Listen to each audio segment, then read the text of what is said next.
right, welcome to the first episode of Dungeon Roulette, a Dungeons & Dragons one-shot series. Ayo! And hope. Okay, so anyone who's listening who's never listened to us before, I am Mombi. Roll call, go. Wait, Thomas. what am I supposed to say? Say I am Thomas. But I'm not Thomas. I'm Thomas the Ice Trainer. Perfect. Pab. Yes, I am Pab the Mag. I play Brace in the other campaign, which coincidentally, this one shot will also use the characters from that other campaign. That's right. Okay, Mika, go. Send help. Send help. It's too structured already. Make the fool over here. I'm in danger, please. And Mika plays Launfeet from the Heroes of Eldpoisle. And Crit, go. Crit, and you will get to know Brittany. She's awesome. Hell yeah. CD. Hi, I'm CD. I play Armor Tip, and they are much more awesome than whatever they just said. Okay, fair, I guess. Z. Oh, you. Hello, I am Have a Plan Z, and I play Ragnar Ragnarsson Rag. in this here one shot and in the main Eldpoisle series. In South Carolina. Yeah, in South Carolina. What did you say your last name was? Ragnar Ragnarsson. Oh, Lord. I mean, it's accurate, right? I didn't know his last name was Ragnarsson. That's what they used to do. They used to just slap Oh, their Lord. father's name on front of their last name and Just say, slap I'm his son son. on the back of it. Yeah, Say, I'm Ragnar, Ragnar's son. Because Ragnar is also my father. That checks out. It checks. Yeah. Ragnar Jr.? No, I'm Ragnar Ragnar's son. Oh boy. I just call him Oh, Ragnar yeah. His now. son might be Ragnar Ragnarsson Jr. No, it's Ragnar. No, it might be Ragnar Ragnarsson Ragnarsson, son. Jr. Ragnarsson son. Ragnarsson, What? son. Yeah. Nailed it. Ragnar son B. Nailed it. It is chaotic already. Odin would be proud. Oh, absolutely. Absolutely. Thomas, what's your character? Yeah. Well, Who are actually, you? no. Hold on to that thought. We don't know him. We haven't met him yet. We'll meet him in the session. Okay, funny. Thomas, don't tell me your character yet. Tell me your character. I was about to get my pitchfork. Hold up. Alright. Uh-oh. All right. Oh, no. boy. What? Oh wait, I remember you telling me this during Mommy's School a few weeks ago. Okay, I'll be Oh, quiet. yeah. It's gonna be something. I'm gonna roll my d20 just for good luck. Oh, I'm excited for this. I rolled a nat 1. Oh, no. Do I even have to roll? I'm doing it just for fun. No, rolling? you don't have to roll yet. Okay. Oh, okay. I was like, what are we rolling for? I got a 13. A recap. I got a 1 again. I got a 13. That's It's gonna be a 5. good night for Mika. All right. So if we're ready, I'm going to start. Then There you I'll- go. So, previously on Adventures in Eldpoisle, the party, minus a few people who suffer from narcolepsy and/or vanishing character syndrome, we were all standing in front of the big bad, Lilith. So, just then, right before Lilith opens her mouth to say anything to us, time seems to freeze.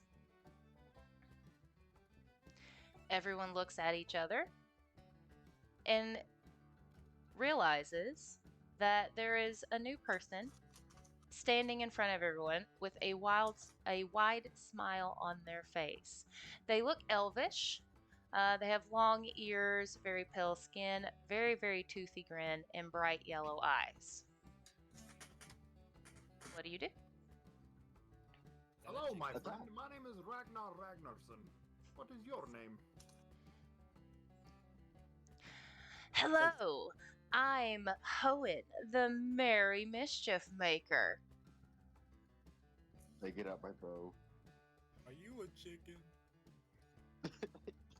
Do I look like a chicken? No, but I like your sense of humor. Maybe next time I'll come say hi in chicken form. Oh, a turkey. Sure, I'm open to suggestions. Fowl of all kinds. I love to be foul. Where are we? Well, currently, I'm saving you before you potentially risk your lives against this little SOB over here, Lilith. But before that happens, I feel like you all deserve a vacation. I was having Are you the god of... I got a question. Vacation, you say? Yeah. You said you were... Oh, sorry. What are you saying, little one? Go ahead. You said you were like the god of mischief, so, right? Merry Mischief, that's me. If I kill you, do I get that title? I don't think you can. And no, you wouldn't. But you It's said- a very say long, you don't drawn out think. process. There's multiple applications, interviews, there's a council interview. It's really not worth it. I'm here because I've been here for a really long time. And I Sounds get Can I to be in have the fun. council? Sounds Where is very- this vacation taking us? Oh, I'm so happy you're interested. So, as I said, many of you may face death whenever you get to hang out with this one over here. I'm more powerful than her. That's why she's stuck. Ha ha ha. And he walks over and kind of pokes her in the face and then sticks his tongue out at her. Okay. He said, So, I would love to bring you all on an all exclusive, all expense paid trip to South Carolina in a beautiful beach Oh. vacation. Sounds like hell. Well, Is to that what some it's it may called? be, but I promise it'll be lots of fun. Are there a lot of bone noggers? We met bone nog in South Carolina a few weeks ago. That You're not is in very South Carolina. true. Bone nagas, they are aplenty in South Carolina, but I don't think you'll be meeting one today. Are You there So- say we're on the beach? So what? You just pop up and offer us a vacation for the freezies? Like, what's the catch? Do we have to come back here afterwards? Oh, absolutely. You're a part of this timeline. I can't keep you forever. But I thought not. you guys are pretty entertaining. It's a good time. I'll give you a break. And maybe you could find some cool things to bring back with you that might give you a leg up on this here bitch here. So either way we die? Cool. You don't listen, but that's okay. I don't either. At least this way we may live a little longer. Yeah, and you get to have some fun, right? Everyone likes fun. And you I said don't it was know. near the beach? It is near the beach. Actually, beachfront property, my Ragnarsson friend you.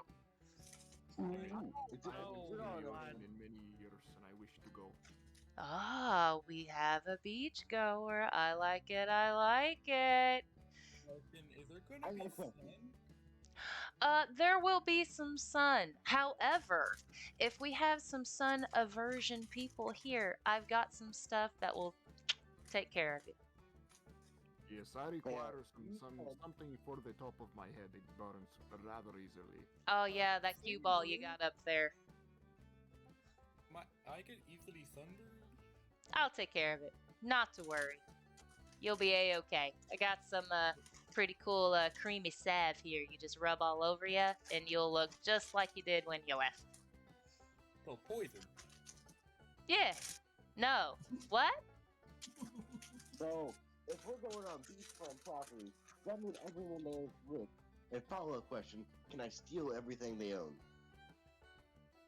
I'm not here to stop you. You try it. I'll punch you. I like your file. Yeah, I knew we'd be buddies. We'd be buddies, my little friend. I don't like this already. All right, and I already know that the tiefling over there that's being super quiet, it's okay, darling. I know that you don't like the water. You can just hang out here. You'll be frozen, and I'll do my best to bring you something nice back, all right? Let it go. Right? So Let's are we go. ready?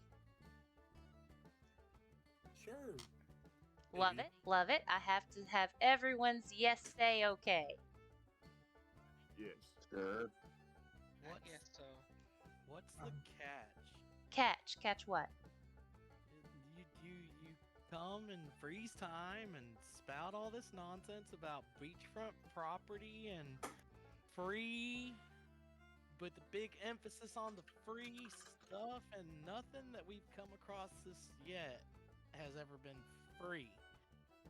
So there's got to be like, what's your angle, Mr. God, sir? Hoenn. My name's Or Hoenn. goddess? Hoenn. Hoenn. Don't Hoenn. forget it. Hoeing around. It's a good way to remember. Hoenn. Oh, So there's no catch, not for you guys. Like I said, I don't like this bitch behind me. She thinks she's more powerful than everyone else. We all know the difference. Haha, look at her. She's stuck. You want me to put her in a funny position? Here, let's do it. So, it looks Owen walks good. over to Lilith, bends her over, turns her around where she's staring at you between her legs, and then raises her arms up in the air. So as soon as time comes back, she will definitely face plant. We're just gonna leave her just like that. So when you guys come back, you can be like, "Whoa, why are you trying to show me up your where the sun don't shine?" Haha, it'll be great, fun And, stuff. can we not just kill Lilith right now while she's stuck? No, I can't mess with the timeline like that. That's why time is Okay. stopped. This isn't my world, but I can hop around a bit. I can have some fun. Merry Mischief. I give you Merry, make her mischief. So you're kidnapping us. For a little bit. What? With consent? Not if we gave our permission to go. That's right. I That can't is take true. anybody unless they say yes, okay. Look, Well, I already said yes. I'm Maybe waiting for everybody because I need Blaze, a I certain number understand of your people. hesitation, but we stand a good chance of dying to Lilith, so I say we at least lengthen that a little bit. Love Only the a little Viking while. here. Mr. Monk. Even got if some wisdom. even if we die where we're going in South Carolina, at least we tried not to Lilith. And it'll be on the beach instead of in hell. You got Well, Alright. if we Got- die if we die at the beach, do we not just respawn in hell? No. You just don't exist anymore. But don't worry about it. It won't happen. what? You'll be fine. Did no one catch that? Hold on. No, I didn't catch it. I wasn't paying attention. Anyways, let's go. Everyone make a perception check. Except me. 15. I got Oh, a nat one. Okay. For the third one? I got a 10. 15. I got a big fat 2. Great. Hey, Pab, let's go. Man, this is gonna be a good session. We're all rolling high. Oh yeah. So I got a 16. perfect. So Onweir and Brittany both noticed that in the middle of Hoenn's spiel about how they'll be okay and they're not going to hurt or fall any danger or potentially die and cease to exist, he does have his fingers crossed behind his back, but no one else notices that. Hey. From one miscreant to another, you got your fingers crossed. Huh? What? Oh, these silly digits. They got a mind of their own. All right, we ready to go? I'm concerned. Sure. Love it. Let's all kumbaya, hold hands. Let's go, everybody. How can you hold my hand, your arms crossed? My arms are not crossed. My hands are out and extended. Hey, who wants to hold my hand? I'll hold your hand. And like I said, y'all don't worry about Bonnie. She's just gonna be right there because she don't like the water. It wouldn't be a vacation for her. She's gonna be a-okay. I'm confused. Confused how? Here, just hold my hand, Lamphy. Good job, Monk. Just help him along there. Help him along. And help. Let's do it. All right, everyone holding hands? Sure. Ah, Can I reach them hands? I mean, if we Are reach we down gonna and you vomit reach if up, we do transport to another world? maybe you could just grab a pant leg or something. All right, we're all done. Everyone's touching, holding hands. And then suddenly... Can I just pick onward up? What's up? Can I just pick onward up? Yeah, absolutely. I don't care. Everyone's just got to be touching somewhere. Ooh. Ooh, I like where your thoughts going. I can see it on your face. I still feel bad about whatever happened between us. It'll be all right. Don't worry about it. Everything is okay. Let's go. And then suddenly everyone feels like their stomach just completely bottoms out and falls through their ass. And then a whirlwind starts going around you. Lights go out. You can't see everything. Everyone make a constitution check. I got a 1. Again? Again? Wow. Mika. I'm getting a Mika, 1. this is gonna be a good night for you. This is my. I Okay. changed dice. I have 4 dices. My I got a first- 14. Oh my god. 17. I got a natural 20, Ooh. so 22. Whoa. No wonder someone stole my luck. I got a 21. All right. So, as soon as the world stops spinning and your stomach stops turning, the world suddenly comes into snapping view, and there's a bright light everywhere from the pitch blackness you were just exposed to. Mika immediately, your character Lounfy, falls to the ground, vomiting everywhere, and loses 1 point of HP. Oh god. Weak. Yup, and then Onweir, on the other hand, and also Brittany, they feel fresh as a daisy. It actually felt kind of like an amusement ride. Got a little rush out of that. I think I see my grandma. We'll say hello.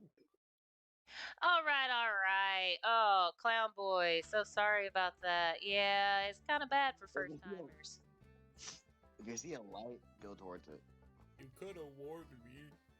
Oh, nah. Where's the fun in that? All right, so if you can look behind me, it's going to be the beautiful beach in South Carolina. It's going to be great. So I'm just going to leave you here. You guys are going to have a great time. Okay, yay. Also, there's going to be someone else here who's going to be joining you, Mr. Birdman. It's going to be great. All right, see ya. And then he gives you a little Mr. two-finger Birdman. salute and immediately disappears. I get my bill out. All right, so as soon as Hoenn disappears, from behind him, you see a beautiful beach village that's been decorated with streamers and flags and red lanterns. Typically, the village has a few hundred people, but the streets are bursting with crowds for what seems to be a festival. Small carts and booths are set up along the path just before the sandy beach, offering delicious smelling food and clothing and trinkets. There's an upbeat, jovial music underscoring the lively chatter of the tourists. A band of stringed instruments and drums play before a large cleared space that most definitely serves as a dance floor. Across the path are 2 barrels turned on their side. They are easily the largest barrels you have ever seen, nearly 8 feet in diameter. 2 very, very long lines stream up to the barrels, everyone waiting for their preference of red ale or dark red wine, as written in each barrel in common. Further up the way, there are sounds of bells, gongs, and competitive cheering coming from different tents and booths. Occasionally, small works of performance magic flies into the air. On the beach is a roped-off area that's surrounded by cheering crowds. There are different leveled platforms, swinging logs, and balancing balls, and you can see someone running and flipping through the course. And then across from the course, just to the right of it, is another really interesting thing that you've never seen before. There are 2 groups of people, and in between them is a long, thin, what looks like a fishing net. And then a spherical object is being bounced between the 2 groups of people.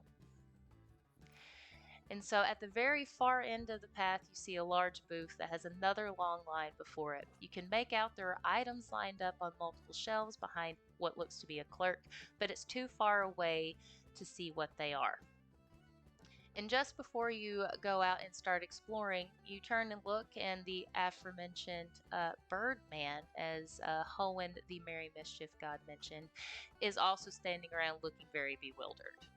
So, Thomas, go ahead and take a minute to introduce and describe your character. Remember, have my bill out. My character's name is Rollin Flameheart. I'm a car or something like that. Arakaka. Yeah, my feathers are black with red feather tips on it.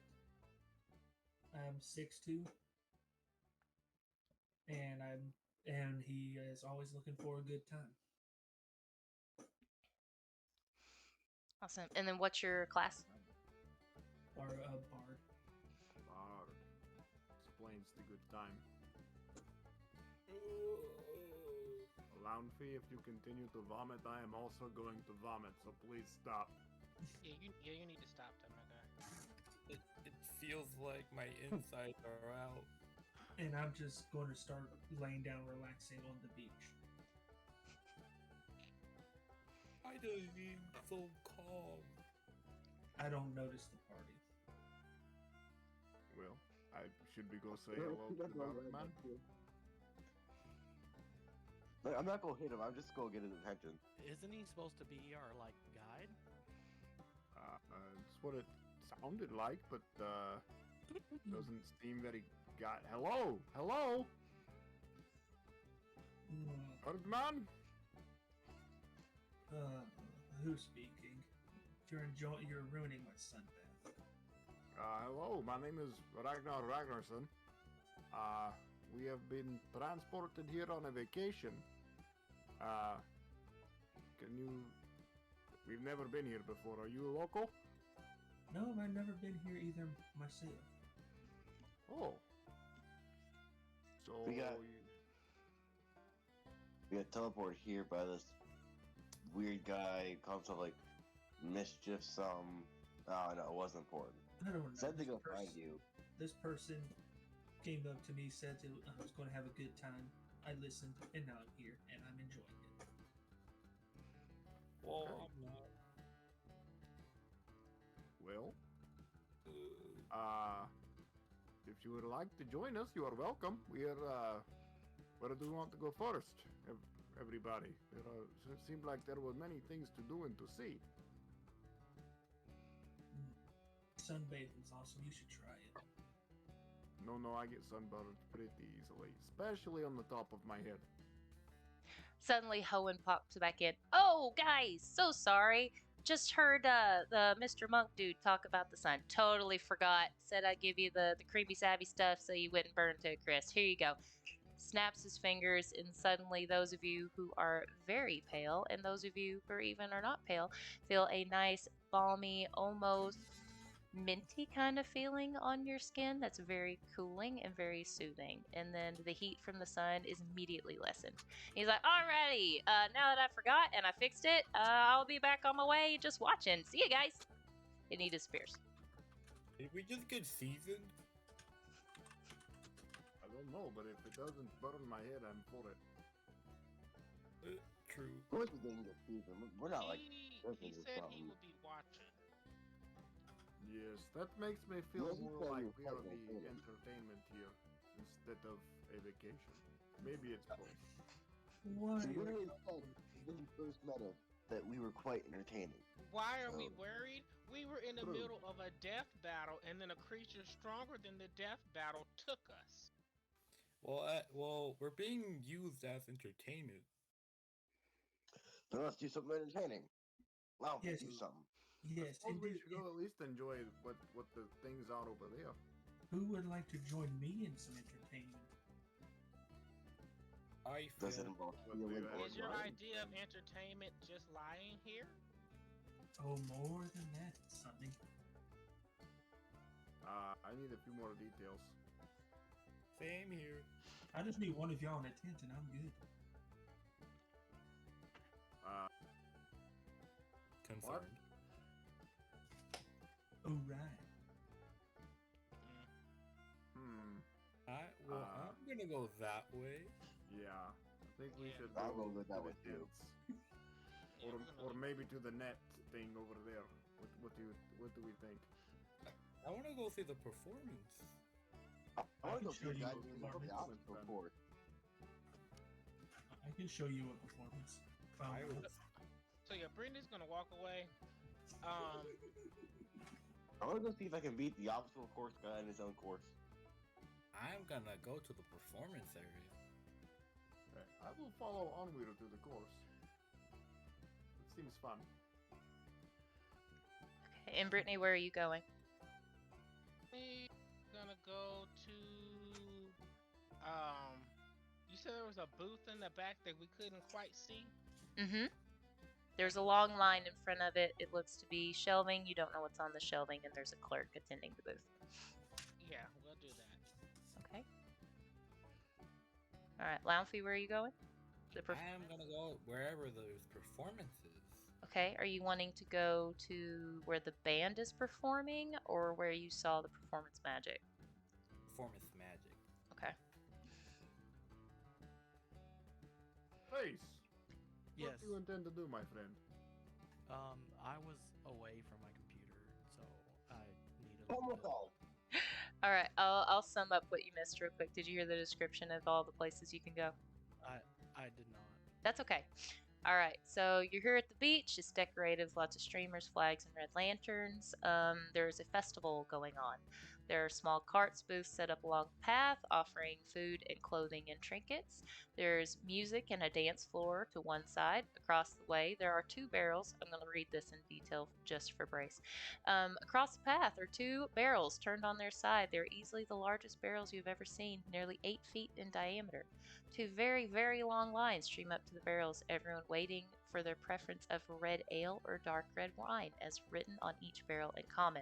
There are also bells, gongs, and cheering and performance magic in another area. The beach has 2 different roped off areas. One is an obstacle course, and the other is a very interesting looking thing with a net and what may be a ball in 2 teams.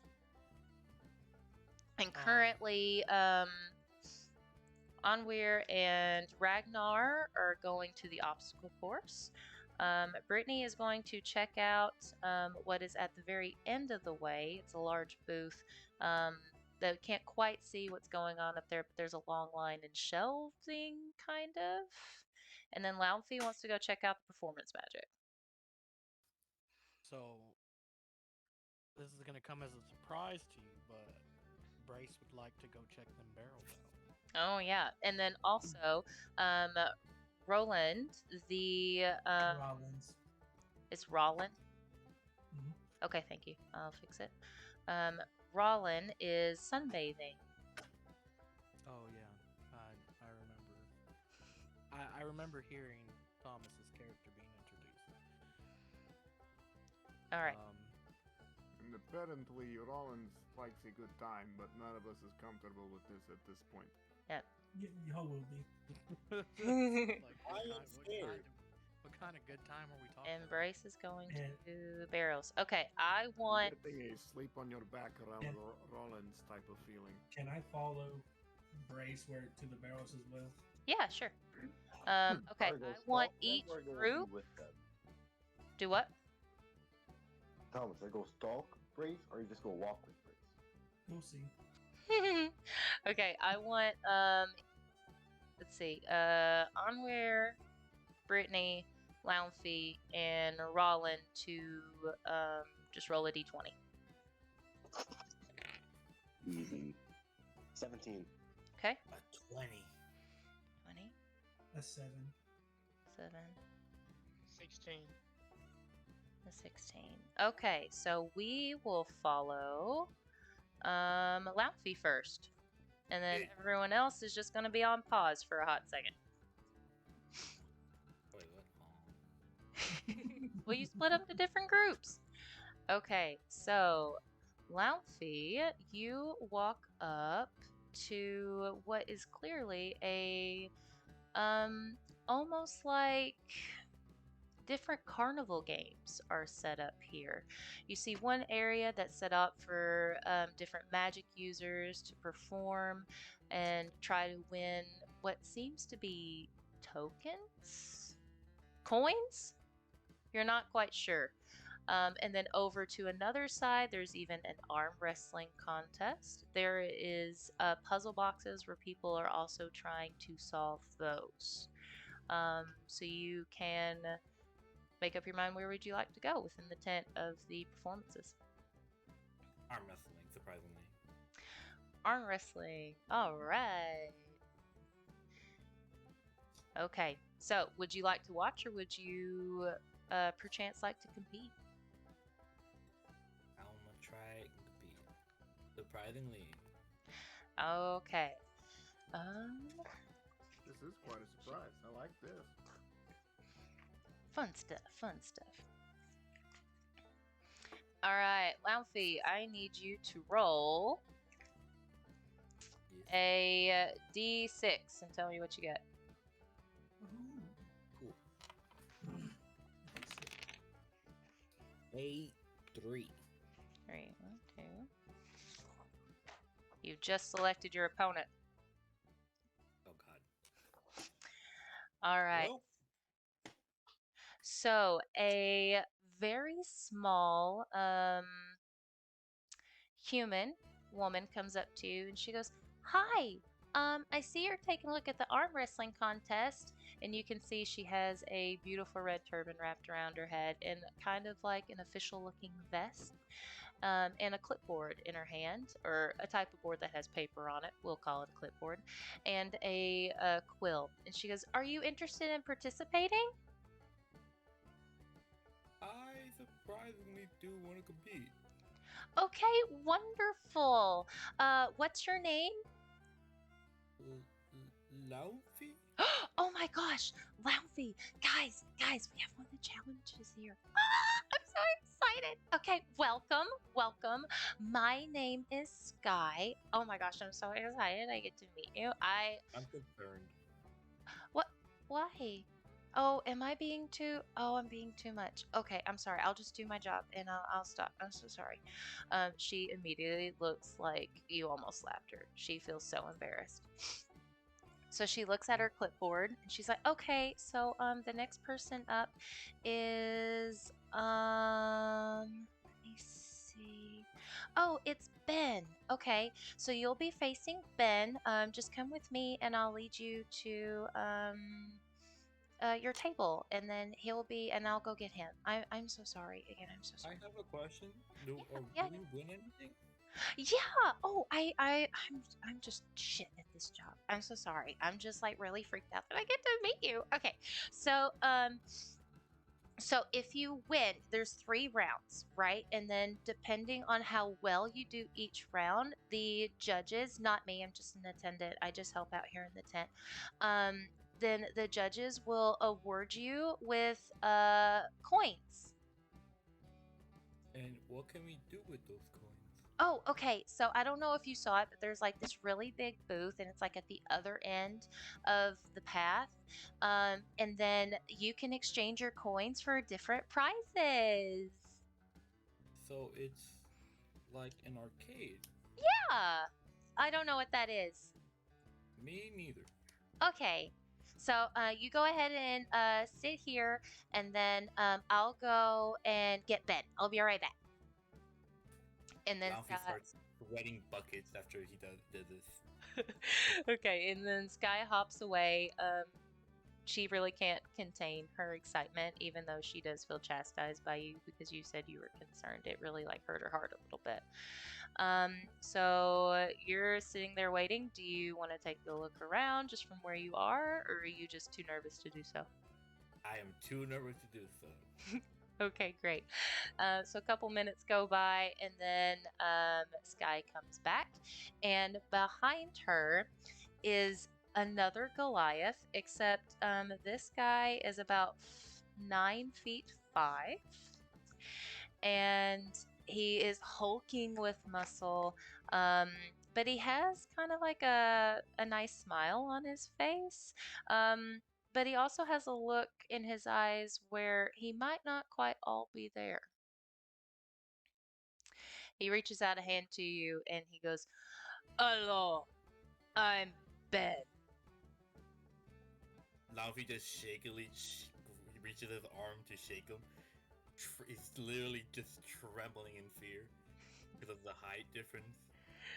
He goes, "I'm ready if you're ready." Mm-hmm. And then Sky kind of perks up. She goes, "Okay, guys, so you don't sit. You actually just put your elbows on each of you, like pick the arm, preferably the right one, unless you're both left-handed. I guess we can do that. Whatever. We'll figure it out. And then you each put your elbow on the pillow here, and then clasp hands, and then wait, and then I count to 3, and then you go. Okay?" Okay. All right, so Ben looks like he just nods his head and then he gets into his stance and he's very easily ready to go, although he does decide to sit down because of the height difference. And then he holds his arm out and then just looks at you kind of dumbly and is like, ready?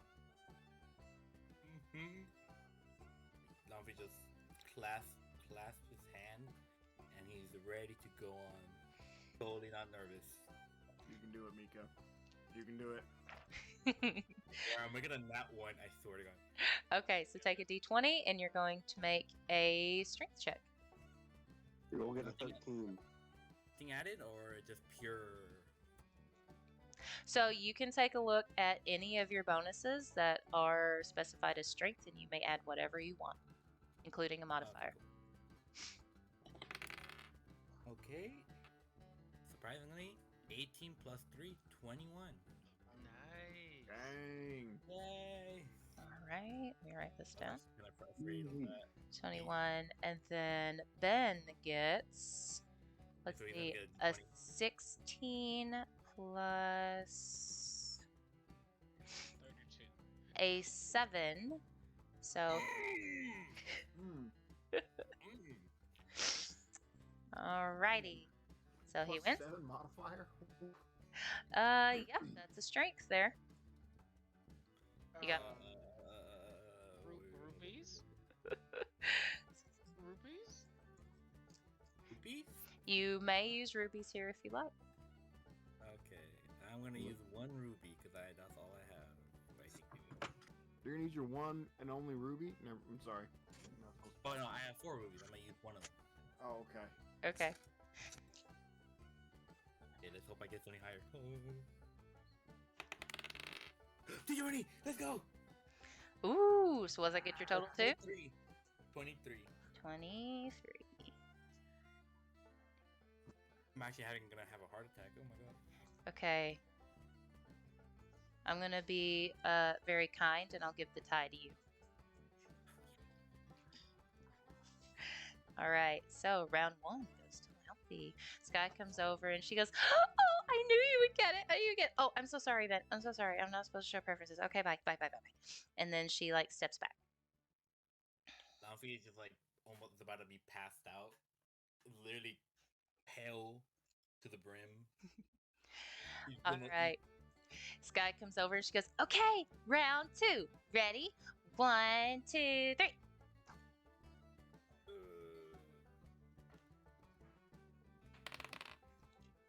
That is a 6 plus 3. All right. Ooh, how close. Ben rolled a 10. Oof. Ruby it. No. Like Ben's donate total one. is a 10. You were that close. Wow. Can Okay. I donate a ruby? Nope, you are not here. You can win this, Mika. He wants to break the 4th wall, no. Yep, nope, can't break the 4th wall. What 4th wall? What is that? I don't know what that is. All right, Sky goes, "Oh, it's a tie game." Okay, okay, are we ready? Are we ready? Ready? 1, 2, 3. Oh no, I lost my d20. Ooh, try again. Ooh. Wait, I try again? Or you No, try? no, no, I dropped it. It's fine. I had to reroll. Okay. Mine is a 16 plus 3. Inky. Okay. Sky comes over, takes a look. Laufey is straining, and Ben has sweat rolling down his face. They shiver, they go back and forth, and then BAM! Laufey slams Ben's hand down on the table, and Laufey wins the game.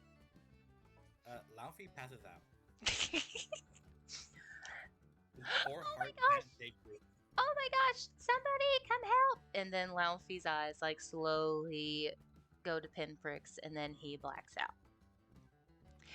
Couple of seconds later, you feel some like tingling in your mouth and then you surge awake, feeling refreshed like you had the best sleep in your life. Your muscles feel jiving and energized and you bounce up and then everyone is looking around like, "Is he okay? Is he okay?" All these people are different whispering and stuff. And they're like, I thought he won. Why did he fall down?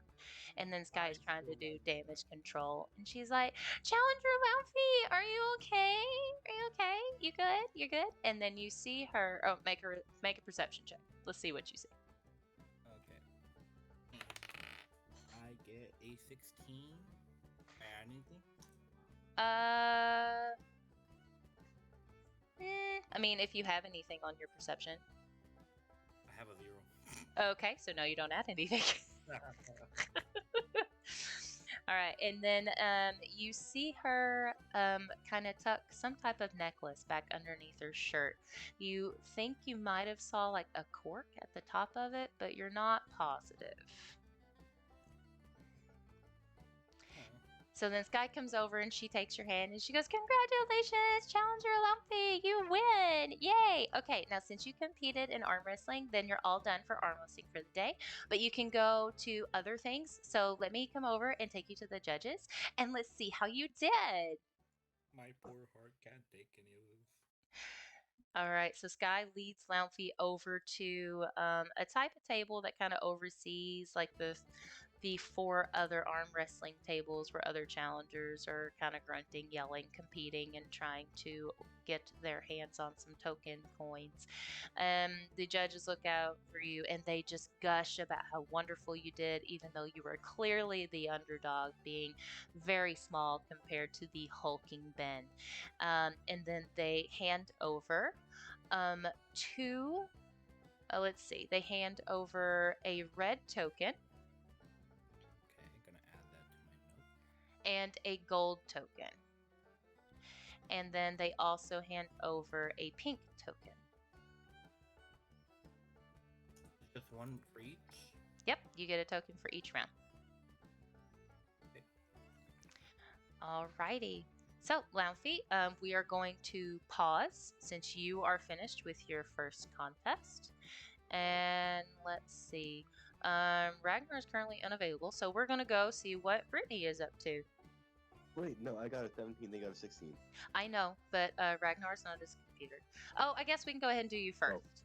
We can do you first. You can be the first competitor in obstacle. No. Go ahead, do them. I didn't know that Z wasn't available.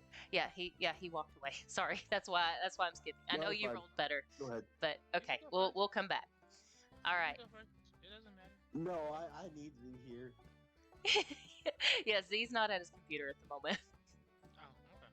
Yeah, and they're in a group. So, okay, Brittany. So you were heading over to the booth that you weren't quite sure what was going on with it. Yes. All right. Okay.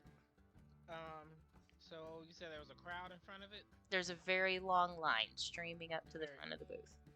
long line. Okay. Can I just walk past the line to look? Sure. So as you walk by, there are different people kind of staring, like, "What is she doing?" Like, hello. And then someone goes, "Hey, you can't line jump. Hey, hey." Do you respond? No. Okay. He doesn't approach. He just yells. I assume I'm very tall. Mm-hmm. I'm just gonna go look and see what's up there. Like with enough distance from the line, where I'm just like peeking to see like what are they looking at? Like why are they in line? Okay, make a perception check. How close are you? Give me feet. Let's see. The line stretches about 20-ish feet, 20, 30 feet. It's pretty long. The line stretches about 20, 30 feet. I'm gonna say I'm about like. I think I could probably see in there if I'm like 8, 9 feet away. Okay, go ahead and give me a perception check. Let's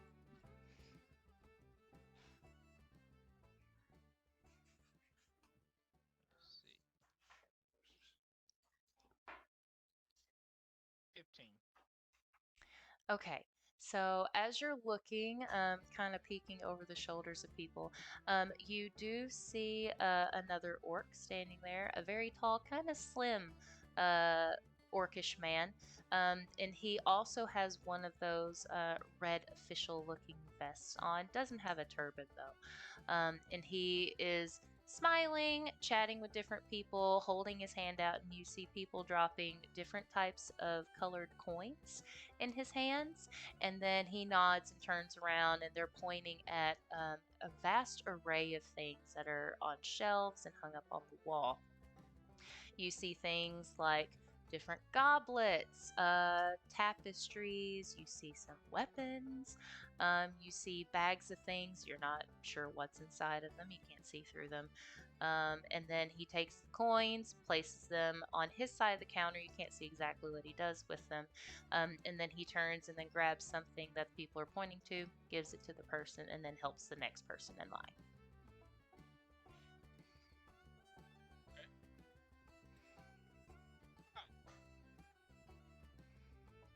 And I have okay.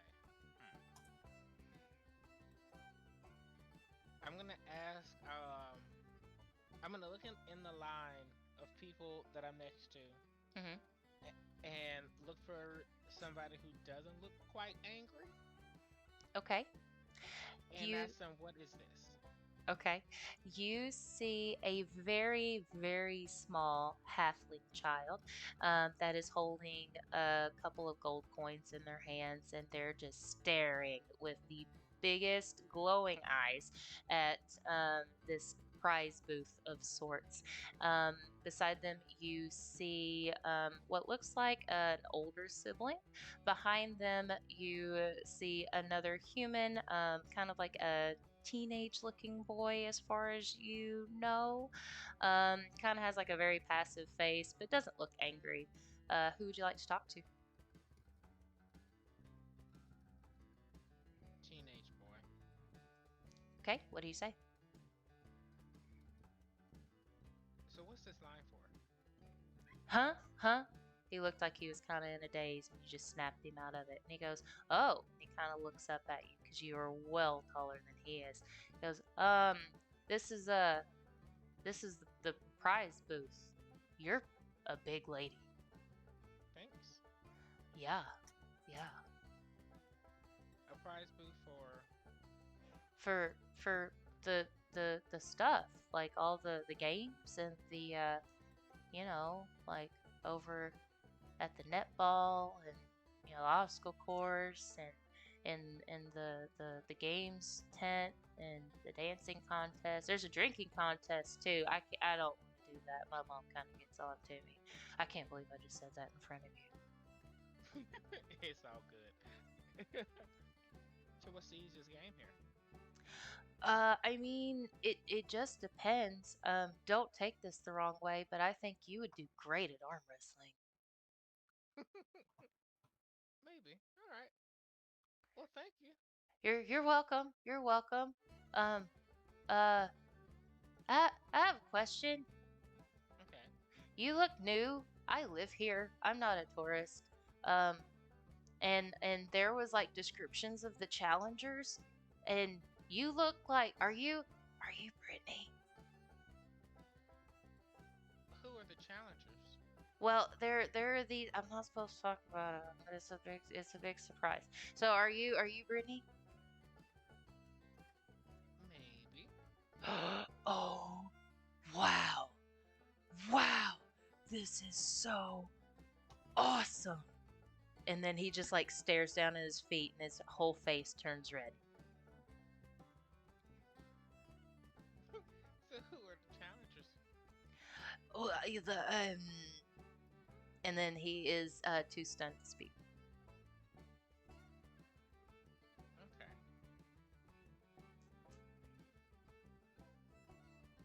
Is there anything else that you want to do at the prize booth, or do you want to go somewhere else? I'll go somewhere else. Okay.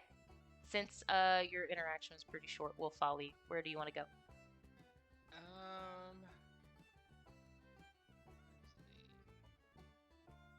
Let me try to remember what all we got. We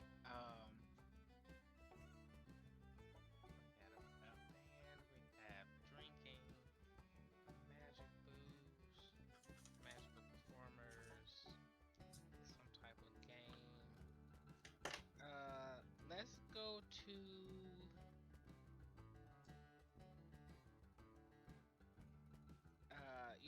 or like booths with trinkets and whatnot? Mm-hmm.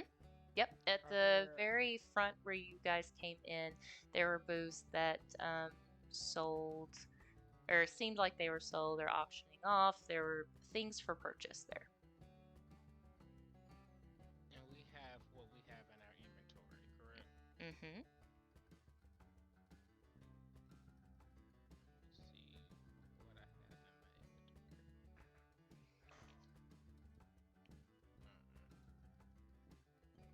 Okay, so I think I'm gonna go over to I'm gonna follow the kids' advice and go to the arm wrestling. Okay. As you start to walk over to the arm wrestling tent, you kind of hear Hoenn's voice whispering in your ear, "Hey, hey, don't forget, it's all expenses paid." And then he disappears. Ha! Would you like to continue to the arm wrestling booth? No. Okay. Yeah, we're gonna go to trinkets. All right, great. We're going to trinkets. Awesome. Preferably trinkets that sparkle and make me feel some type of way about magic. Okay, okay. So over at the various little carts and booths, you see one that is, well, a few that are selling food. They kind of sell about the same thing, some different seasonings, a couple different varieties of things. So, at one food cart, you see roasted bird legs, everyone's favorite from across the world. There's also an interesting looking thing. It looks like bread covered sausages that have been impaled by some type of stick. I don't know.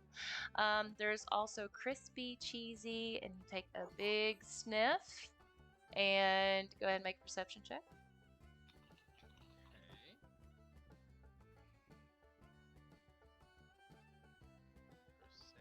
Perception. Well, that sounds mighty good right now. 15. Okay. And then the wonderful aroma of boiled, fried, and mashed potatoes fill your nostrils, and then you're like, "Oh, cheese? Is that Gouda?" And then you also look to the next side, and then you also get the nice whiff of cinnamon and sugar in giant sweet rolls that you are quite sure are about the size of your face. And then in another cart, all to itself, is a big sign that says, "Here only, magical saltwater sticky tufts. Get them while they're here." Magical sticky tufts. Magical saltwater sticky tufts. And that is it for the food. If you continue looking over, you see other carts and things that have like clothing and what's best described as trinkets. But you're a little bit further away from those, so you'd either have to walk closer or you can make another perception check if you don't feel like going over to peruse.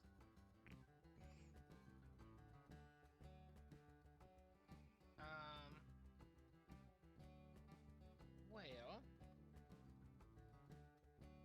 I kind of want to. How much time do we have?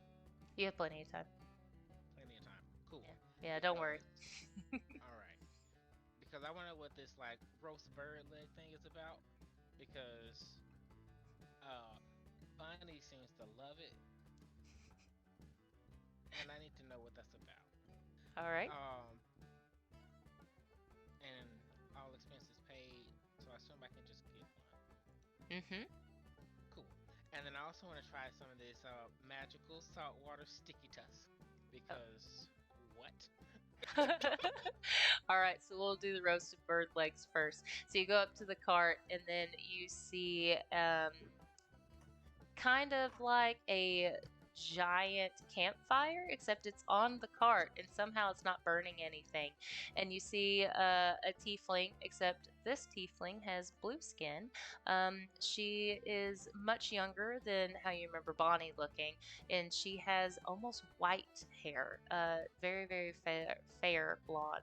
And she has her hands held out to the fire, and as she moves, the fire moves with her hand to perfectly roast these juicy giant bird legs. And as you take a smell, you get just a little bit of char and a little bit of herbs and spices, and your mouth immediately starts to water. Yes, yes, yes. Excuse me. Yes. Yeah, how can I Can I help get one of you? those? Can I get one of Oh, those, please? yeah, you have money? Well, some elf person Hoenn told us that we could just all expenses paid. Wait, Hoenn? Yeah. Ho Oh my gosh. Are you Brittany? Oh, I am so sorry. Just forget that I said that. How many would you like? Do you want one, like one for each hand now? I mean, I can give you like a to-go bag. What do you how I have 17 right now. How many do you want? Just I want one and some information. Okay, I could definitely give you one. Which one do you want?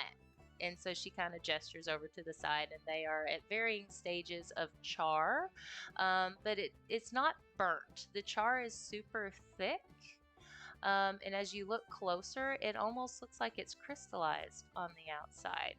Um, and the tiefling notices that you're really taking a look at this really thick black brown kind of crystallized stuff on the outside, and she goes, "Oh, this is our this is something that we're known for here in South Carolina. And actually, like, my family has the best recipe for barbecue ever. So we soak it down in vinegar first, and then we put what we call a sugar rub on it. And then whenever we heat it just right, it makes this really thick bark. It's incredible. So, but some people don't like a whole lot of bark because they like the meat better. But anyway, which one would you like? Let's go with um two down from the most charred. Ooh, that's my favorite. That's the perfect way to go because it's just enough to keep the juices in, but not so much that it's like in your teeth. You know what I mean? So she grabs the bird leg for you with a little bit of cloth around it so she doesn't get her hands on it. And then she says, "Do you want it here, or do you want it in a bag? Like whatever you want, Brittany." Just here. Okay, so she hands it over to you, and then she goes, "Please let me know what you think. I'm so excited. My mom's Okay. gonna freak out." So, what are these challengers? And I whisper the word challengers. You? Mm-hmm. Why are we special? Because you're the challengers. What does that mean? What do we do? It's a surprise. Set up by whom? By Hoenn. And the rest of us here, it's a surprise. I can't tell you, because it'll ruin the Merry Mischief. I'm not gonna get in trouble with Hoenn. He can be something. But what's more mischievous than causing a little mischief? No, you can't out mischief the mischief maker. No, no, ma'am. So that means that this will already be calculated. I can't fall for that. We get like at Temple, we Come are on. told to Deception avoid. check. Come on. Or persuasion. Come on. Make a persuasion check.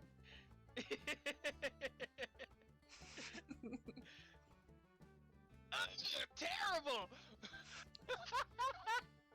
You should have intimidated her. Yeah, No, you I could don't want to. I don't want to scare her. Maybe because she seems young. Maybe somebody older. Oh, well, yeah. No, I'm not gonna intimidate like somebody who seems younger than I am. So that's like I got a 3. Oh, she goes, It's not. "You're so funny. Are you trying to be sneaky? Are you trying to get me in trouble with my temple teacher?" Okay, you can't get me. Alright, you're too good for me. Okay, let me know how you like the bird leg. I sure will.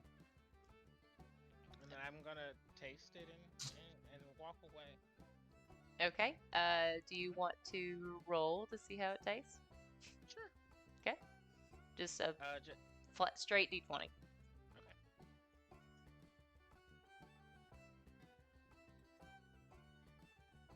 13.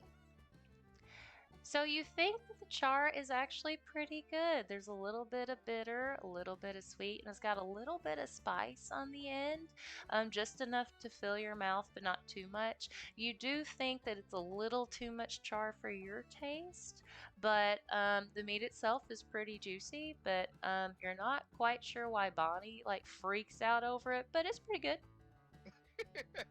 All right. That's funny.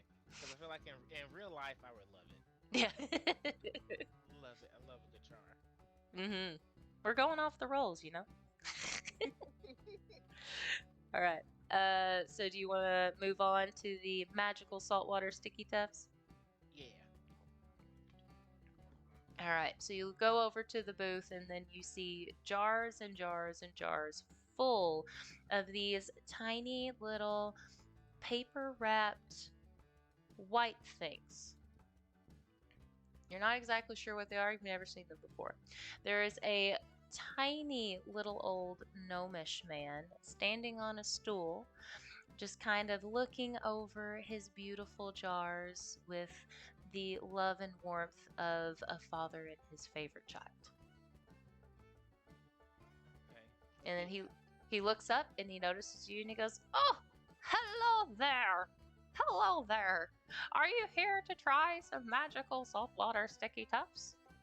Yes, I am. I'm gonna take a break right here. Okay, well, so what? I heard little Jesse down there say that you might have been a challenger. Are you a challenger? Is a challenger. I don't know really. Okay, well, what's your name, little miss? Because I know all the challengers' names. Brittany. You are a challenger indeed. These old eyes aren't gone quite yet. And then you see one like slowly roll to the opposite side of his head. And kind of like up into his cranium. And then he like bonks himself in the side of the head. And he goes, "Oh, that one gets away from me sometimes, but it works occasionally. This other side is pretty good though. All right, well, you can have as many of the saltwater sticky tufts as you want. I assume you have no idea what these are, huh?" You are correct. All right, well, I'll explain them to you. So when you're not in combat, these are my saltwater candies.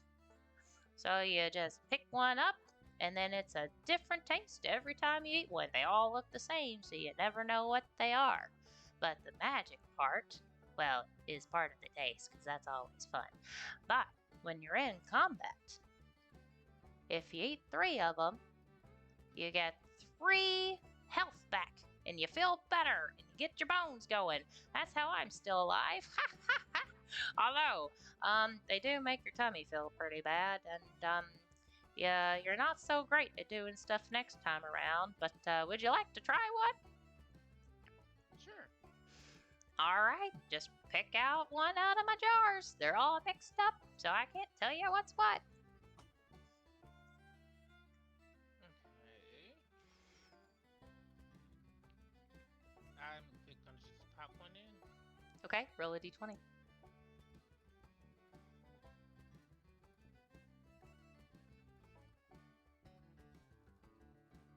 4. Okay, as soon as you put the tiny white chewy morsel in your mouth, at first it does taste a little bit like salt water, and it's like, oh, I don't know about that. But then as it starts to melt on your tongue, it gets richer and more decadent, and the smoothest, richest chocolate you have ever tasted fills your mouth. Taking off Fredo? Oh wow. Pretty good, huh? And then he rubs his hands together, and like tiny little sparks and glimmery glitter comes off his hands. And he goes, "Make them all myself." Okay. And you can have as many as you want. Eat them now or keep them for later. It doesn't matter to me. You're a challenger. You may need it later. Oh, I didn't say that. Okay. So, okay. What can I? How many bags can I get? Because I kind of want one for each member of the party. You can also send them over here. They can get their own. True, but I don't know how much time I'm gonna have before whatever this challenger mess pops up. And if I can't talk to one of them before it happens, they're shit out of luck. Okay. Do you? Because Brittany's going through here. She's apprehensive about everything. She's true. on the verge of a panic attack. If it hasn't been for the teenage child and the other child, if she hadn't met adults during that time, who knows what would have happened? Man, it's almost like you're lucking out with the NPCs you're chatting with. I'm for real. I would say that you could probably take. I think for it to be fair, for later. You can take. Let's say 10 per person. 10 per person. Mm-hmm. Okay. All right then, and that's what. How many bags is that? So we'll put 60 in a bag, and you can have the one bag, and then you can split them amongst the party later. All right, cool. We'll do that. Okay. So the little gnomish man, he like gets his bag together, and he goes, "Does it matter what jar you want from, or do you want me just to pick for you?"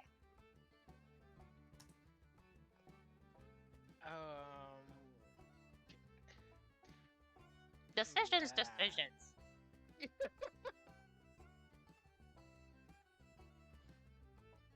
Make it random. All right. So he like reaches his hand and over the jars, and then he like does a nice swirling motion, and then a good handful flies into the air and into the bag. And he reaches over to the opposite side, and then some from underneath the counter until 60 are in a bag, and then he does a nice little swirly do with his hands, and then pulls them apart, and the bag ties together and floats on over to you. Well, my dear, I hope these do you well, whether they just taste nice and dandy or they help you out in battle. That's what I'm here for. Thank you so much. What was your name? My name is Croggy. Croggy. Well, it's nice to meet you, Croggy. Nice to meet you too, Challenger Brittany, and I wish you well. All the best of luck to you. Thank you. Okay, does anyone know what time we're at? Frog. Okay. Yeah, 1 hour, 13 minutes, and 11 seconds. I did not hear a single thing, CD. You're muffling again. Oh, I heard you, CD. 1 hour. Hold up, let me hang up. I'm having static in my side. Oh no. Okay, well, we'll go ahead and take this moment to take a quick break, and then we'll be right back.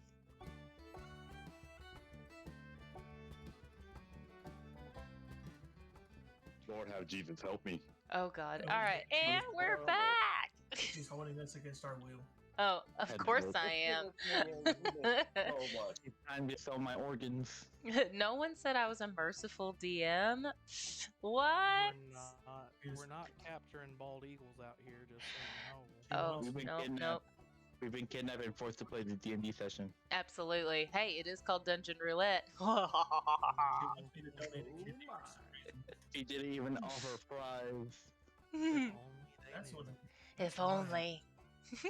Look, Nika, I don't know where you're getting this information from, but there's a whole prize counter. As if. Where? I mean, somewhere. Hey, let's find y'all, out. y'all don't know about that. No metagaming. All right, so we left off before the break where Brittany got to experience some of South Carolina's wonderful food wares, and Croggy, the old gnomish man, and his magical saltwater sticky tufts. So we Is it- are going. Well, go ahead. Is it Laffy Taffy? It's basically Laffy Taffy, yeah. Yeah, Are you eating? Are you eating my kind? Hold up. Yes. I'm shaking that Laffy Taffy. You're eating my kind? No, because my name is Lousy Taffy. Well, that's not the same thing. Maybe you were named. Well, these aren't taffy. This is saltwater sticky tufts. Was his Mm. name not Lumpy Tumpy? Lumpy taffy. Laffy Taffy. Lumpy Tumpy the whole time. Sounds like Ricky Tikki Tavi to me. Oh dear, here we go. All right, Oh, Lord. so we are Back my going fun. to leave Brittany there with her awesome foodstuffs, and then we are going to move over to Onweir and Ragnar, who are approaching the obstacle course. So what do you guys? What do you do? What do you see? Is there a guy there? It's actually a really huge crowd there. And they are all pushed right up against this roped up area, cheering on the person who's currently running through the course. And then on over to the far left side is a person who seems like it's like they're an attendant. They are a very, very tall elvish person with really dark brown skin, the same color brown hair, and they have a red vest on that makes them look very official, like a lot of other people that you see here and there. Okay. Okay, can I approach them? Sure. Hey, what's this? What's this all about? Oh, hi there, my little friend. This is an obstacle course, only for the most dexterous of us out there. You start here, you get through the stuff, don't get knocked down, and we give you tokens. What are these tokens for? Okay, We're new here. so depending on how well you do, we all got judges. I'm not a judge, so don't even try to bribe me. People do that. Don't do that. So, way down along the way is a prize booth. After you get so many tokens, you take them down there and you can exchange them for pretty cool prizes. What? Well, is there anyone here who has like tokens? Like who has them? Cause I'm gonna let you in on a little secret. Okay. Me, I'm Onward Tip. I'm the greatest thief to ever live. You know, kind of famous. I could easily do this. I think I could just skip the whole thing, just grab the tokens up. Make a persuasion check. Persuasion. Okay. Don't screw this up, Sam. Sorry, I was looking at poisons earlier. So I gotta get back to. Okay, D&D and then Beyond. actually, before you roll for the persuasion, roll a d6. Just a straight d6. 4. Okay, 4. Alright, now roll for persuasion. Okay. Sorry, there's a lot of menus. That's okay.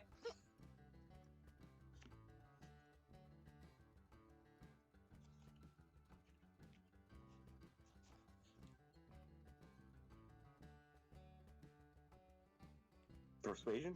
Mm-hmm. 20. Unnatural. Okay. He goes, oh, dude, really? Whoa. Yeah. I mean, that's really cool. But, I don't have any tokens.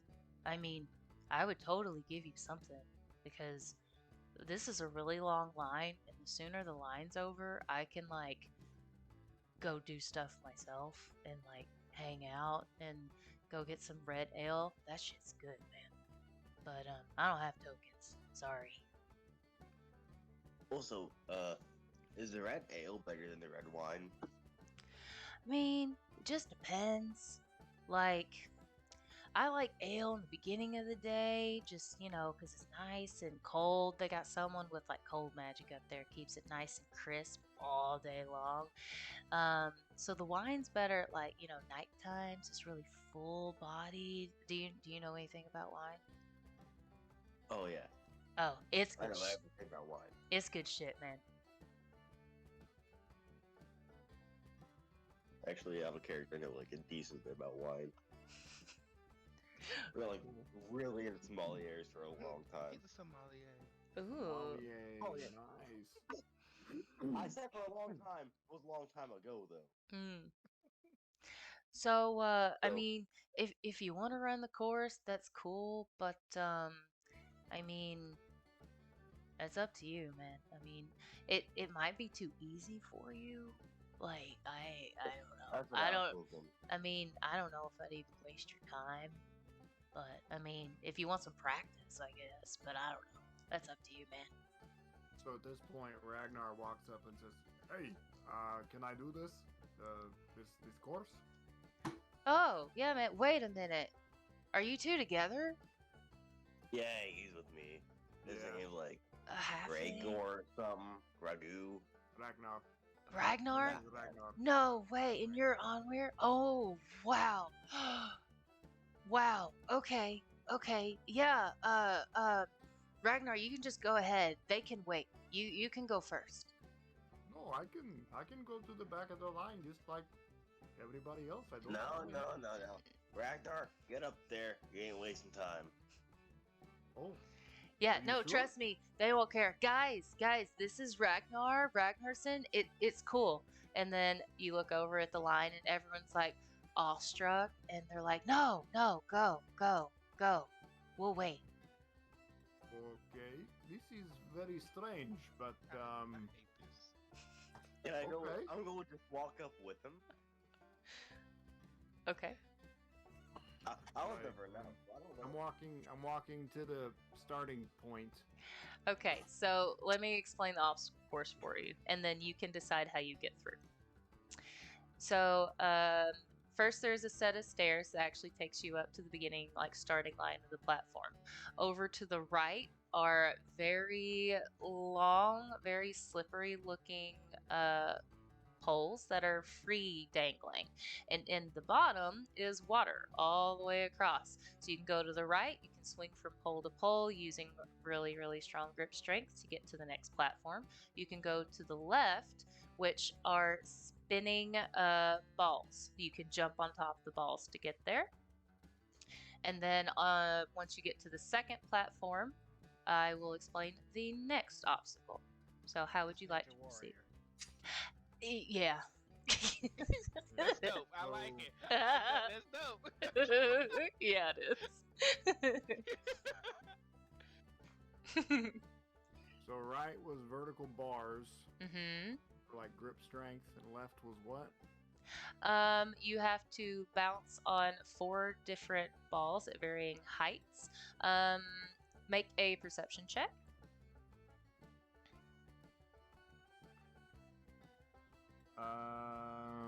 9.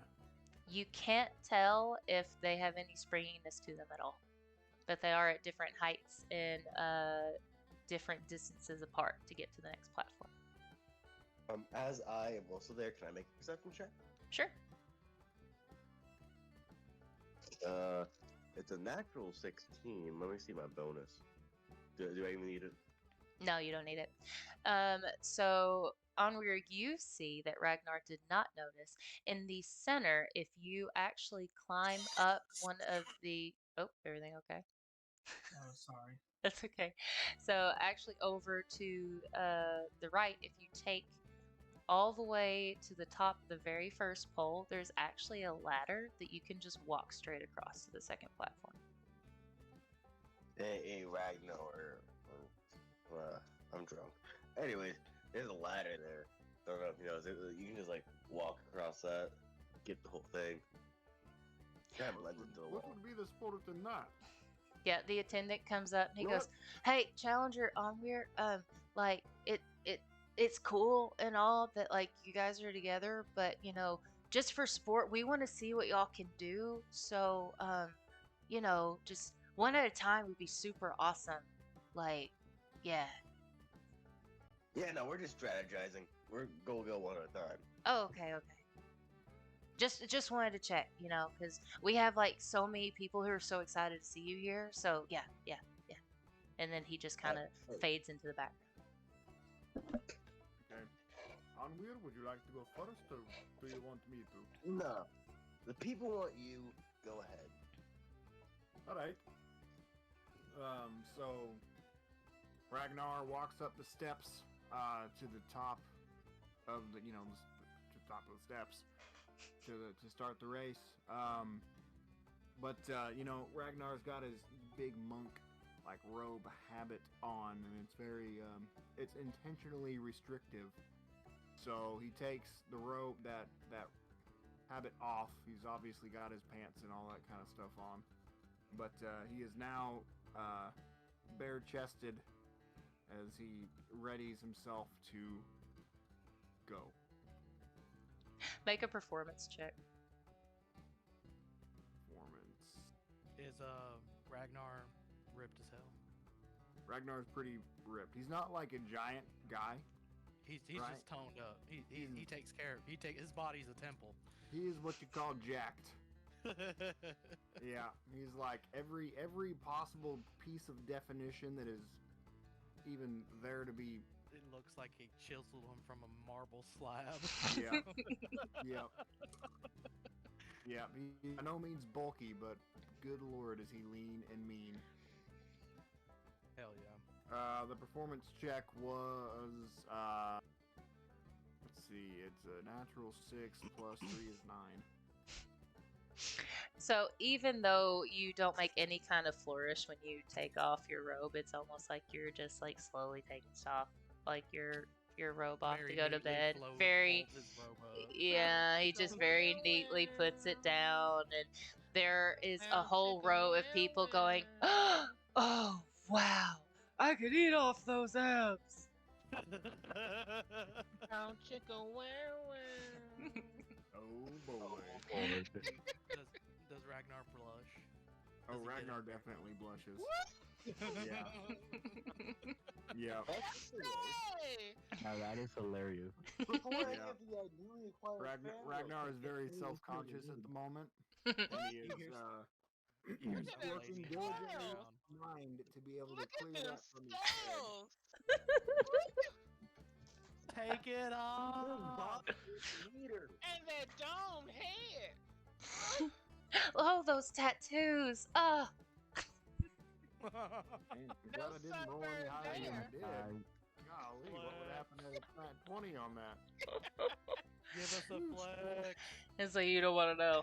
All right. No, I don't want to know. Okay, so Ragnar is People you would've said fell out. embarrassed and like feels kind of out of place and very self-conscious.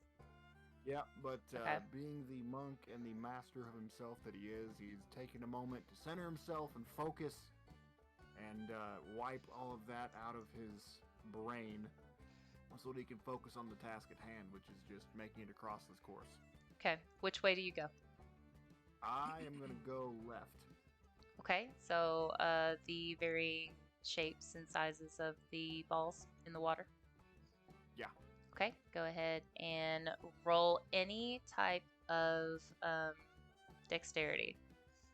So roll a d20 and then add any dexterity bonus to it. Do I also add my modifier or just the bonus? Pick a modifier or a bonus. Or. Yes. Okay. Just a 1 plus something. A single so I plus rolled- something. Yeah, so I rolled for acrobatics, which is a +6. Okay. Gives me 18. Okay, and then I want you to roll again because you're going to get disadvantage because your perception of the balls were shit. So roll again. And you'll take the lower of the two. Okay, well that one was a 16, Mhm. so the 18 is the one that stays. You'll take the worst of the two. Yeah, so Okay. 16 plus 6 would be 22. Okay. The other one was 12 plus 6 is 18. So Gotcha. 18 is the disadvantage. Okay. So you make it across. Describe how you do it.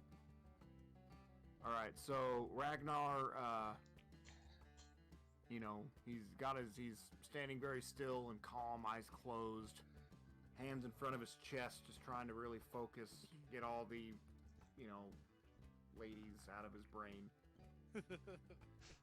And he finally finds that point within himself, and he looks at the bars on his right, and he looks at the bouncy balls. He assumes bouncy balls, but he doesn't know this, on his left, and he goes, "That looks more fun." So he goes left. And he jumps onto the first ball. And are these, just for the sake of the story, are these fixed in place, or are they literally floating on top of water? They are fixed in place, although they can move side to side, forward and back, but they can't like float all the way across the pond. It's almost Okay. like they're anchored down, but there is some give to them. Okay, and there are 4 of them? Mm-hmm. All right, so he jumps onto the first ball and doesn't quite get to where he wants exactly on the ball, so it looks like he almost goes, it's like he's going to lose his balance for a moment, but he gets it back, makes the jump onto the second ball, and does a flip in the air as he's trying to, get back to where exactly he wants to be in this path that he's picked for himself. Lands on the second ball with his hands and pushes off of that, continuing his acrobatics through the air, and does another flip as he lands on the third ball on his feet, at which point he is actually facing the opposite direction, so he takes a bounce to do a 180 on the third ball, sees that it's the fourth ball in front of him, and takes a second bounce to get himself some good momentum forward, does a double front flip onto the fourth ball, and then takes that serious momentum forward to carry him all the way across. And the crowd goes wild.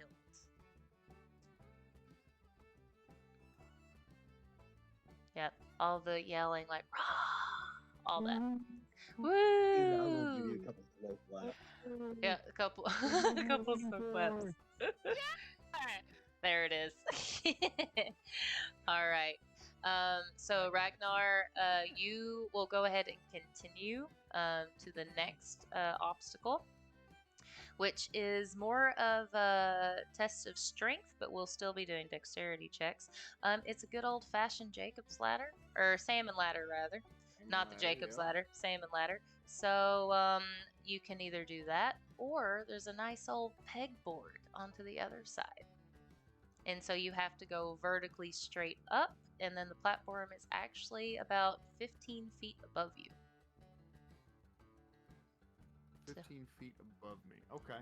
Yeah, so you either take the salmon ladder up, get up on the platform, or you take the pegboard up, where you have 2 pegs in each hand, and you pull up using only your upper body strength. Which way would you rather go? I'm going to go with the pegboard. No, not the pegboard, the salmon ladder. Okay, so you'll still use dexterity, so go ahead and roll. Wow, I'm really sucking tonight. 14. Okay. Alright, you do succeed. However, you don't quite get as flashy as you did before. So your first run through the moving balls in the water kind of took a little bit out of you. You were showboating a little bit. Maybe all those cheers from the men and women oohing and awing kind of actually got to you a little bit. But you do manage to get to the top, and you wipe the sweat from your brow, and you're like, okay, gotta focus. Gotta really focus. Gotta Okay. get your head in the game. Oh, no. Get your head in the game. Ain't doing that. No, no, no, no. Ciao. Ciao. All right. Oh, I can't wait to go through this. And then your last obstacle is actually almost like a tunnel of spiderweb ropes that you have to get down. And then immediately after landing at the almost 20-ish foot drop, of going through all these spiderwebby ropes and try not to get caught, but also don't fall too quickly and hurt yourself. You have to run up a giant ramp and pull yourself up to the top and ring a bell, and that will be the end of the obstacle course. So no choices here, you just roll and go. Okay. This one is going to be a 25. Okay. So, you go ahead, describe. Okay, so in this case, Ragnar looks down at all the ropes, and he's excuse me. He takes a moment to analyze and see if he can see an obvious path down through there, and he decides that he finds one, and he leaps over the ropes and kind of crosses his arms over his chest and points his toes, and he's in like a pencil position almost. And he finds a hole between some ropes that gets him down about 4 feet below the top of the rope. His head is now 4 feet below the top of the ropes. That's when his feet make contact with the first rope, and he bends his knees to take that impact, and he doesn't hurt himself. But then slides the rope up under his knees so he's got some grip. As he's now upside down, he sees his next opportunity to grab and get some purchase without careening down the rest of the way, totally uncontrolled.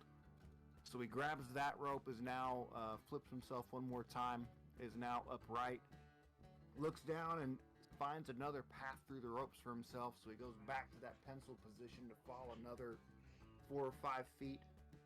Now there are just a few ropes between him and the very bottom, and he takes a more subtle approach, or a more easy, I guess, approach, and just kind of hops onto a rope, hops onto the next one, hops onto the last one, and hops down to the ground.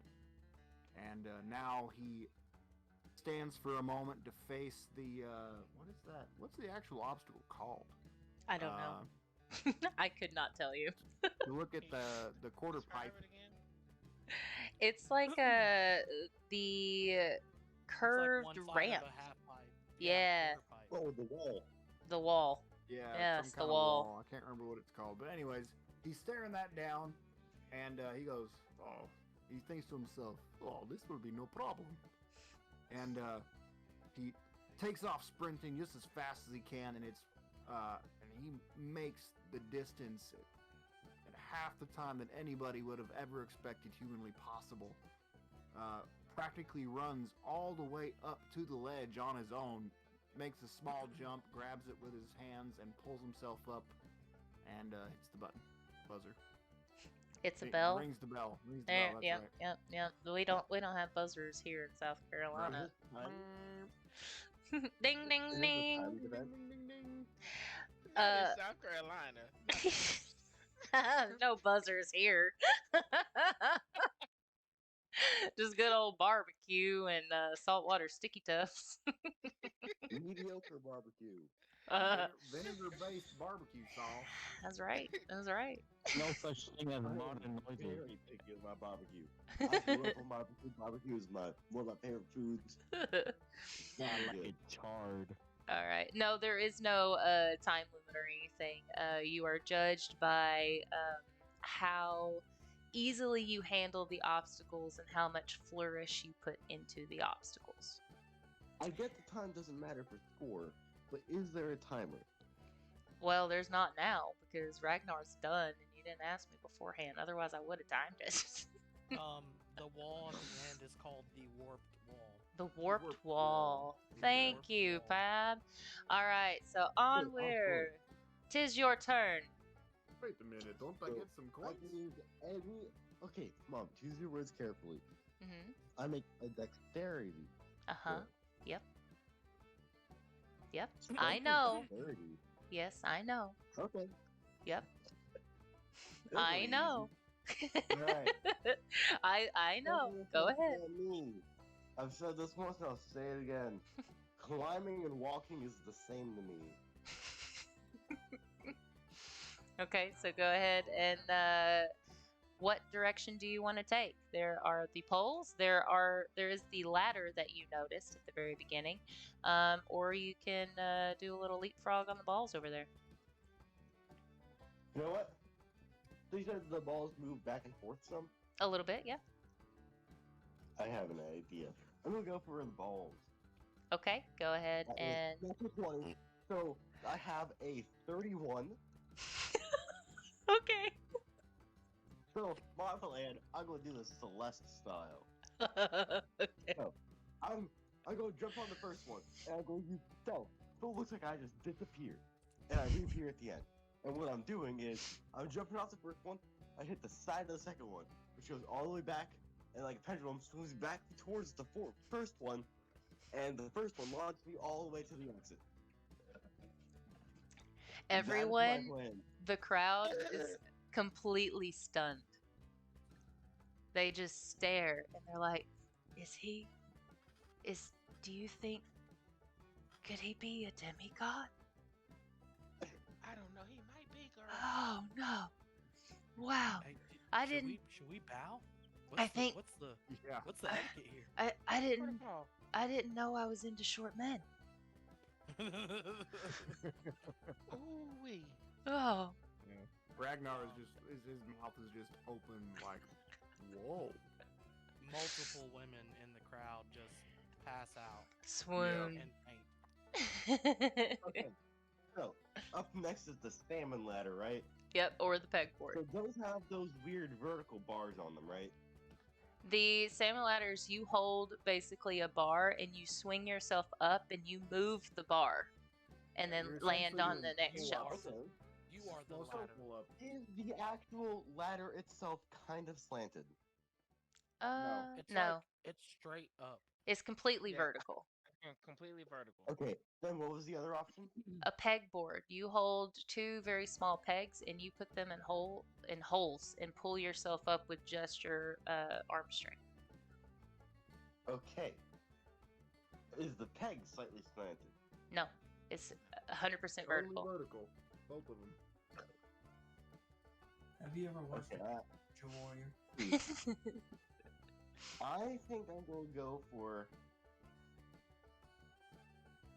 Oh, wait a minute. I'm gonna go for the ladder, Okay.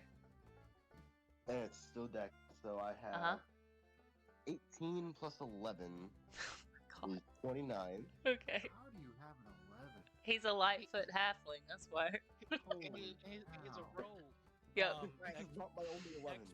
I'll tell you that. Expertise is I have 11 in stealth and in sleight of hand. Uh-huh. I have plus 8 in persuasion. he so- has expertise, which means his proficiencies have proficiencies. Yeah. Like this Wow. is literally like a Tuesday for him. Yeah. Yeah. This is him half Alright. asleep. I take this ladder bar, I throw it aside, and I'm just gonna jump up there. Flat foot vertical jump. For 15 No, feet. Just took off into the sky. Just my I bet people the need rule. me.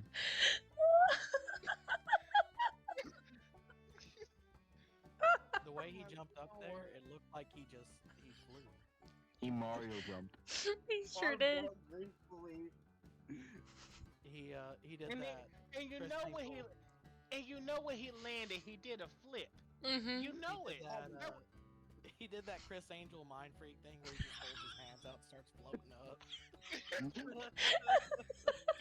Superman fly at this point. Good Lord. Okay. Alright, well, opens this curved wall. No, you gotta fall through the rope tunnel. And it's just a straight like 20-foot drop, and then you have to run up the Okay. curved wall. The rope tunnel that has Okay, thousands of places for you to do unnecessary flips and tricks. Alright, Uh-huh. so 10 plus 11, I have a unnatural 21. Can I just make it like a superhero landing where I land on like one knee, fist down, and look up slowly? Absolutely. You get to describe it. Alright, He hit that Black Widow. I take a flip, and I do not land on the ground. I go straight for the drop, and I make a superhero landing down. There's a very light thud, as there's nothing hitting the ground. I knew this was a great decision. This is amazing. Cause Alright, So now I'm at this curved wall, Yep. which I will roll for. 15 plus 11 is 26. Great. Dear Lord. I'm just He's gonna gonna run do up it. somersaults all the way up the wall, just Sonic. Man defies gravity. I'm going to slowly walk up the wall. That is the goal. Just like fully horizontal walking up this wall. Wow. You know what? Arms behind my back. You know what? Reality doesn't exist anymore at this point. I rolled a 26. Jesus.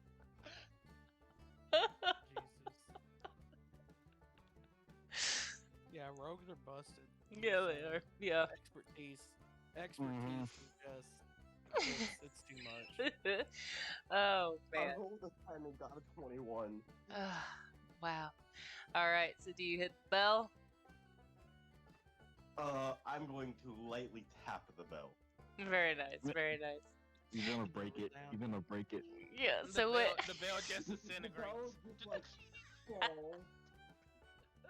It becomes a cartoon. It Yeah. gains sentience and gets up. It gets up and brings It itself. runs away. Brings itself. So whenever Onweir turns and he just feels very bored after all that. Yeah, you can take a bow. He takes a bow, and whenever he raises back up, the entire crowd is completely face planted and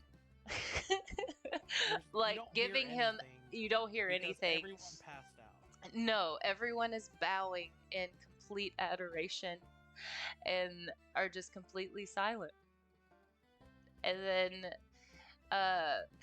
that's it. And then the elf over to the side is staring like with his jaw open. He's like, "Wow.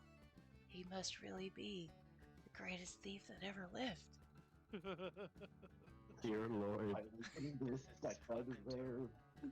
The one who was the one shot. Recognition. Like, I feel like even though, like, no metagaming, but a shiver just went down Brittany's spine. Of like, and she feels Something like this just happened. twinge in her head. Of like, Something just why do happened I that have it a shouldn't headache? happen. My ego was through the roof. Oh Lord, something's not right. Something shouldn't have happened. All and right. It did happen. So- Sense a disturbance in the force. Even Bonnie, though being frozen in time, knows something's going on. You know. Even Bonnie, who is in the hellscape in another world, kind of feels like a slight twinge, even though she's frozen in the timeline. Lilith is Even if frozen Owen in is fear baffled. of her. All right, so Onweir and Ragnar kind of take a couple of steps actually up because you've fallen further down than where ground level is, and then they're waiting for the two of you. Is actually it's Sky. She's you don't know who she is, but she's on a different shift, and because they're all constantly being rotated, and she goes, "I can't believe that I get to meet challengers." I'm just taking this praise in. I'm just like nodding my head. Keep going, keep going. And then she is holding. Ragnar's just being very humble. Yeah, Oh no, Ragnar's not even here.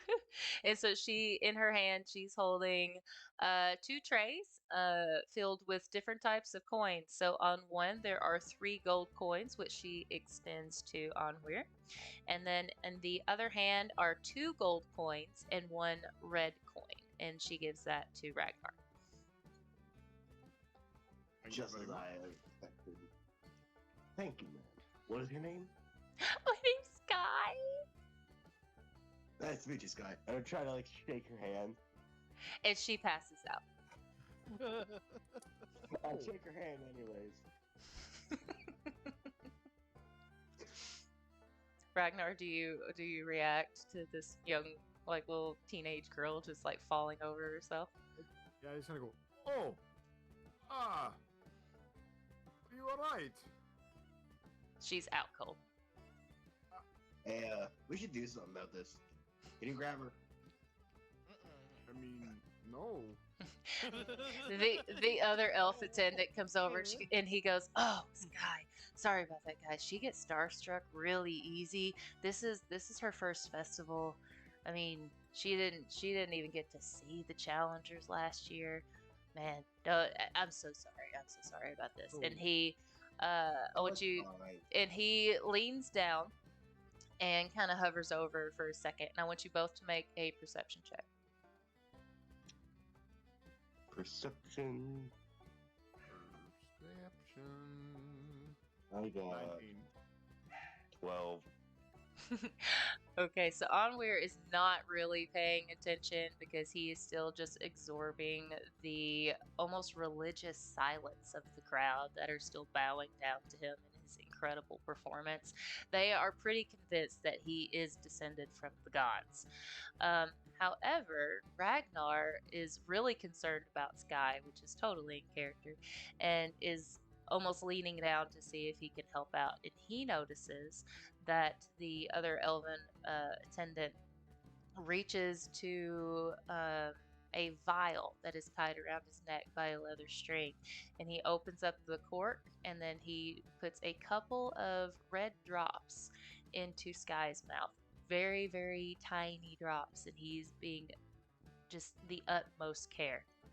And then by the time he puts the cork back into the bottle, her eyes open up and she goes, "Oh, did I do it? Did I pass out? Oh, I'm so sorry." And she hops up like nothing happened, and neither one of them say a word. Welcome back to the land of the living. Hey, wait a minute. Hmm? Why do you keep referring to us as challengers? Is not everybody in the line behind us a challenger also? Who are you addressing? Both not of them? Sky, but the other one. Okay. So the elf looks at you and he goes, "Oh, like, you're like challengers, though. Everyone else is just, challengers." So you say it a little bit longer, and it makes a Okay. difference? Yeah. No. We got this. I got this. Okay. So, can I make a persuasion check to see if I can get him to explain further, or like explain if I'm right after this? Sure. Okay. So what I think he means is like, so us two are the challengers, right? I have everyone else Yeah, here. That's what she said. We are the challengers. Okay. So we were brought here by like the second god of mischief. Obviously, I'm number one. So we were brought here by him. And I think everyone in our like main group, like my party. You suddenly they're face the plant. challengers. Okay. Can I roll for performance to see if I make a handstand? Sure. That'd be more like a dexterity saving throw. But What is it?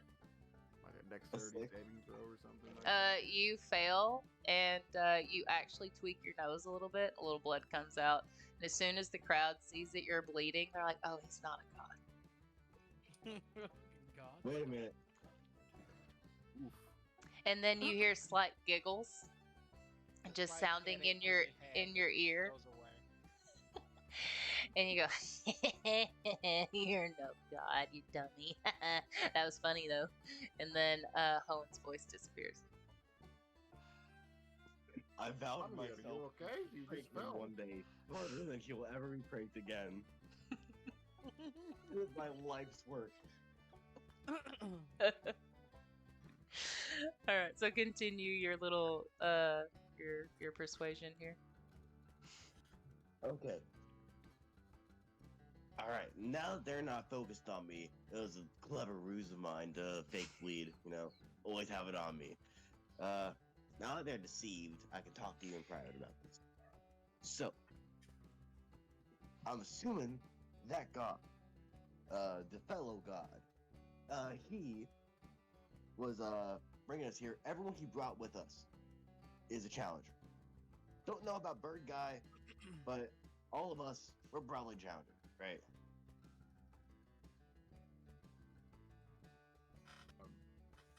Possibly. I'm asking this. I'm trying. Am I correct? I'm trying to persuade him to tell me if I'm right. Who are you talking to? The guys he was talking to. Oh, the elf. Yeah. He goes, are you done with this persuasion? I have not rolled for it, Right. but I'm asking to see. Okay. I have a +8. Jesus. Okay. I got a 23. Okay. He goes, yeah. Hoenn brings challengers every year. Yeah, 6 challengers every year for the festival. All right. But can you tell us the names of the challengers? Not asking what they do. I'm asking just what are the names. Yeah, sure. So, there's you, Onweir, and then there's him, Ragnar, and then there's the really tall, orcish lady who can be really ragey sometimes. That's Brittany, and then there's Brace, the dragon guy, and Launfy, the I mean, they said he was a Goliath. They also said he was short. I don't know. I think someone like messed up in the scribe department there. But and No, then he's actually Goliath. oh He's just Yeah. really short for Goliath. I understand. I feel for him. oh Yes, Lanfi is what we Okay. call a walking contradiction. okay. And then there's Rollin Flameheart. No offended. Could you tell me more about him?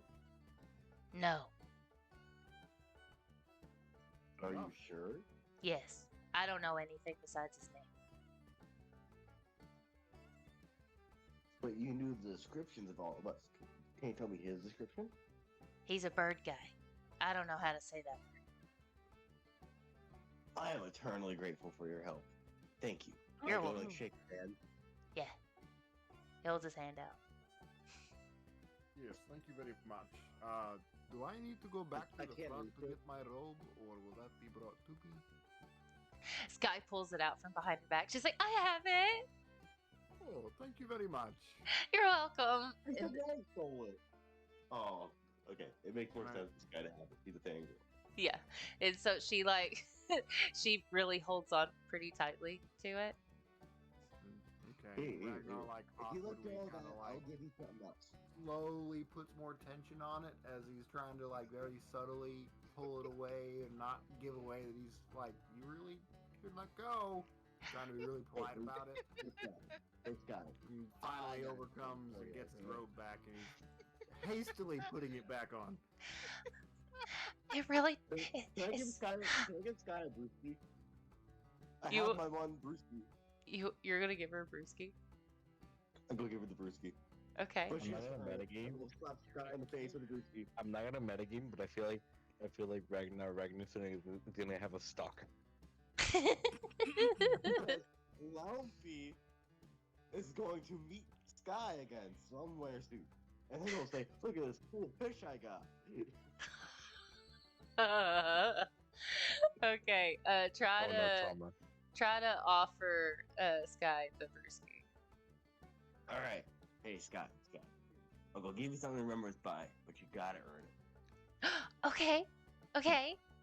Where we're from, it's tradition. This right here, I pull out the brewski like it's a sword. This is a brewski. A very powerful weapon. That is a It's also really a fish. it's a really So- big red fish, and she immediately like falls onto her face and bows. Okay, get up.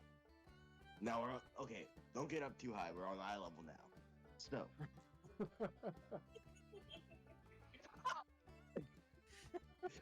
okay, so. Edward's like, finally. Her forehead is still on the ground, but she kind of turns her head a little bit to peek. Okay, Lord have so mercy, what's heaven. gonna happen is the way you earn a brewski. I did this. Don't know if you know, Brace did this, and especially Launfy. Launfy loves it when you do it. Don't even tell him that you're going to slap him in the face with a fish. Just do it. Oh no, I couldn't. You have to. It is tradition. It is a common greeting here, from where we're from. Well, I So if really you I want to really be polite- can't. I really can't. And then she Okay, just show wiggles him it. back You and understand. she scoots a little bit away from you. I'm not going to hit you in the face with a fish. I'm going to give this to you. But if you just show him it, he'll understand. Just make sure you show Launfy this for me. All right? You're gonna give me the giant red fish. Take good care of it. So she slowly gets up and reaches for the brewski. And I lightly tap her hand with it, and then I give it to her. and then she just stares at it and she goes and slowly turns and looks at the elf beside her, and he is also completely enamored with the red fish. It's gonna become a cult. I'm calling it. And he said, and so the elf looks at it and he goes, Sky, it's like you've received the blessing. Now be careful with that. It is very powerful. Its name is the Brewski. The brewski. Should I feel like I need to take this to High Priestess. Should I take this to High Priestess? No. Keep that to yourself. Oh no, this gift should be shared with the entire village. Nope. And Sky turns and runs away with it. Okay, can I, is there any way I could catch up with her? What is her movement speed? No, she's gone. She disappeared into the crowd. She's out of here. Brittany has a Yeah, full sure. blown. No, I cannot make a bonus sleight of hand action with my fast hands. What's the distance on that? Because she's There is no distance. There's no There is distance. no distance. It is a bonus action. I can make a sleight of hand check. This Okay. is plus 11. Okay. Go ahead. Oh, actually, roll a d. 19. Roll a d6. Okay. Well, whatever happens, I got a 30. Okay, never That is mind. There's no that's- need. Lord. God. Okay, so what are you doing with the sleight of hand? I'm going to grab the brewski, and then I'm going to hold it back out for her. We'll say, "This is yours. Keep it." Okay. I'll tell High Priestess Isabel it's mine, but I really have to show her. This could secure my spot in the temple. I won't let go of it. I swear. You know what? I'll go with you. Really? Of course. Okay. I can feel the ego rising with honor. Brittany has a full migraine right now. When I had a town's worth of people bowing to me, there is no going back. Can Anwar just live there forever now? I mean, my favorite vacation. this is the best vacation ever. All right, well, we're gonna pause there. Ragnar has his coins, Onweir has his coins, and he is accompanying Sky to try and go to the temple. And so we're gonna pause, and then we're going to check in with Brace and Rollin. They were on their way to the giant ale and wine barrels. This is not gonna go well for Brace. Oh, I can't wait to see this. ye of little faith. Brona? It ain't anything a little faith. I just said I was excited. Rona ain't here no more now, is she?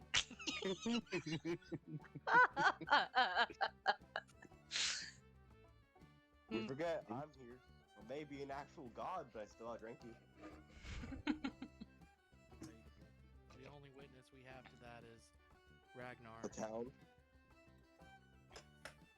Yes, Ragnar was there, and we'll say so. All right, Brace and Rollin. Yes. Yeah. Y'all are going up to the barrels. What are you gonna do? Is there also a line for this contest, I'm assuming? There are two very long lines that stream from the barrels that are just giving out that people are paying for, that are not taking a part in the competition. And then you look over and you see yet another attendant. This is a halfling, um, kind of a middle-aged woman, and she has bright red hair that matches the same red of her vest. And she has kind of a stern look on her face, and her hair is pulled in a very tight bun. And then you can see behind her is a very long line of, or a very long table, and a couple people are already sitting up there. Hmm. Okay. I guess I'll approach this woman with the fiery bun Okay. and ask her, where do we go for the booze? Well, do you want just to drink, or do you want tokens to drink? What are these tokens? Tokens. This is a competition, my dragon friend. Behind me is a drinking competition. You may choose ale or wine from over here. And Which one's then stronger? it really depends on the person. I would say they're about the same. And then, depending on your performance with drinking, you will get tokens, which you will use to get prizes at the prize booth. Okay.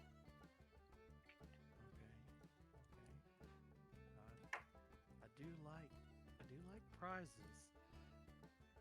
How do I sign up? How do I participate in this here contest? Take a seat behind the table behind me. Okay. And Brace goes and just kind of plops himself down at the table. And you, Mr. Birdman? Salutations, lady. As I'm bowing down to her. Hello. You look like a fine specimen. Roll a d6. Oh god. Rollins is killing me. Oh. 3.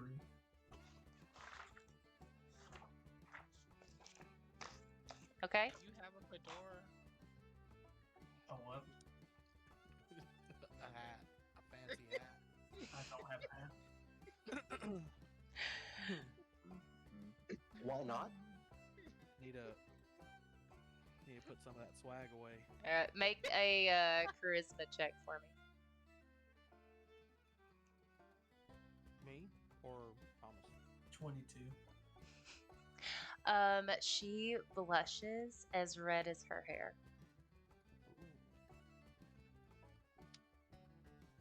Am I supposed to say something? Well, I'm I- guessing she's wrong. You didn't start this. Mhm. Ask her for a phone number. So, tell me this. Do you want to give me any inside pointers about these games? About which games? The one we're right in now. If you tell me the information I want to know, I might just show you a good time. Oh, a good time. I say that as I'm like raising my eyebrows up and down. Do you have eyebrows? A little bit. You can Okay. tell. Like You can extra long, little like longish feathers where your eyebrows should be. Yeah. Slightly different Okay. colored. Okay, gotcha. I want to have the visual. Anyway, not gonna make me look stupid, but you can tell. Yeah. I don't know how to give you pointers about drinking. If you don't know how to drink, you won't do well. Well, from what I can tell, this guy I'm with looks like a lightweight. But what is it? We drink as much as we can until the other person passes out? You drink 3 rounds. And depending on how well you hold your drink, you get coins. Shiny objects. I like it. Shiny objects. Yes. Question now: is there a private tent we can go to? Oh, uh, I'm on shift. Can I try to persuade her? Sure.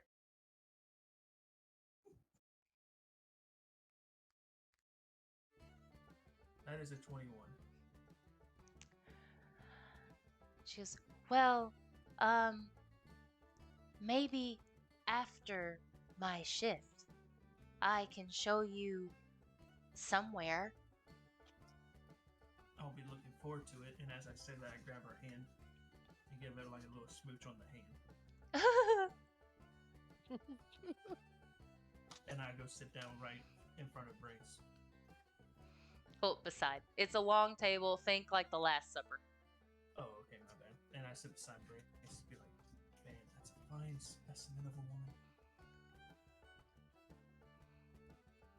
She's just Oh. she's making eyes over at Rollin. She's like, See that woman, Brace?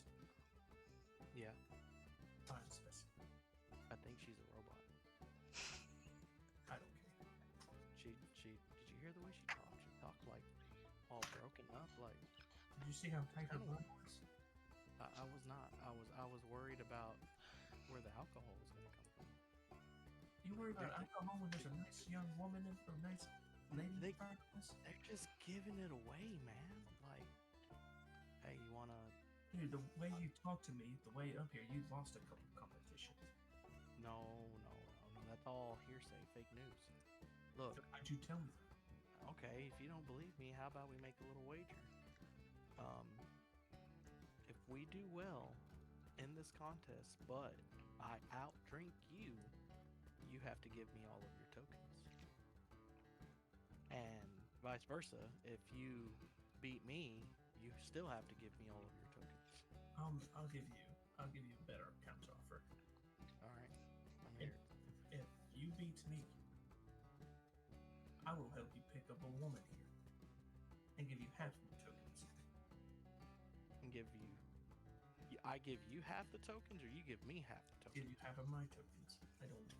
I like shiny things, but man, there's so many good-looking people. Oh, Okay. Well, how about if that comes to pass? Not saying that you're gonna beat me, but if you do, I'm gonna pick the woman out because that one was not a woman. She was probably a robot.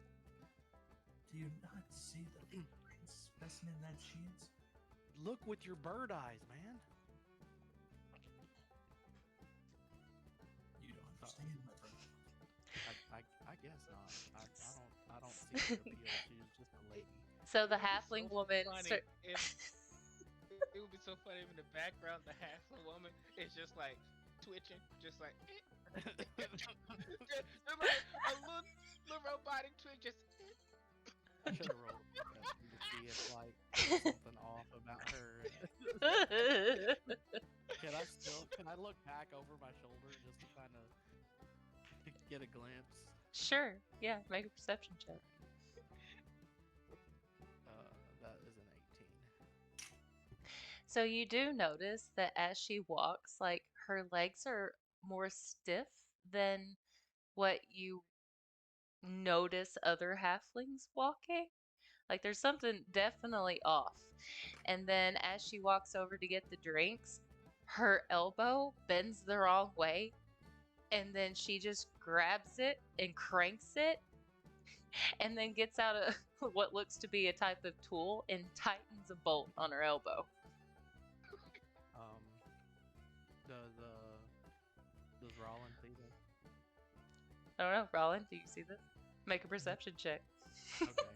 I am not even going to bother rolling that because I am just checking out everybody else. I kind of mumble under my breath. I knew it, but I don't know. Okay. So the halfling woman starts handing out or setting giant tankards empty in front of each person at the table.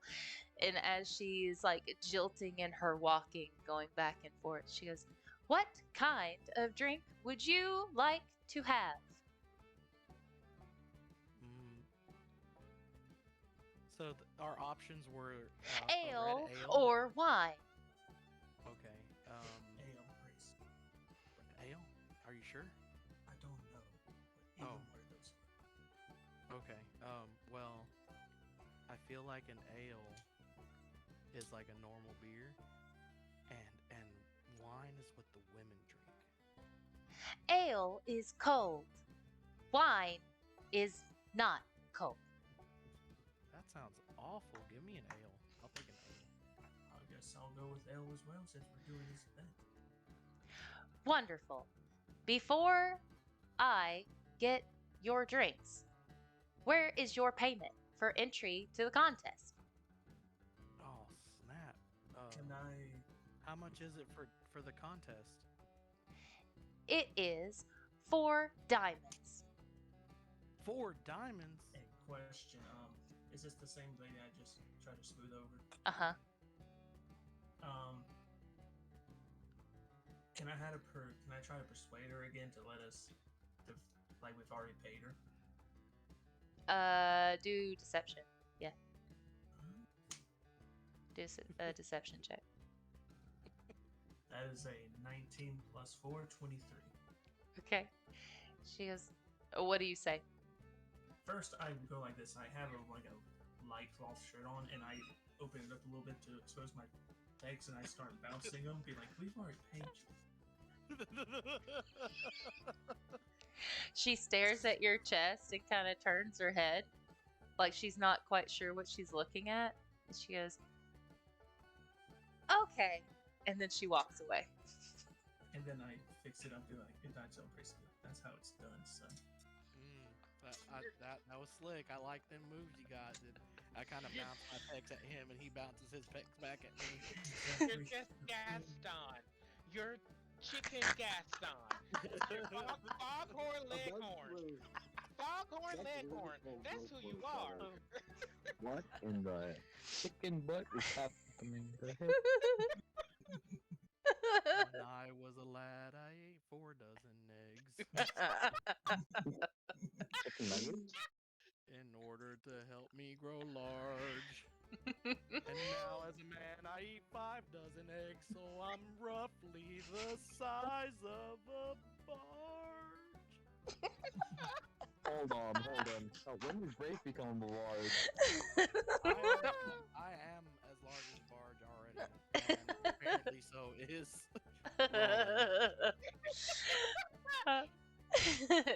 So the This is halfling, another one of so the those halfling woman Full Metal comes over. Alchemist moment. Oh yeah, the halfling woman comes over and she has a pitcher in each hand that surprisingly do not shake at all, despite the giant size of the pitchers and how full they are. She's rock solid, and so she pours everyone what they chose. She fills up to the brim ale in both Rollin and Brace's mugs, and then she goes down to the end. She goes, okay, go. Okay, so both of you roll a straight. Go ahead. Are these mugs like oversized comedically, or are they just Yes. normal like? Nope. standards? They are enormous. I want to like. I want to clink my glass with Rollin and kind of give him like a bottoms up and. But I'm wondering if they're so large that I have to like. I don't know, do some kind of dexterity or some check to kind of make sure I don't like spill the beer trying to clink my glass with his. Make a strength check. Okay. Do I need? Probably are the glasses larger than I am. No, they're not quite that big, but they're very big. Do I need to do a strength check as well, or? If you are also going to toast, yeah. All right. I got an 8, so I kind of like slide my glass across the table. Instead of picking it up. I have an 18. So as Brace slides his mug over, doing his damnedest to not spill any of the ale out of it, Rollin easily picks his up and tinks the side of it. A little bit of my beer spills out, but I dexterously catch it in my mouth and Roll since for I that. couldn't- Oh god. Doing you, too much. you said it. You roll for it, my man. I got a 12. It Oh, you Lord. try to catch it in your mouth and it dribbles out the side, so you don't get all of it, but you get some. Close enough. Since I did Good. not, I guess I'll roll a flat 20 for that too and see how good the ale is. Sure. That is a 7. Do I Yeah, need a like- roll? It's Go on. not. It's not the best beer I've had, but I mean, what beer is the best beer I've ever had? It So- does have a strange kind of lingering aftertaste that puts you off a little bit. Yeah, I do not like this. I think in the next round I'm probably gonna take the other option. But you know, the more you drink, the less you taste. I don't know. Is that how it works? Well, we'll see. Okay, so you We'll guys go find out. ahead and You can roll roll. a flat constitution. Hell yeah. 13. Where's Constitution on here? Oh, Should okay. be,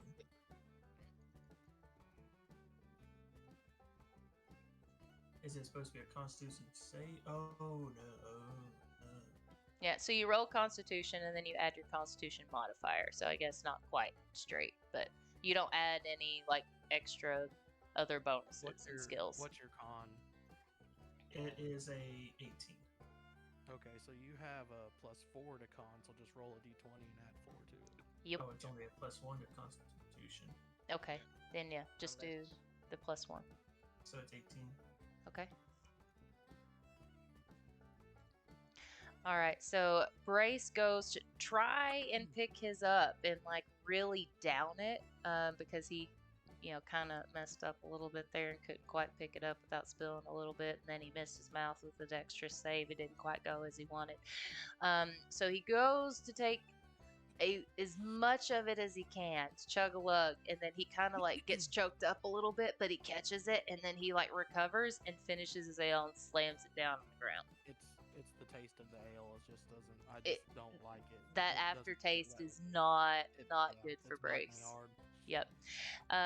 Roland, on the other hand, takes his ale, does a little swishy swish as if he actually has wine, and then downs it and sets it down like it's the easiest thing in the world. And I just let out a victorious yell, be like, yeah. Not a call. Not yet. I'm just kind of looking at Roland like in awe because I've never seen anyone as strong, if not stronger than me, and I'm kind of starting to doubt myself. Oh no. A little self-doubt starting to creep up that Roland's outdoing me. All right, so the halfling woman with the fiery bun comes back with the same pitchers, and she goes to fill up your cups with the same thing that you had before. Oh man, Come I on, kind of Brace. like Come on, try to Brace. hold on, man. I wanna, and I kind of like try to whisper to her. I'm like, hey, do you think you could bring me a wine this time instead? You want wine instead of ale? Brace. Yes, please. No, man, this shit's gross. Of course. It doesn't matter what you drink. And then she fills up your tankard with the darkest red wine you have ever seen. And then she teeters along and fills up everyone else's cup. Can I make a perception check on that wine to make sure it's actually wine? Sure. It's the ale. Are you, is it just perception? Like you're looking at it? Are you trying to find, like, See if there's something wrong Are you with trying the to wine. trying to sniff it and taste it for notes of cherry? No, Yeah. I'm just trying to see if I can physically see something to be like, is this wine off? Like he can tell that something's up with the wine. okay, do an You investigation got check. one in front of him. That is a 17. You take a look at you said the ale or the wine? The wine that Ta- Brace just got. Okay, you take a look at the wine, you kind of give it a little sniff with your big old bird beak, and seems like wine to you. Sommelier. You are weak for choosing that drink. And Sorry, To, and to I- think, and to it's think, so- and to think, I was going to ask to make love to you after this, but not after that nonsense. You know what? That actually would have been a plausible Hold on. route for this night to go, but after all this alcohol, but you know what? Fuck you too, bud. Don't tempt me.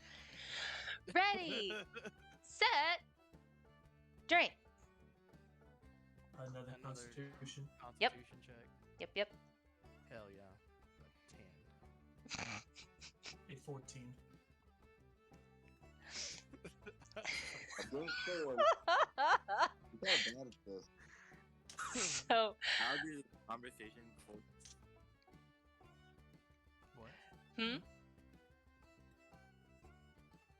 Mika, you were cutting in and out, Mika, what'd you say? Hold on, be right back. Okay.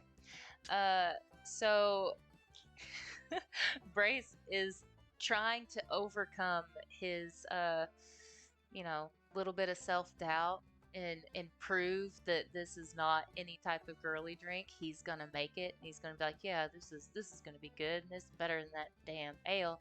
Goes to take a drink, immediately wants to come out his nose. The aftertaste of the warm wine from sitting out in the sun on the hot beach all day just makes it almost rank, but he's able to get it down. It's definitely not the worst thing he's ever tasted. He can Does it drink taste it. worse than the ale, or It's did not. I make a better? Did I make a better option? It's not so much the taste, it's more of the temperature. At least when it was cold, the taste was better. You could handle the taste better when it's cold. But just the wine also has that weird aftertaste that the ale did. You're not sure what it is and whatever they make in South Carolina, but it ain't good. But you're able to choke it down. Yeah, and you kind of like hit your chest a little bit with a fist, and you trying to cover it up, but you got it down. It was a struggle. And then Rollin, on the other hand, doesn't do nearly as well the second time around as he did the first time drinking that ale. That aftertaste is starting to hit him too. He almost drank it so fast the first time he didn't catch it. But the second time, it's getting him, and it's traveling up through his nose and just lingering in his sinuses, and it's really bothering his super sensitive bird eyes. But he gets it down okay. It's not terrible, and he thinks that you're still pretty weak because it's not that bad. I look at Rollin and I'm like, hey, does this stuff taste kind of weird to you? Like, doesn't it have like a bad taste at the end? Like when you drink it and it like at first it's okay, but then it just kind of sucks. Like, Yeah, I'll just let you know now. There's some good shit in this stuff. like do you know what they make? What they put in this drink? Like, care to No. share? But I can't. But I'm starting to. My eyes are starting to mess up on me, and Starting to feel it, huh? Don't tap out on me too. hey, at least mine didn't try to come out my nose. Whoa, look, you can't prove that happened. Alright. Give me my next cup. I want to ask the little halfling robot woman if she knows any ice magic to like chill the wine to see if that would make it better. So you wave her down as she's coming by with pitchers again, and she's filling everyone's cup. And she comes to you. She goes, "What is this you need? What?" And is there any way that you can make this cold? Oh, of course.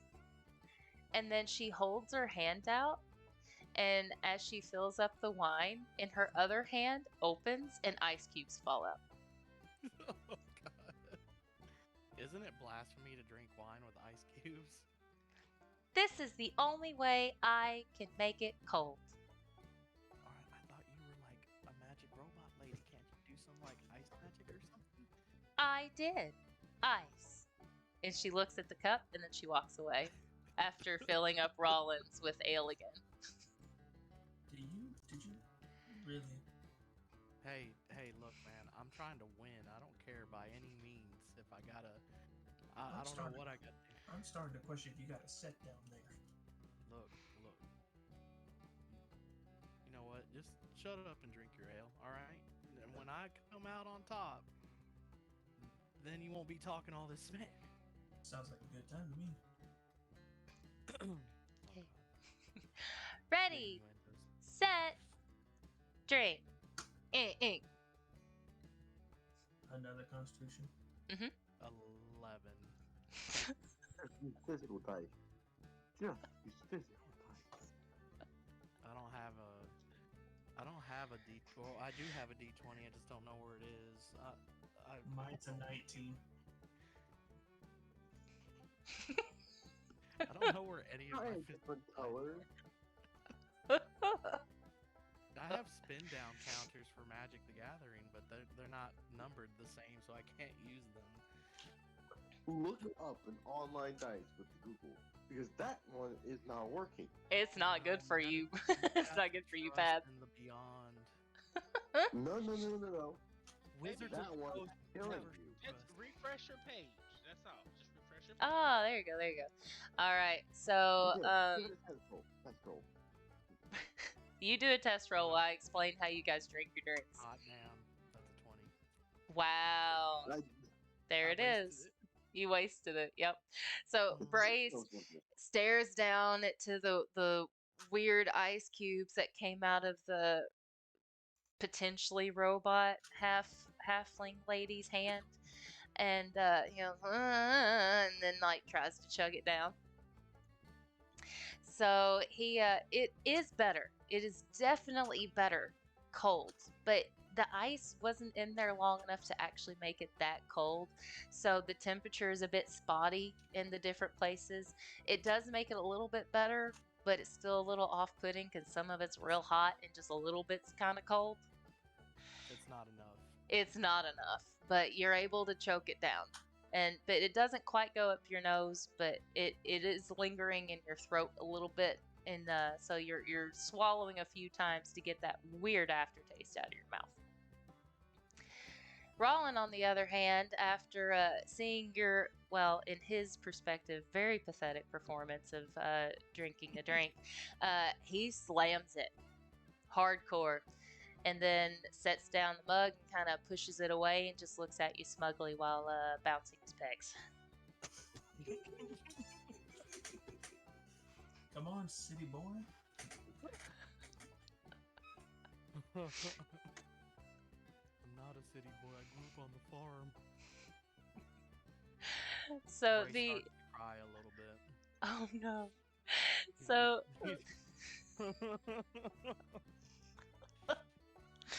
so the halfling comes over and she has a tray of different types of coins. There are white coins, pink, red, and gold. She stops in front of Rollin and gives him 2 gold coins and 1 red. And then she looks at Brace and she gives him a red, a pink, and then another red. And then she kind of looks at the tears on his face and she goes, "What are you doing?" And I look at the robot, the lady, and be like, he's just accepting that he just got his ass whooped.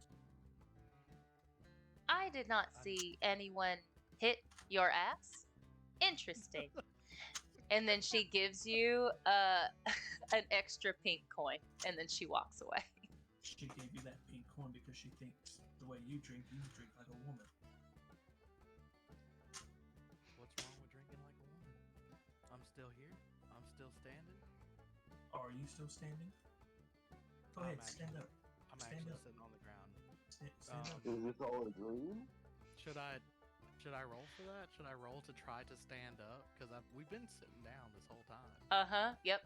Please make a a My legs may dexterity be check. tricky. Hey, what? Dexterity? Oh, Yep. saving throw. That's a 12. Oh, okay. And Rollin, what'd you get? 21. 21. There's a snake in my boot.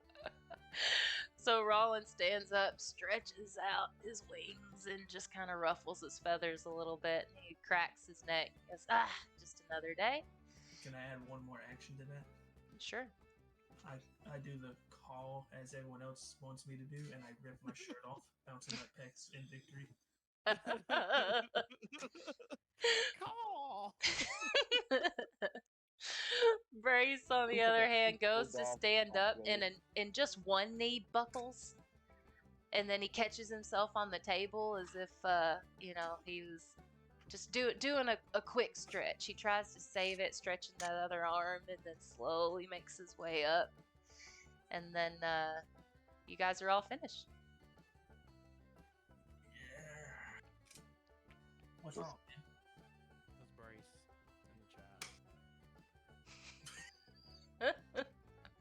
Stumbling. My legs. Uh-oh. My leg. My legs are betraying me. My body's betraying me. My strength has betrayed me. My pecs have betrayed me. Can Brace roll one more time? Just straight D20. I want to see this. It's not for anything alcohol related. Just straight D20. A 13. Excuse Highest me, roll sir. so far? My highest roll was this con check, which was it was a 20, so that I rolled a 17. My highest roll was 31. Is he still on one Yeah, knee? but Monger? you're rogue with And expert. greatest. No, he was able to. He's not on one knee. He was able to get up. He used the table to push himself up, but he is standing.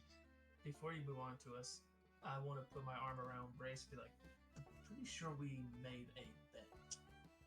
Oh yeah, that's right. So, Now we gotta go find a woman. And it can't be the robot lady. I want that. Damn, and I should have burned some of my crystals. What was I doing? and half Yeah, of you the- could have used some rubies. I don't know why you Could've didn't. used some rubies. I forgot about them. and Yeah. I want half of your tokens as well. Yeah, so he gets a pink and a red off of me. So Mhm. I only have Could give him both his hands. ones. But all's fair. He bested me in my own game. And I whisper in his ear, be like, "You don't test me again, son." Yes, As I'm bouncing my picks at him. Bryce just kind of hangs his head in defeat. He knows when he's been beaten. All right, so we're going to pause there, and then we're going to go back to Lamphy, who is just now walking out of the arm wrestling arena. You're still in the tent that have other contests going on. What do you do? I proceed to bomb it. Okay. I proceed to projectile bomb it on the ground. Okay. The crowd around you jumps back and they're really concerned because you were just revived. You're not exactly sure how. But they just kind of skirt around you. Now what? What's around me right now? Around you is a magic contest where you can watch different mages kind of do performance magic with different oohs and ahs, kind of reminiscent to what Bonnie did a long, long time ago at Yu's funeral. And they are getting different types of tokens for the different types of things they create with their magic. You could also go to puzzle boxes. There are people looking at different types of puzzles and solving them as best that they can. I would like to do that. The puzzles. All right. So you walk over to the table and then you see a dragonborn. They do have black scales. Their whiskers are red, which actually is the exact same shade as the red vest that she is wearing.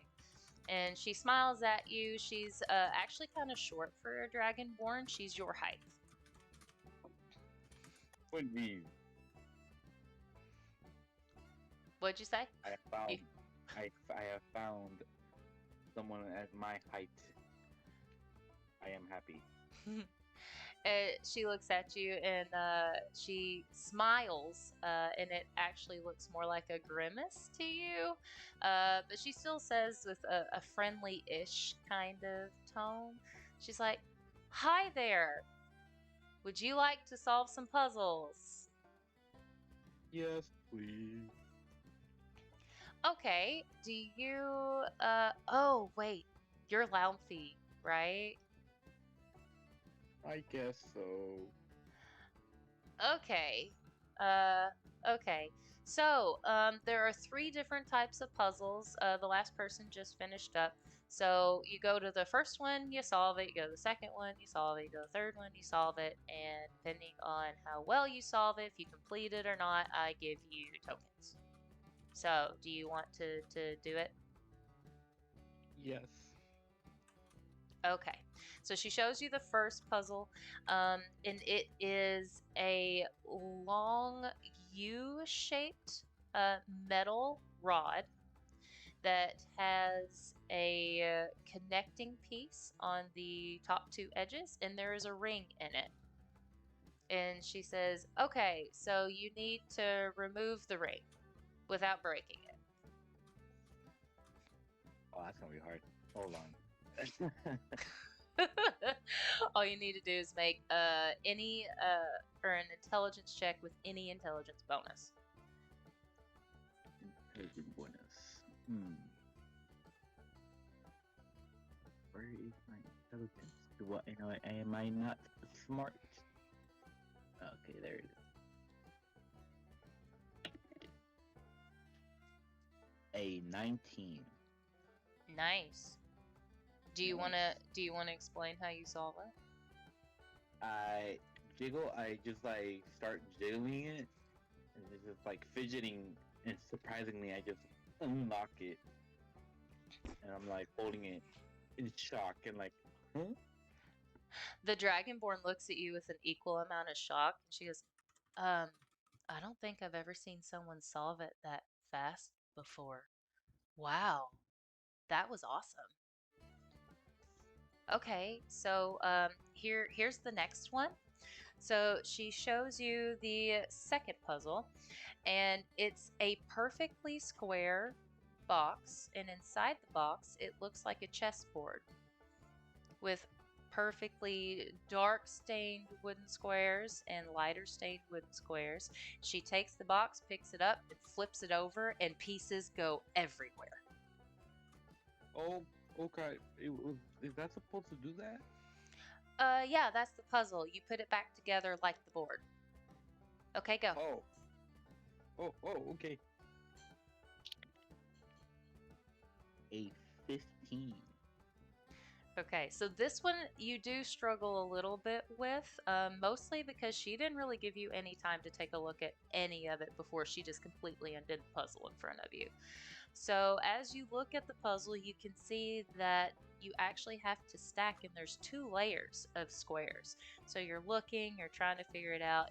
It is really complicated. You start, things don't fit together just right. You have to restart, but eventually you do piece it back together into the perfect chessboard place. Can I eat it? I mean, you can try. Let's do it. Okay, make a... Do sleight of hand. Do a sleight of hand check, because at disadvantage, because she is staring at you, watching you solve this Sleight of puzzle. Yeah, at disadvantage. Okay. First one was an 18. So, 18 was the first one. Second one was 20. Okay. So you managed to take a giant bite out of the chessboard, and the pieces start to go everywhere. And you start picking up the pieces and putting them in your mouth and chewing them like slowly and gnawing at them. And she kind of like steps a half step away from you and is like, yeah, you can just keep that one. Okay. Thanks for the snack. Uh-huh. So she goes over to the last puzzle, and it is a box. It looks just like a simple box. You can't really tell much of anything about it. It has pretty designs on it. And she says, open it without breaking it. Okay, I am gonna make a insight check. Okay? A 16. Okay.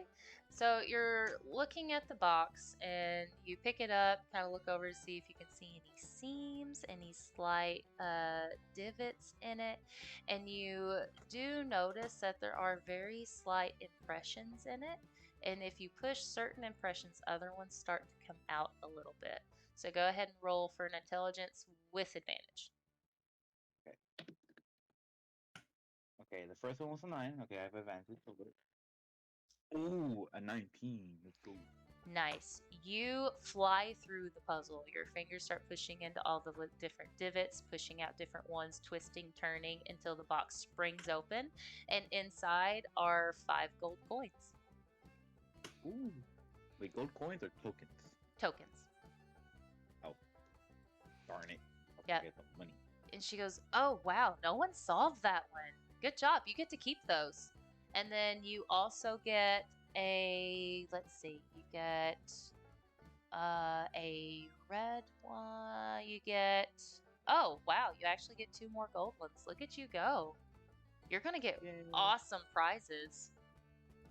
You know, and you actually probably wouldn't even need to do any more competitions if you didn't want to. You have enough. I will do again. I want to have fun.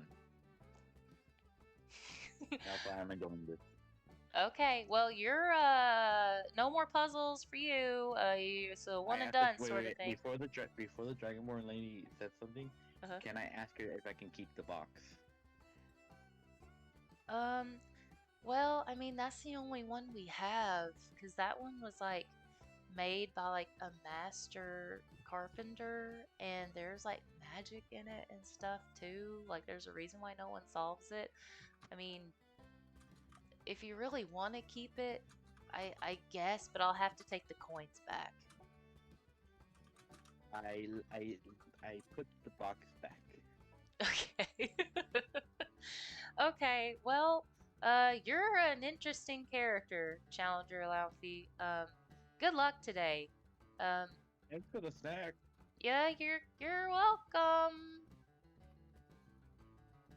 I'll feel bad if it was the only cue. Wait, was it the only cue? The chessboard? No, there are other ones. It's just the box is the only one. It was a pretty special box. So more snacks then? No, get out of here. She looks at you and she can see that you're eyeing all the puzzles, and then she like at you, and smoke kind of comes out of her nostrils. Oh, okay, bye. She giggles. The Scooby Doo skedaddle. Yeah, she giggles as you run away. All right, and then we're going to move to Brittany, who we last left off at the food and trinkets. Hadn't quite made it to trinkets yet, but we had some saltwater sticky tufts. Brittany, what are we doing? We are going to move down to trinkets. Awesome. Okay, so you see there's really only one booth that has like some really nice trinkets. It's kind of set into 2 different sections. The first one is mostly clothing. You can see hats and flags, armbands, scarves, and they're all some sort of red. They have various designs and stuff on them. At different levels of craftsmanship and whatnot. On the other half, they have the trinkets, which are like toys, carved coins, painted rocks, wooden amulets. Most of them seem like they're kind of just craft things that people are the salesman's handing out to people just for the festival. Is there anything you want to pick up and look at more closely?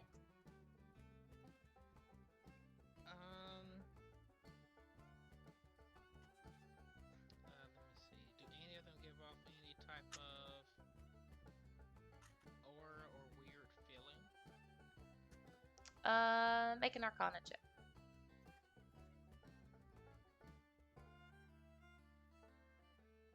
18. Nope, no magic whatsoever.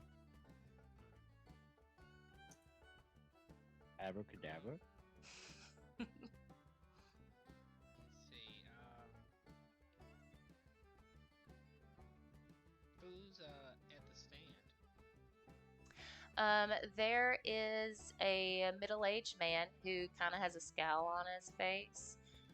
He's a human, and he has kind of graying hair around his temples, and he's been here all day, and he's just kind of done with it, but he still kind of keeps a smile on his face.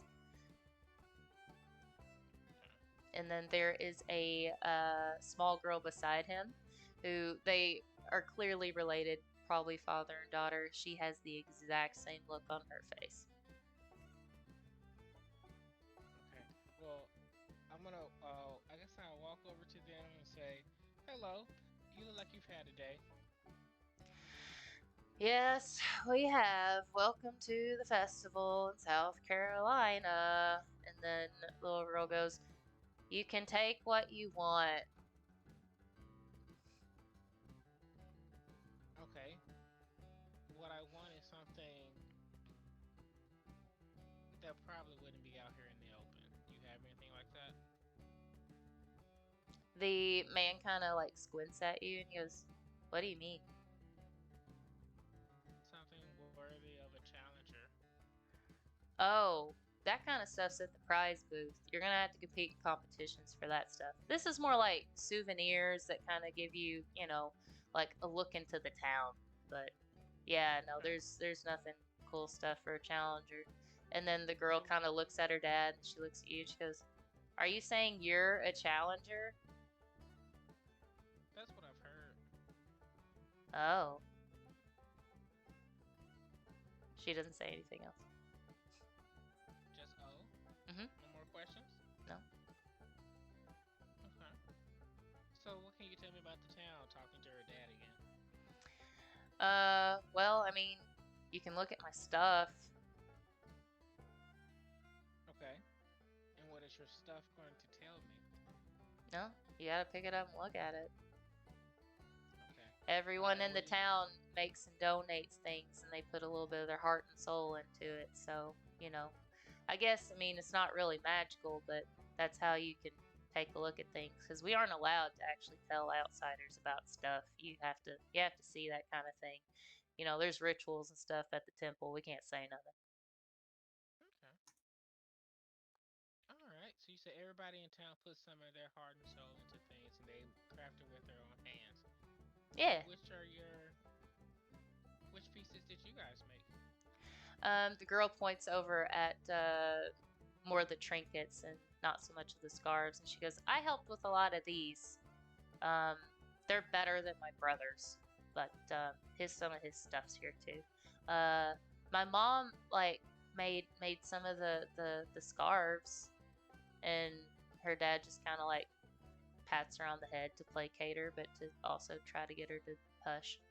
He's done for the day." Which trinket is your favorite? Talking to her. She points over at one of the painted rocks. And which one's your second favorite?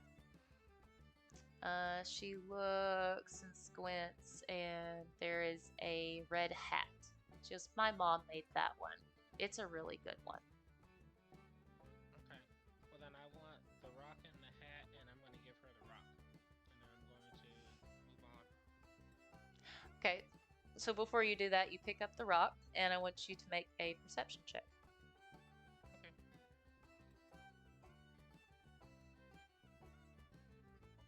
Eat the rock. Nat 20.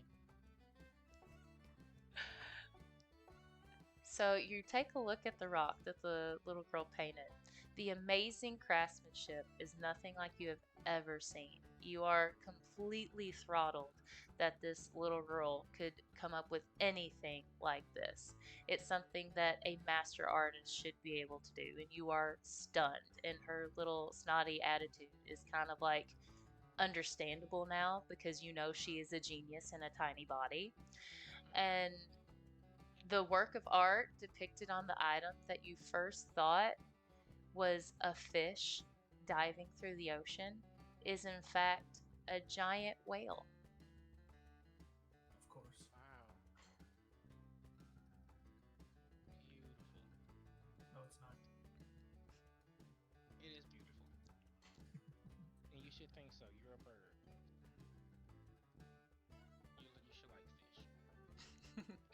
not that guy. All right, and then you want to look at the hat? Yeah. Okay, roll for perception.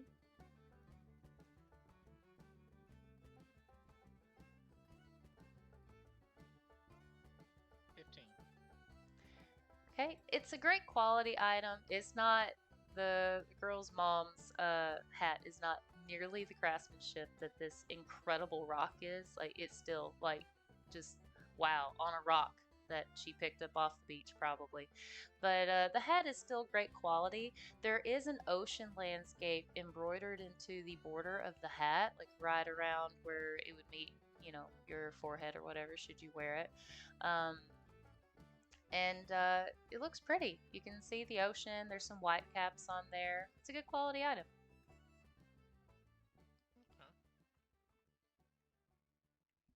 All right. Well, yeah. I already said I was gonna give her the rock, so. Okay. She looks at it. She goes, "It's not even my best work. You can keep it." Are you sure? Yeah.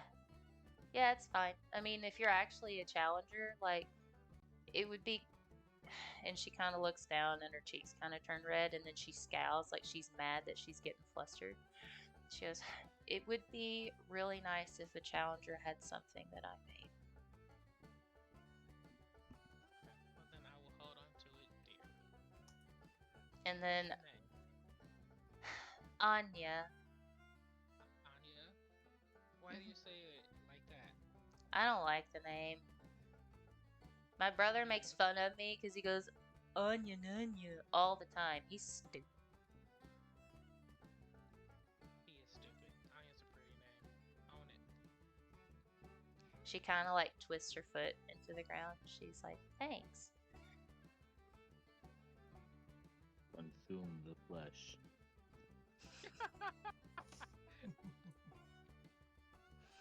Alright. And then I will ask the father what his name is as well. Mine's Anyo. Anya and Anyo. Yeah, yeah. She was the firstborn, so she gets dad's name. It's kind of the tradition. Her mama didn't like it much, but it is what it is. Yeah, it is what it is. Alright. Well, thank you guys for your help. And I guess I'll move on. Thank you. Good luck later. Thank you, I guess. They just kind of stare at you as you walk away. Alright. I don't know, what else is there around? Or can I do anything else? Or you want to move on? All right, so we're actually going to congregate everyone except for Onweir, who is still chasing after Sky. You all kind of like mosey around until you all meet each other again, and you find that you're all standing before this, someone had called it a netball kind of roped off section. So now that you're all together, go ahead and mingle. Oh, can I ask you a real quick question, Mombi? Yeah, Or a request, rather? sure. Can you send me the description of the stone and the hat? Yeah, Cool. Thank you. you're welcome. And then me and Grace are walking out. I'm like, you gotta make yourself look big. You gotta make yourself look dominant. Show those females that you're the big one around here. Oh my gosh. I am the big one around here, and I kind of make my pecs start dancing by Stop with the themselves. pecs. You're not at that level yet. No. Oh, sorry, master. Oh Please no. teach me the way. Just poke your chest out without your pecs popping. I don't know if I can. I'm not strong enough. Do it. Okay. He tries, but unbeknownst to him, they keep doing it without any correlation from Brace. He is honestly very physically and emotionally trying to stop, and he can't, and he knows he can't, and his body betrays him yet again. Are they gonna have a training montage? Oh my god. No. Well, I mean, We've been We- training we- off script.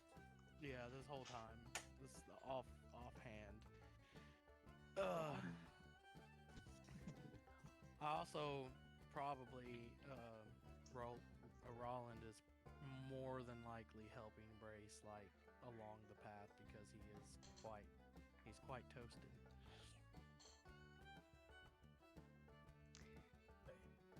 Oh, there's your other friends. Oh yeah, Show drag them me you're off. you're the dominant alpha male. No, I can't. Do it. I had way too much. I need help. Just drag me over there and lay my limp body on the floor. I just signed disappointment. This is why I can't have shits. So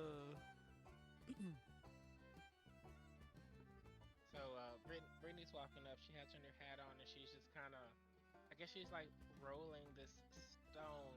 How big is the stone? I don't remember. It is like if you put both of your hands together, it's about that big. Okay. Circular-ish. It's a pretty big stone. Okay. Enough to have like insane detail on it. Mhm.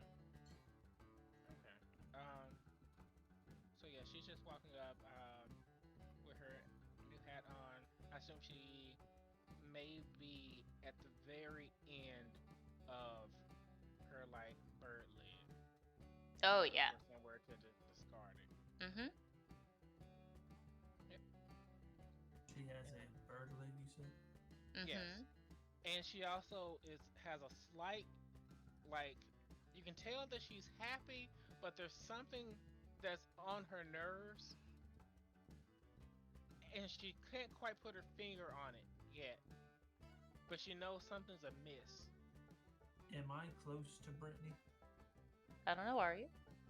Oh no, I forgot what you said we were. You're all just like you meet up all within like a 15-foot circle-ish in front of the netball. Okay, I can see that she has that facial expression, right? Oh yeah, for sure. I look at Brace up and like, watch the master. Oh no. Brace sits, cross-legged on the ground, and he is laser focused on every single little thing that Roland is doing. You're not gonna warn him. And No. Okay. he goes over to Brittany. Why would I do that? I'm trying to learn from the master. I go over to Brittany and be like, what seems to trouble your mind? Are you? Huh? Who are you? I'm Roland. I just see that you seem to be troubled. I'm okay, thank you. Are you sure? Because you know if you are troubled, we can find a lonely tent. And I can get it off your mind. Get it off my mind? Yeah, whatever it is that's bothering you. And what did you have in mind to get it off my mind with? And I just start, and my face just started bouncing. A couple passersby are slowing down because you guys are quite the figure, standing in the circle, all kind of looking at each other, and some of them know who you are, and others are like, oh, what's happening? Hold on 1 second. How tall are you? 6'2". Okay. You're taller than me, aren't you? Yeah, I'm 6'10". I just wanted to check and make sure.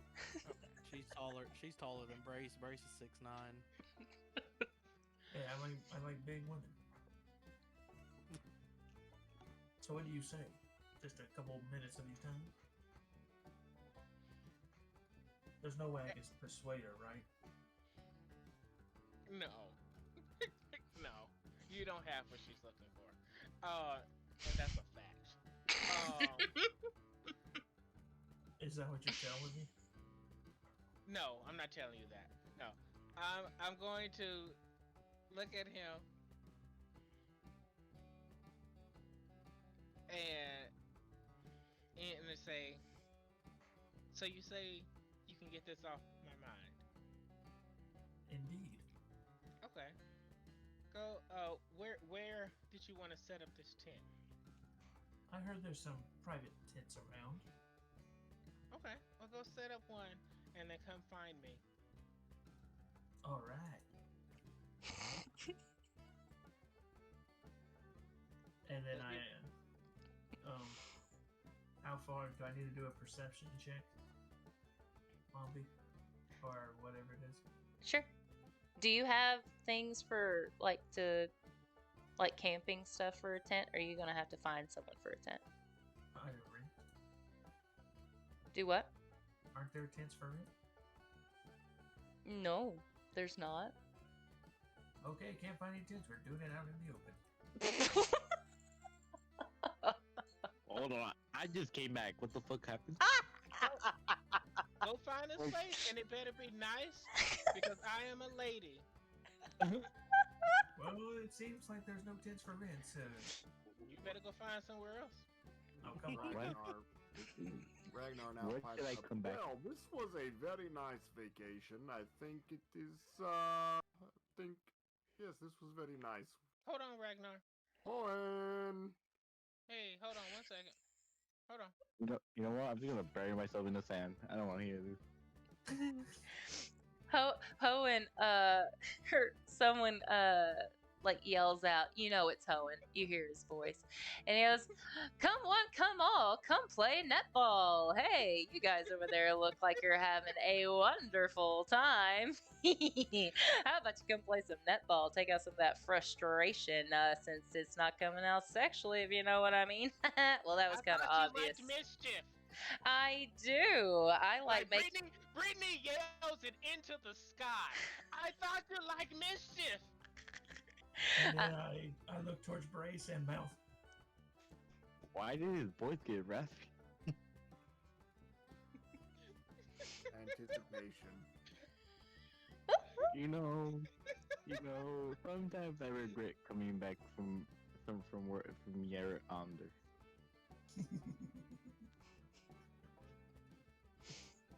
I'm looking at you, Thomas. Wait, what am I doing? You said you looked at me and mouthed something, but I don't know what you mouthed. I said I like her. Y'all forget. Brittany is chaotic neutral. Mm-hmm. She saw this opportunity and she was gonna send him away. I'm learning so much. So what are you doing? I guess we're all congregating at the netball since Hoenn has decreed it from on high. Well, make a I guess a deception check, Brittany, to see if you can convince, and then it will have to be Rollins' wisdom. Okay. To do what? Brittany's gonna try and convince you, and then you can also do the same and actually trying to convince her. Yes. What am I rolling? Okay, so first we need to backtrack a little bit if we're gonna actually pursue this. So We don't. It doesn't matter. We don't have to. I'm just playing along. oh, I know it'd be funny though. It'd be funny. So Rollin, go ahead and do a charisma check. Oh, you done messed up. I know, right? That, sir, is a 23. I am good in charisma. Versus my what? Do your wisdom against your wisdom. Okay. Because you know a thing or two about what he's doing, but you can at least give him props if he's doing it well. Yeah.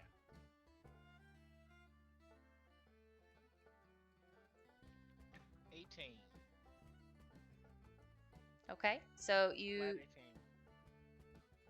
Yeah, so since you lost the check, you don't. I mean, it's not necessarily that you're persuaded, but you're like, okay, he's got some stuff. He's pretty charismatic. I see what he's got going on. But if he's not your taste, he's not your taste. Cute, but don't let that shit go to your head. There you go. Hey, And You gotta Now, since you are, your alignment is chaotic neutral, and you want to mess around with him a little bit, you think that about him, but what do you say instead?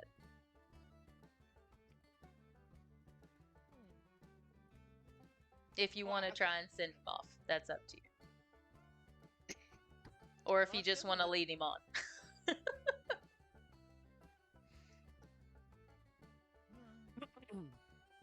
Well, I assume that he can't. Well, he can't be let off now because Cohen wants us to stay here, which is fine.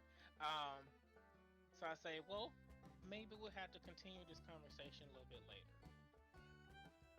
Okay. I'm looking forward to it. Do persuasion. Oh, me or her? Brittany, do persuasion. Set. Because you don't really mean that, but you're just saying that. I'm just fucking with him. Yeah. Oh, you bastard.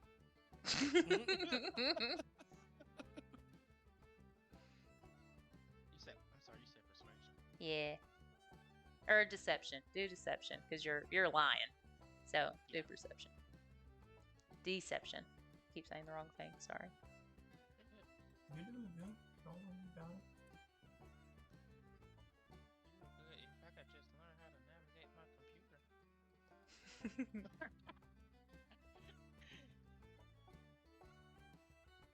15. Okay. And then what is your wisdom? Do wisdom check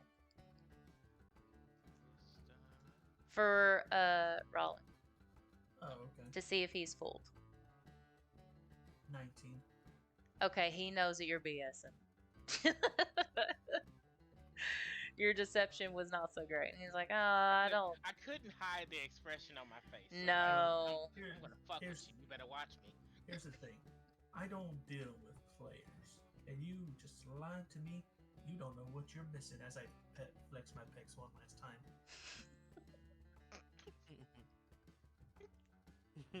I'm Brittany face tries palming. to stifle a giggle. And then I go over to Brace and be like, you don't play with players. Don't try it with her. Oh, okay. But I honestly thought that you just sucked at this, but it turns out she was just the wrong one, right? Yeah, She wasn't a good match. Yeah. Oh She's a man, feisty that one. really could have went somewhere. Hoenn walks up to you in person, wearing Could a have. wearing a red vest as if he's working the festival.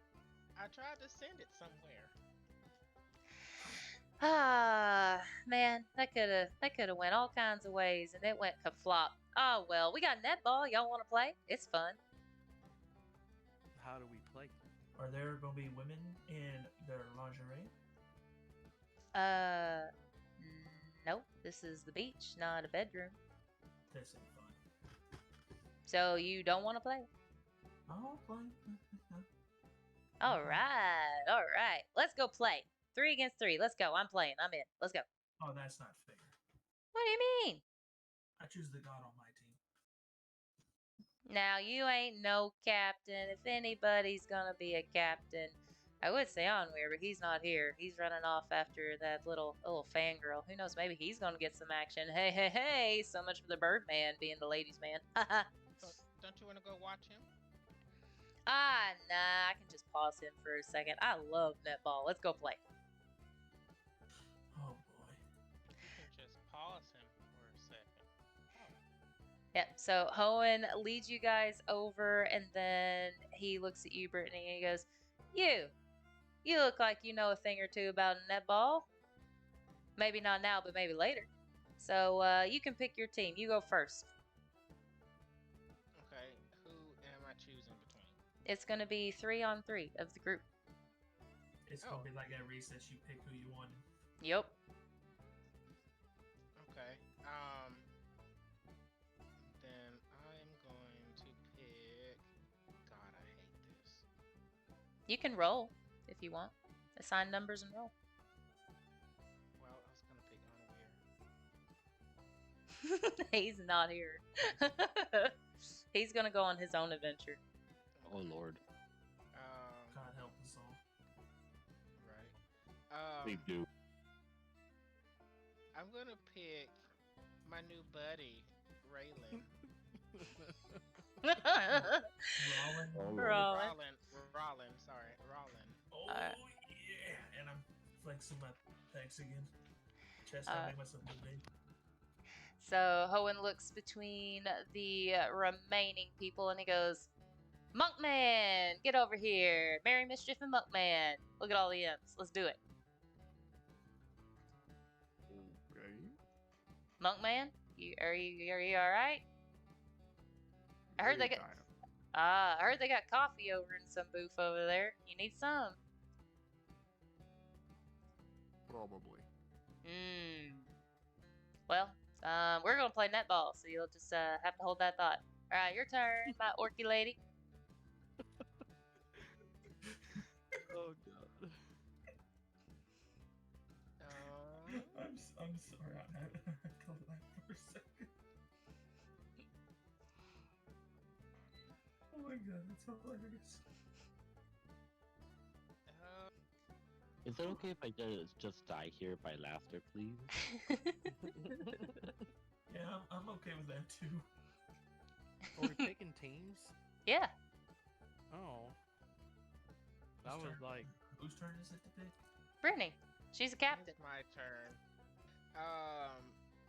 I'm gonna pick.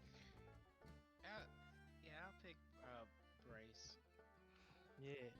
All won't let you down. right, little clown boy who failed. Let's go, man. Let's do it. Just to let you know, Brittany, I'm probably 100% gonna let you down. I know you are. That's why I was so hesitant to pick you. Dang. Ow. That was wow. My peepees. Hold on. What the hell did I just connect to? What the fuck? My Don't feefies. ask. Don't ask. Can't. Come on. You can't. I feel like everyone just here is just like drunk by their tiredness at this point.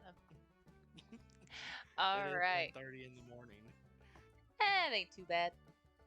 No, it's not bad at all. All right, so we. I've got stuff to do tomorrow. It is what it is. All right, so we are going to pause the netball game before I really get into that, and we'll let IRL Ragnar get some coffee, and then we're going to phase on over to Onweir, who is running after Sky, who's bolting out of here. Question: are we doing an all-nighter D&D session? Oh my god! No. I'm quite here for it. I'm not mad. Well, I mean, the timing and stuff is really up to y'all on how much you want to roleplay. So, it is what it is. Do it all night. I'm just enjoying my character. I'll just let y'all go now. I'm Oh, so well. happy. I mean, it ain't like you're gonna stop us from living our Yeah. best lives. Mhm. I'm not DMing right now, so I'm living the life. Thomas. we can see. Big Jake wants you to answer your Discord. Oh shit.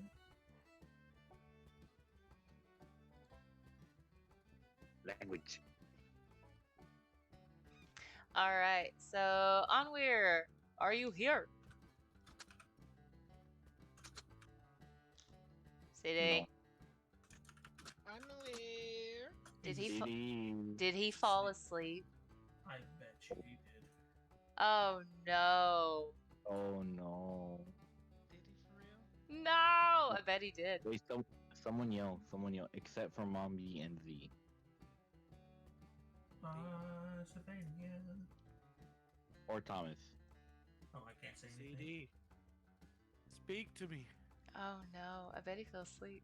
We hadn't heard him talk in a really long time. If you respond, I will do the Peter Griffin laugh. If you respond, we will unban a Pokemon. Oh, Oh, If you crit left. respond, Oh, we we'll lost give crit. you walking wake for free. if you He's say, asleep. if you say here, I will unban Iron. CD, you're mute if you're talking. Not that I'm actually will do Nope. Nope, he's asleep. Oh, dude, no. Well, Crit, are you able to yell?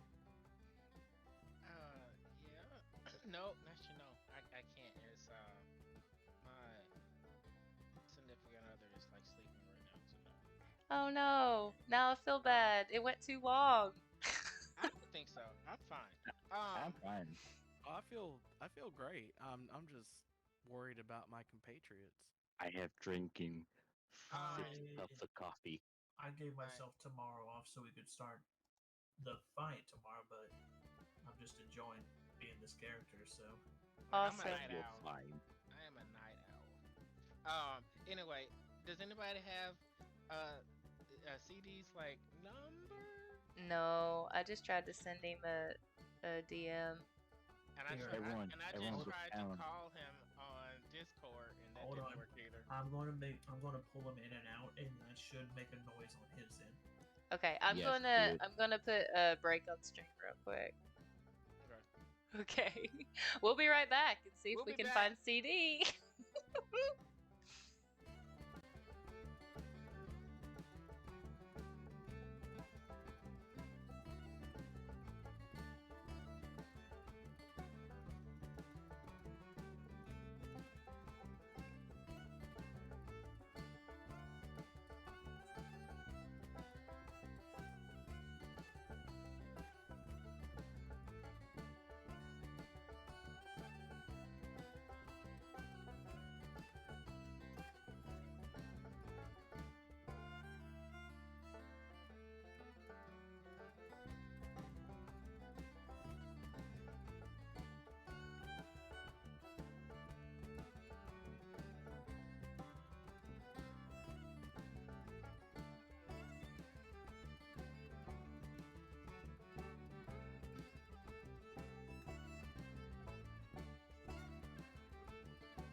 All right, and we're back. So we lost CD. So Onweir is on his own adventure with Sky. Who knows what those two are gonna get up to with the brewski? But we will continue on with the wonderful netball game. Okay, so I will guide everyone through. It's not super complicated once you get in the swing of things.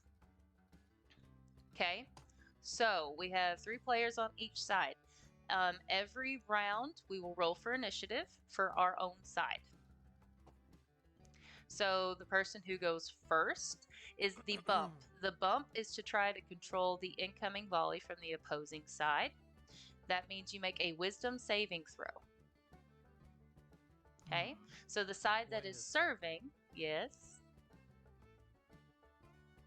Go on. Okay. Never mind.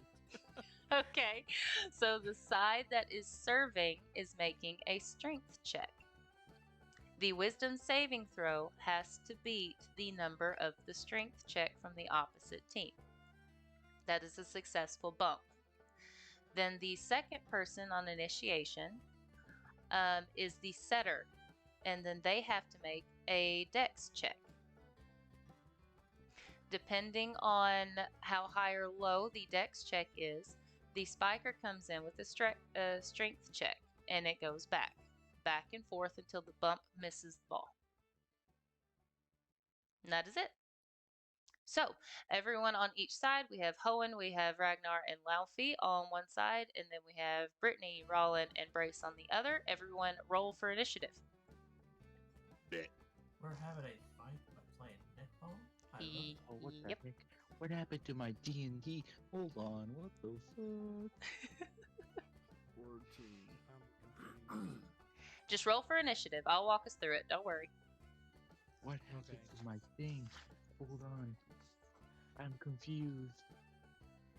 Why is everything broken? I got a 12. Okay. I got a nat 20 plus 4. Okay. 24. Initiative?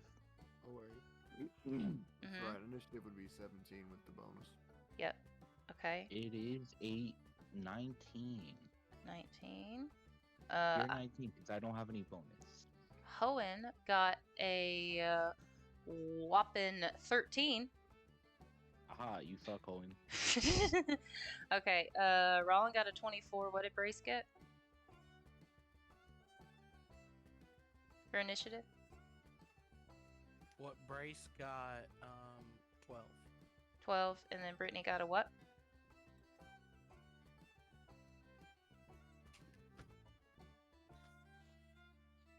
Did we lose crit? Oh no. Goodbye, crit. Crit, no! Right?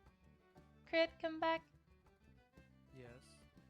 We Crit, gotta come play some ball. And he's Drop probably him on away five. from his screen. Probably.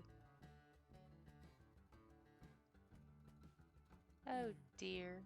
Oh dear. We're losing one after the other. Oh no. Good job, Mombi. You killed everybody. Yes! And I didn't have to do shit. V is At on the least- verge At on, least there, on Thomas that just line. threatened to kill us. He didn't actually do it. Mommy did it. I guess I did. Oh no. Oh. Crit? Oh, maybe Crit was. Oh, maybe Crit was talking, his but no phone- one was hearing it. Maybe his phone died. Well, it says he's on Discord. What happened? There Oh. he is. There he is. Crit! Crit, Speak to are us. you on push to talk? Wait, Crit, are you on push to talk? So I think. Blink. I think. Blink once if 30. you can hear us. Really? I think Crit is crashing. Oh no. Close out your Discord app and reopen it. Yeah. But what if it's a tab? Close out the tab and reopen it. Yeah. There you I go. always task manager it and kill it that way. Or alt F4. Yep. Why is my thing so buggy? What the heck? All right. So whenever Crit gets back, Rollin, Brittany, and Brace will go first. And then Rollin will, I mean, unless Brittany makes more than a 24, Rollin will be serving. Yeah, I think Chris is having technical issues. Oh, man. Okay. Well, that's okay because we have to do our side first. So Rollin, go ahead and make a strength check. Serve the ball.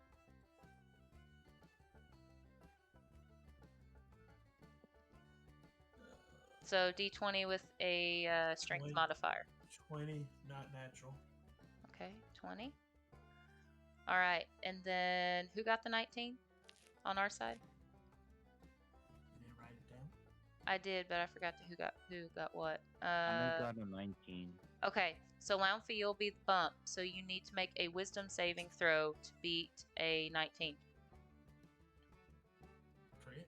Oh my god, none of my things are showing up. Gold. I'm gonna use my phone. Why is my computer bugging out?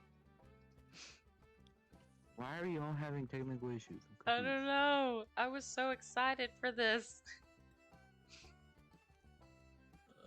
Okay, a 17. Okay, so that was a fail. So 1 point for the opposite team. Yeah. Hell yeah. That's a Okay. I think the lead. That's a chest bump. yeah. Rolling. Okay, go ahead. Everyone re-roll initiative.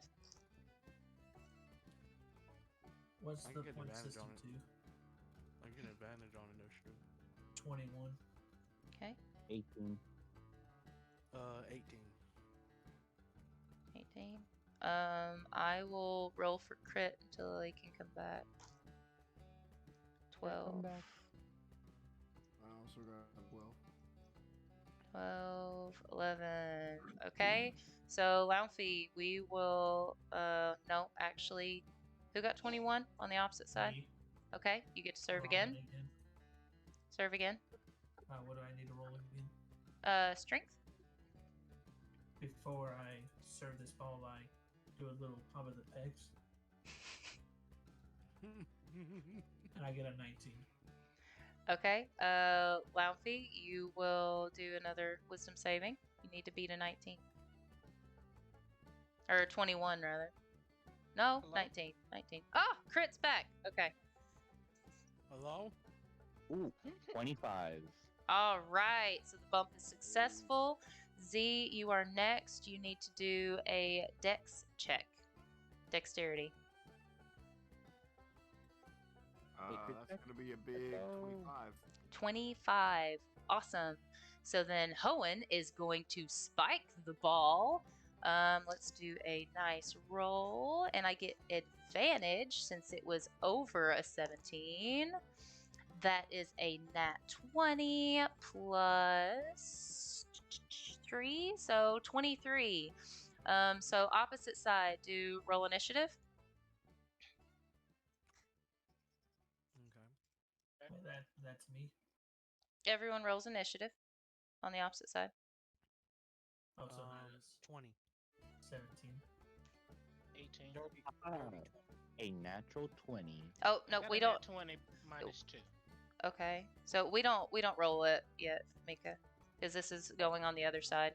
Because Hoenn spiked the ball back over to them. So we threw it over, and you guys are returning it with a spike. That's right. Brace. okay. What did Brace get? Dirty 20. Dirty 20. Okay, so Brace, you will be doing a Wisdom saving check against a 20. What did I say? 23. A 23. I will not beat a 23, even if I. I mean, I might get a nat 20. I did not. I got a 12. Okay, so score is tied. 1-1. Damn it, man. I'm sorry. I'm not as wise as you, Master. And as I said that, I'd be like, get your hand in the game, and I give him a nice, not even a smack, like a ass slap on, and a good old ass slap. Fucking breaks one of my butt cheeks off. That's how hard he hit me. Hoenn starts giggling. I love this Oh. game. All right. Man, why you gotta hit me so hard? All right. Roll initiative for Launfi, Ragnar, and Hoenn. Oh, not me. Nope. We scored, so we go. They're serving us. Sir. enough. I got Oh. 22. Ooh, nice. Launfi? 18 and 18. 18. Okay, Ragnar, serve. Do a strength check. And then while he's doing the strength check, the other side, go ahead and roll initiative. I got a dirty 1. Oh, I got no. a 20. It's not a nat 1, but his modifiers made it a 1. Oh, no. I got a 20 not natural. 29? I got 20 not natural. Oh, okay. a dirty 20. Mm-hmm. I got an 18. 18.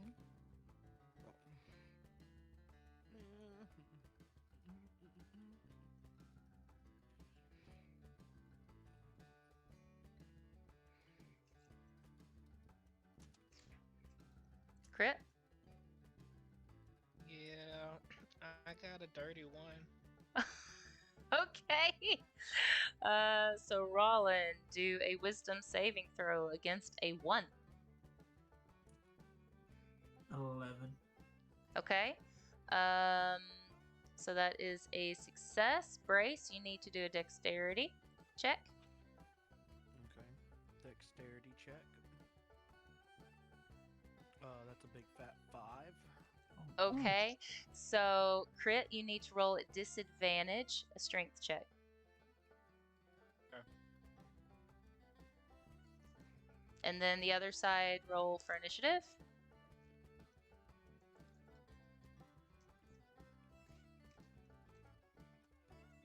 Okay, so I got a 11. 11. Okay. Launfi, Ragnar, roll initiative. Let's go. Hoenn got Natural 20 again. nice. Hoenn got an 11. Ragnar, Dirty 20. I'm getting redemption for my nat 1. a dirty 20. Okay, so Launfi, you need to do wisdom saving, beat an 11. Okay. Hold up. It is a 19. Nice. That beats. Okay, and then Really? Ragnar, you need to make a dexterity check. That'll be a 13. Okay. So this is a straight roll, which is a 15, 18. Gets volleyed back. Other side, roll initiative. I got a 15.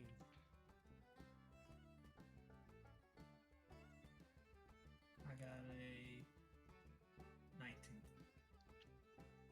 Crit? This seems very complicated. No, it's Yeah, not I know, too right? bad. And I love it. But I'm sure that like having it all out on a piece of paper or something, like it makes sense. Yeah. I got a 13. 13. Okay, yeah, so basically the strength is the striker and they hit it as hard as possible. And then the bump is the person who has to figure out where the strike is going to land and position just right with the knowledge to be able to get it over to the setter. Setter has to use dexterity to set it just right. Set the Striker ball. hits it back. Yep, that's all it is. Okay, so Roland's gonna take the bump. You have to beat an Roland. 18. What am I rolling? Wisdom. Nope, wisdom. Oh, yeah, wisdom. Wisdom saving. Oh, saving? Mhm. Oh, I've been rolling straight wisdom. No, you can't roll wisdom saving. Because you're 19. okay. So you beat it. Okay, then it goes to Brace, who needs to do dexterity check. Alright. 12. Oh no, 13. Sorry. Okay. 13, do a straight strength with your modifier for crit. And then the other side, roll initiative.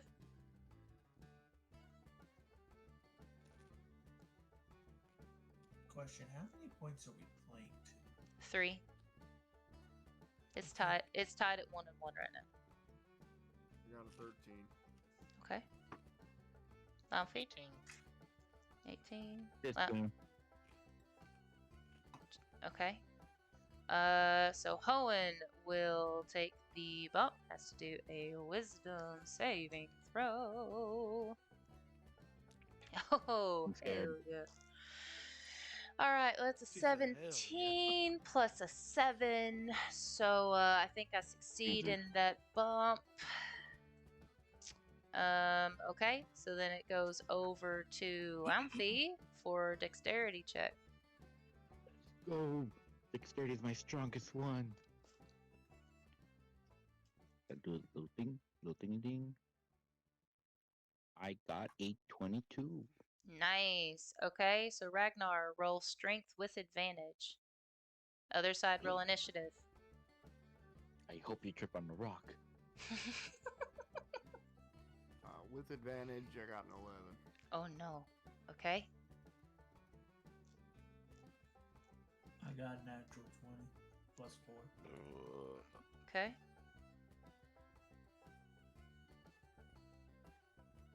I got a 12. 12.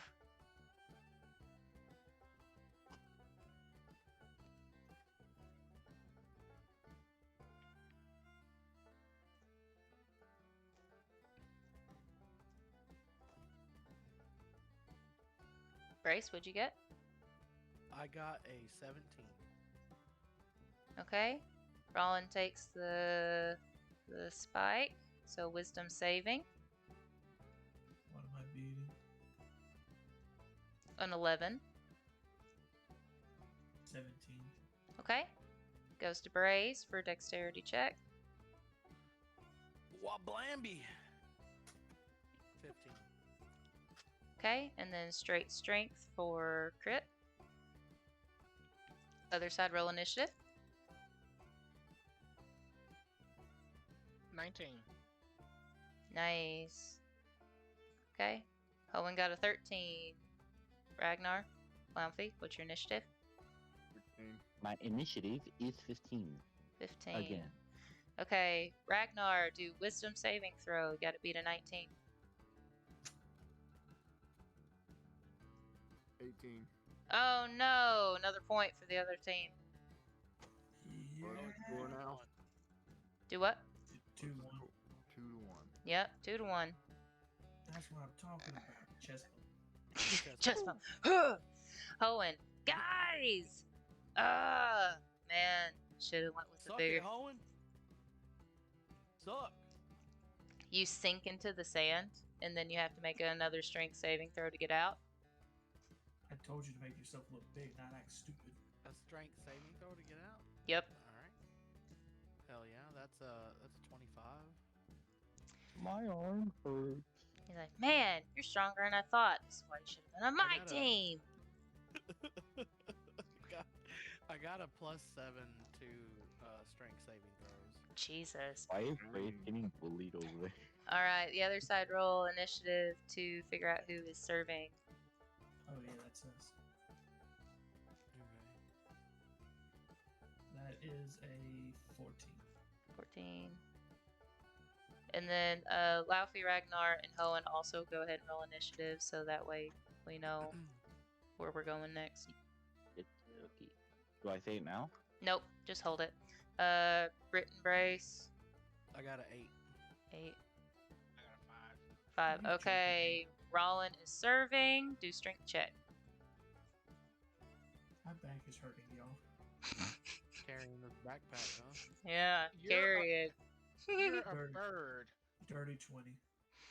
Okay, Like, Laufey and you know why Ragnar. I chose you first. You are a It's bird. 16. 16. Yep. 6. You said 6. Yeah. Oh my gosh. Okay, so Hoenn Are you is sure gonna you didn't take mean that. 16? No, I rolled a 6. That's with my bonus to With your initiative. I modifier. rolled a 3. All right, Hoenn got a 26, so it goes to Laufey. Hell Yay. Which one? What do I use? Dex check. Dexterity. Other team, go ahead and start rolling for initiative since I we got succeeded. 12, sadly. You got a what? 12. A 12? Okay. Ragnar, roll for strength. Just straight with your modifier. Don't break my arm. Dirty one. Oh my god. 31. Okay. Dirty There's 20. dirty 20. 9. 9.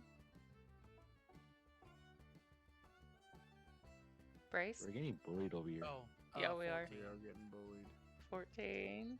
I mean, it's 3 strength-based characters on the other side of the net. It's... I have yet to make a strength roll, except for when Mommy put me in the sand. The thing is, I'm a strength character. I'm a fighter. Okay. Rollin, make a wisdom saving throw. You have to beat a 1. And this is to return the ball, right? It's to bump it to the setter. He got a 0. What? That is a. Like, wait, what? It was a 2. Oh my god. That was insane. Okay, goes over to was it crit? Did you roll the I second rolled one? a 14. What did crit roll? I got a 9. So Oh, I guess okay. I'll So add- brace. So I'm Dex. setting it, or Yeah, you're setting. So Dex. okay. Dex check. Damn it, Vaughn, however you are uh, keeping up with this, just so you know. That is a natural 1. Oh no. Alright, crit roll strength check with disadvantage. Other side roll initiative. Please roll 2 high ones. Please roll 2 high ones. 12. 12. Okay. Lounfie Ragnar, what's your initiative? Wouldn't I Four. have fumbled the ball since I got a natural 1? Nah. A 4. You're the boss. 4. Ragnar? You know, I once had luck. He said once. Long, long ago. When the moon was young.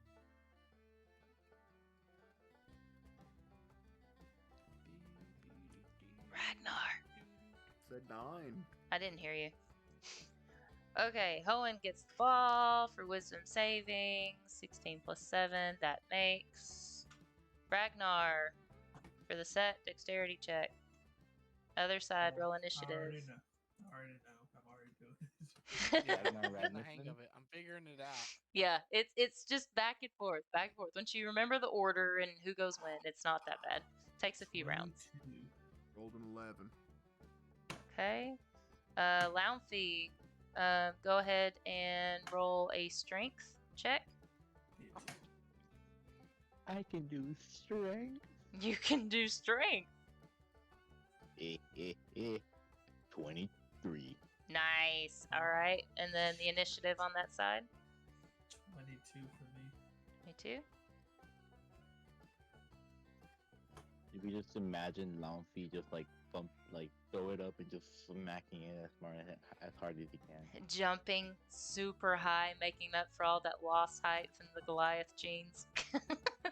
Slamming the ball as hard as possible right over the net. Sails right to someone we don't know the initiative on the other side. I said 22. I got yours. Crit. Brittany just gonna sit down.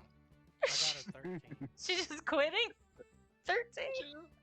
She's just gonna sit down. I don't even want to tell you what I got. I bet Okay. not. Alright, so it goes to Rollin. Who wants to take a bet on what I got? Rollin wisdom saving throw, which a Got 2. 1 or less. What? Wisdom saving throw, Rollin. There is no What one do I in have it. to beat? 23. Is what you have to beat. No, fuck. 8. Okay, it's a tied ball game. Hoenn starts floating in the air and doing yeah, we got it, Pipsqueaks. Oh. We can make it, we can make it, we can make it. Roll for Fill initiative. this punk up. Fly up in the air and dance or something. Oh, can I actually do that? Got a nat 20 if you want. Do an athletics check. Do I get advantage since I can fly? I don't know. It's Sure. a racial feature Sure. of his race. Yeah. As y'all are doing this, Launfy is just like bending his back all the way down, and his head's under his legs, and he just says, 16. "I'm tired." Both my 16. rolls were literally 16. Ragnar takes another drink of his coffee. Takes another drink of his coffee. A cup of coffee just appears. So I fly up to, Ragnar goes to the gas station and buys trucker bills. I fly up to wherever this god is. Be like, the game's not over yet. I expect. All right, feathers, get out of here. Come on, shoo, shoo, shoo. And then as So he cool like 'cause you can- moves his hands like to shoo, a giant gust of wind just blows you back into the sand. I That's hate not that. Over fair. 22. That's no fair. You're cheating. I'm a That's what I'm god. Get starting. over it. That's Okay, what I'm starting Launfy. to think. Launfy, what was your initiative? It was 18. 18. Okay, Ragnar, serve. Strength check. Do we have to roll initiative? Yep, Our other side? side, roll initiative. Hit it hard, Ragnar. A whopping 3. Oh my Hell yeah. god. Do you Hell want one of my yeah. dice? Ragnar, you should have imagined it as Lilith's face, okay? Okay, what's the initiative? Keep I those did, numbers. Keep those but, numbers down, Ragnar. That's what we My like to see. strength modifier is -1, and I roll like shit. Fail. My initiative is 11. 11. Mine Right. is. I got 17. Okay. Right. Crit. Yeah, my initiative modifier is -2. When I told you Brittany sat down the last turn, I rolled a 1. What's your wisdom? That's -1. She literally sat down and said, "No, I'm good." No, I'm good. No, I'm good. All right, Brace is gonna But make this a time she wisdom got a saving. 14. Oh, that's nice. That's nice. Brace is gonna make wisdom At least she saving. stood up this time. So did I I- finally make the lowest roll here? You did. You Yeah. finally get to do the strength check. 13. Okay, that's a bump. Goes over to crit. Brittany, do a dex check. Dex saving? Nope, check. Oh, dex check. Okay. Yep. That's gonna be fun. Whatever that's gonna be. Fucking roll, Jesus. There we go. Fine. Other side, go and roll initiative. Oh, not 20, but it's -2. Oh, okay, that's all right. Rollin, roll for strength with advantage. Other side, roll for initiative. Haha, suckers. 24. Oh God, this could be it. This could be it. Hoenn cracks his neck, rolls his shoulders. Can I send the ball over there by hitting it with one of my picks? Yeah, yeah, go for it. By all means. It's like that scene from the SpongeBob movie where David Hasselhoff launches them into the ocean. Exactly.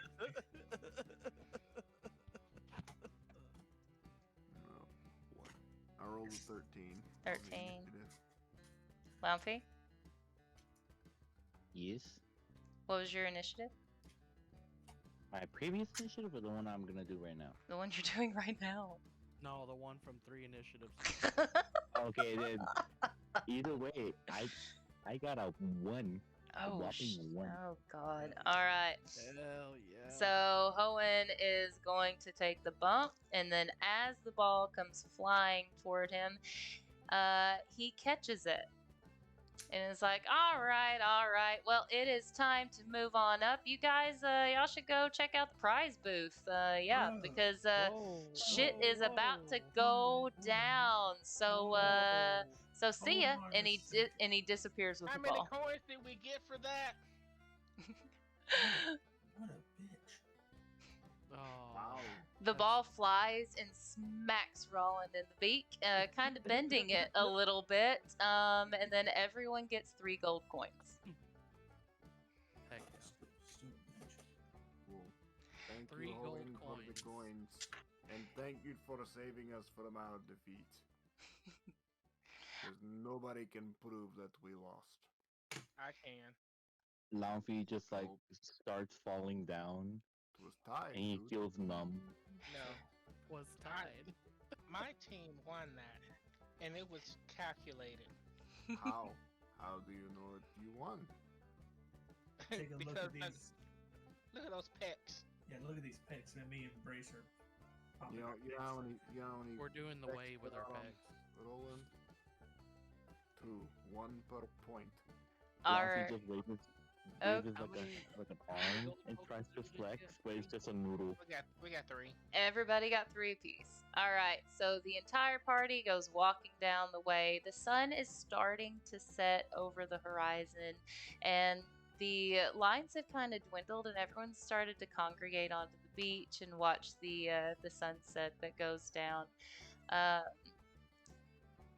so. So you walk up to the prize booth. Everyone roll for initiative to see who gets to look at prizes first. 19. Natural 20 plus 4. Got a big fat Big dollar 7. high. Good lord. 7. Here, look. I can't make this up. Oops. I got a big fat 1. A 1, Laufey? Okay. Yes. And Brittany? 4. 4. Okay. So Roland goes up to the counter, and it is someone you haven't seen before. Brittany, you've seen the very tall, slim orc. He is still working Okay, after Tommy. all day. And he looks and he goes, "Oh, it's the challengers again." And then he kind of waves over at Brittany. He's like, "Hi, hope you got some coins." And then he looks at Roland and he goes, "All right, well, what can I help you with?" So go ahead and roll a perception check, Roland.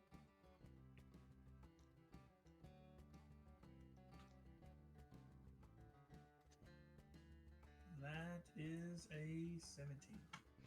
Okay, so you look on the wall and you see quite a few interesting looking things. There's some knick-knacky things that are obviously for people who don't have any gold coins, like some weird souvenir mug kind of stuff, little tankards that are made very cheaply, and occasional like pin clip that you put on your armor, and you're not interested in any of that stuff. What you do see hanging up are some kind of shimmering looking weapons. And whether it's not a weapon, or you can definitely tell there's some magic going on about these things. You see the following: an enormous frying pan, a locket, a lute, a block of stone that's kind of small. You're not entirely sure what that is. A set of rings, some brass knuckles, but they're not brass. They're like shimmering gold, and they almost look like rope. And a giant red bowling pin. A giant red bowling pin. Can you go over those one more time? I'm sorry. Yes, one more Okay. time, please. All And right.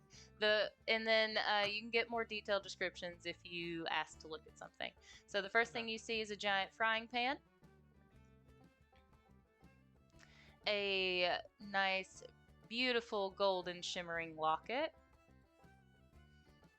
a lute that is an interesting shape. You can't really tell exactly what it is from where you are, but it doesn't look like a normal stringed lute.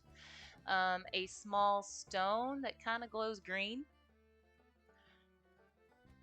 a set of rings, a set of brass knuckles that are actually gold and look like the metal is shaped to look like ropes, and a giant red bowling pin. Yes, you all know what bowling pins are, because Hoenn is like, "Hey, here's a bowling pin," and then you got images in He, your like, head, because he can do that. Projected the knowledge into our brains. Yep. got some questions. What is your price range? Just turn in your coins, and I'll tell you what you can have. Oh, and then also down at the end, actually, there's also an interesting looking flail that has like knots on the end of the tassels. But hold on now. Hold on. Mhm. I want to give you my coins and you tell me. I want you to tell me the prices. That's not how it works. You turn in your coins. That's not fair. Okay. Okay, You I can walk go to up and you can give go to the you- back of the line. Next. Ragnar. That's Oh. Let's see. So I'm looking at all of these, and can I look at the brass knuckles a little more closely? Coins first, sir. Right. I think I have 5 coins. Okay. And what colors do you have here? I'm colorblind, you see. But I know when people are lying. 5 gold and 1 red.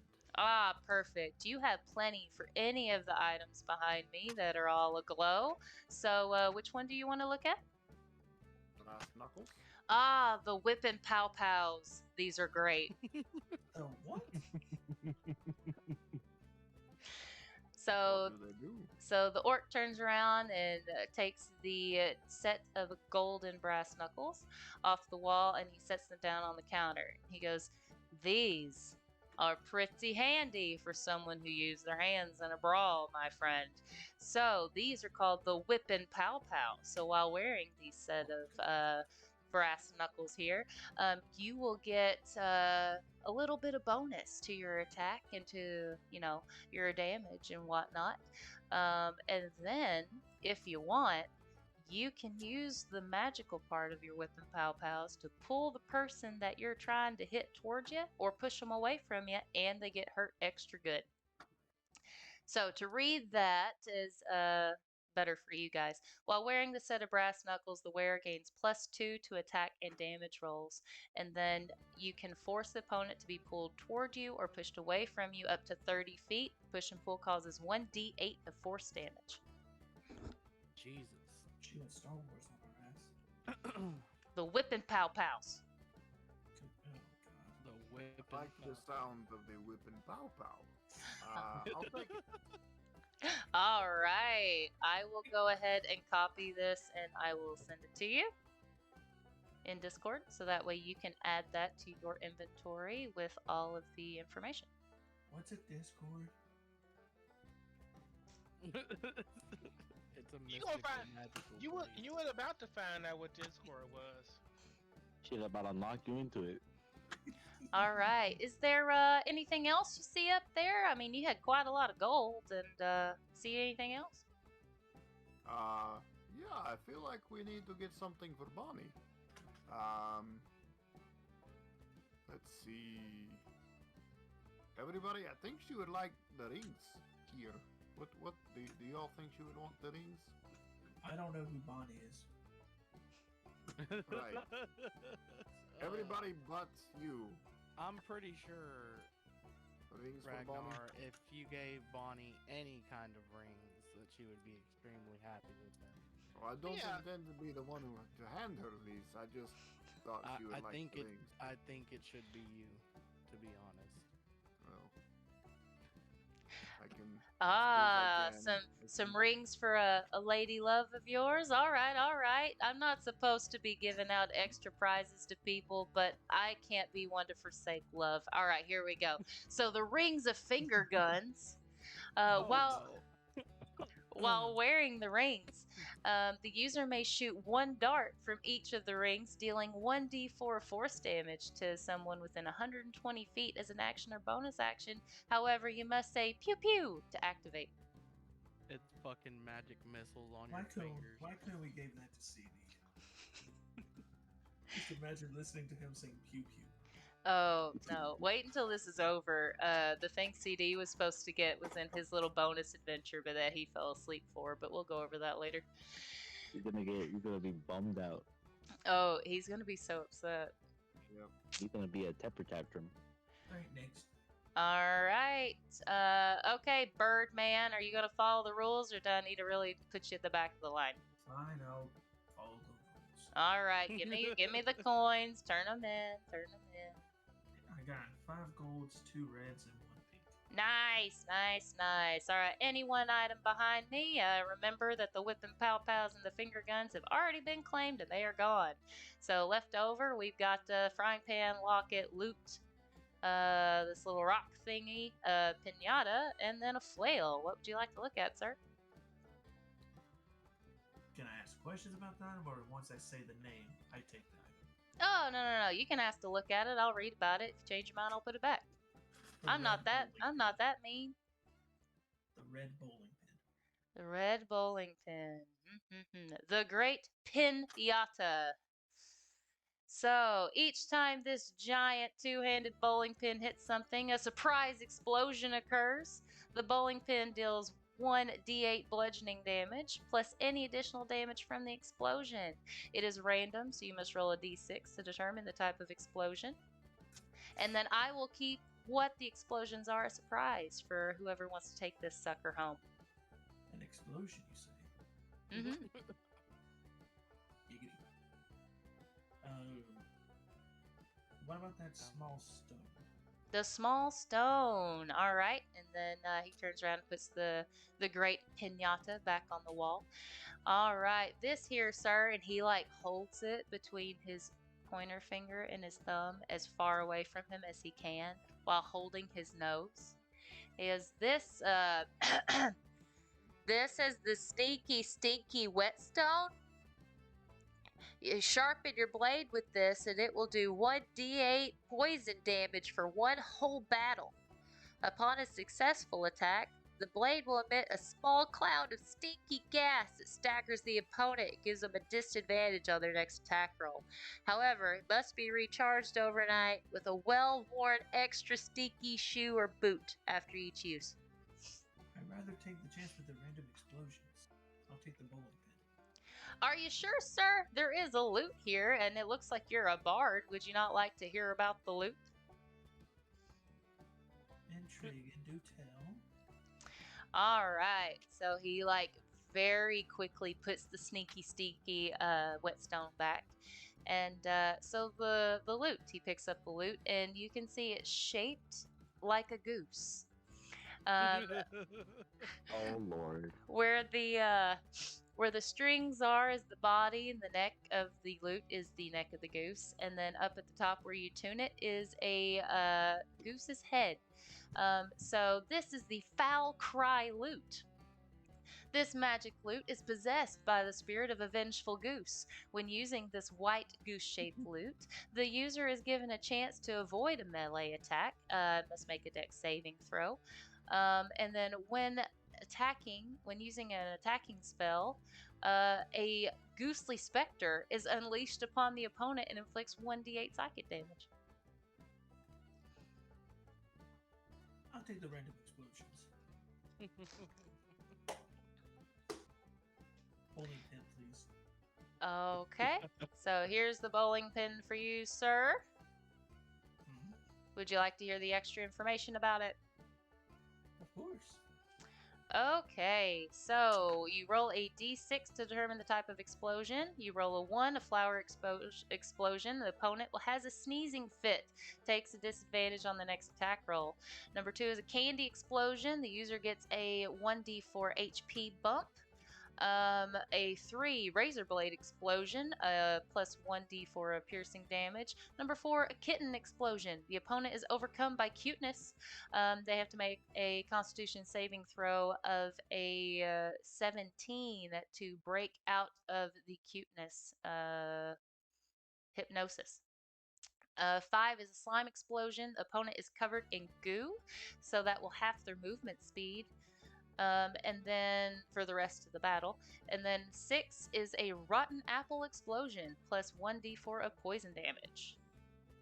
Now, can I actually swing this thing at Brace as a test run?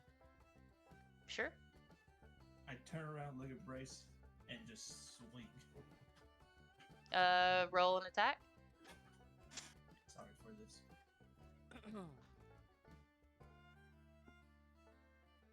It's a 19 hit. It hits. Oh no. Okay, go ahead and roll your damage. It's 1d8.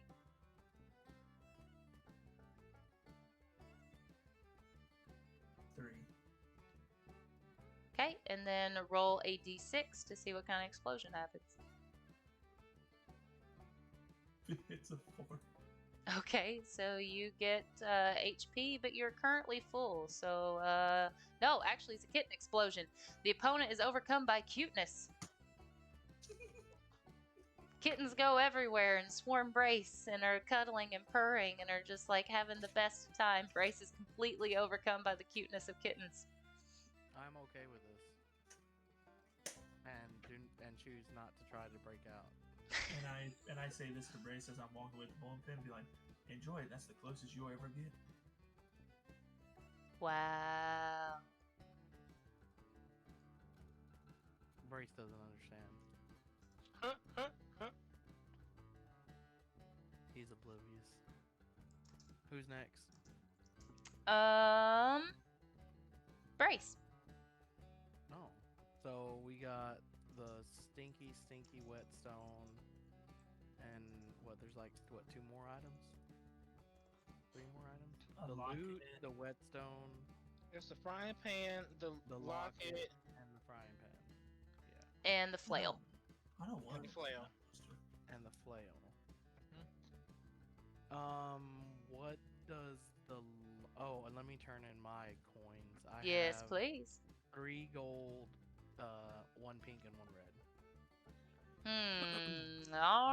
All right. Well, some of the bigger things have already gone, so you got enough coins for the stuff that's left up there. What do you want to look at? The locket.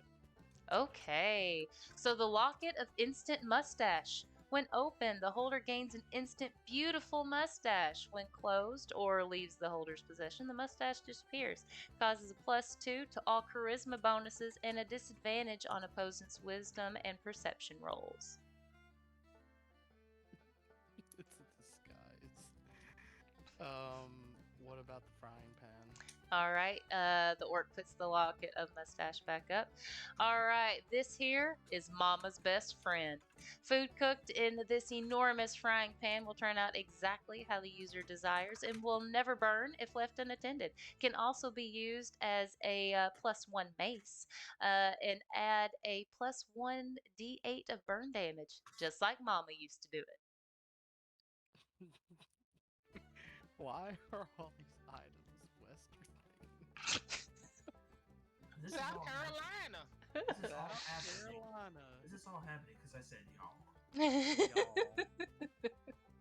So the locket of mustache, the mama's best friend frying pan. Yep. And then we got the stinky whetstone and the goose loot. Is that all the items? There is a There's flail the that no one flail. has What's the looked at flail? yet. What's the flail? Oh man, this is one of my favorites. The orc turns around and picks up a flail, and you can see that at the end of each of the tassels is a giant metal acorn. He said, this right here is a nut buster. It's a +1 flail with acorns at the end of each tassel. When equipped, a family of squirrels will follow you around and can do very basic bidding like Mage Hand. The squirrels can also attack the opponent as a bonus action after using the flail for +1 d8 piercing damage.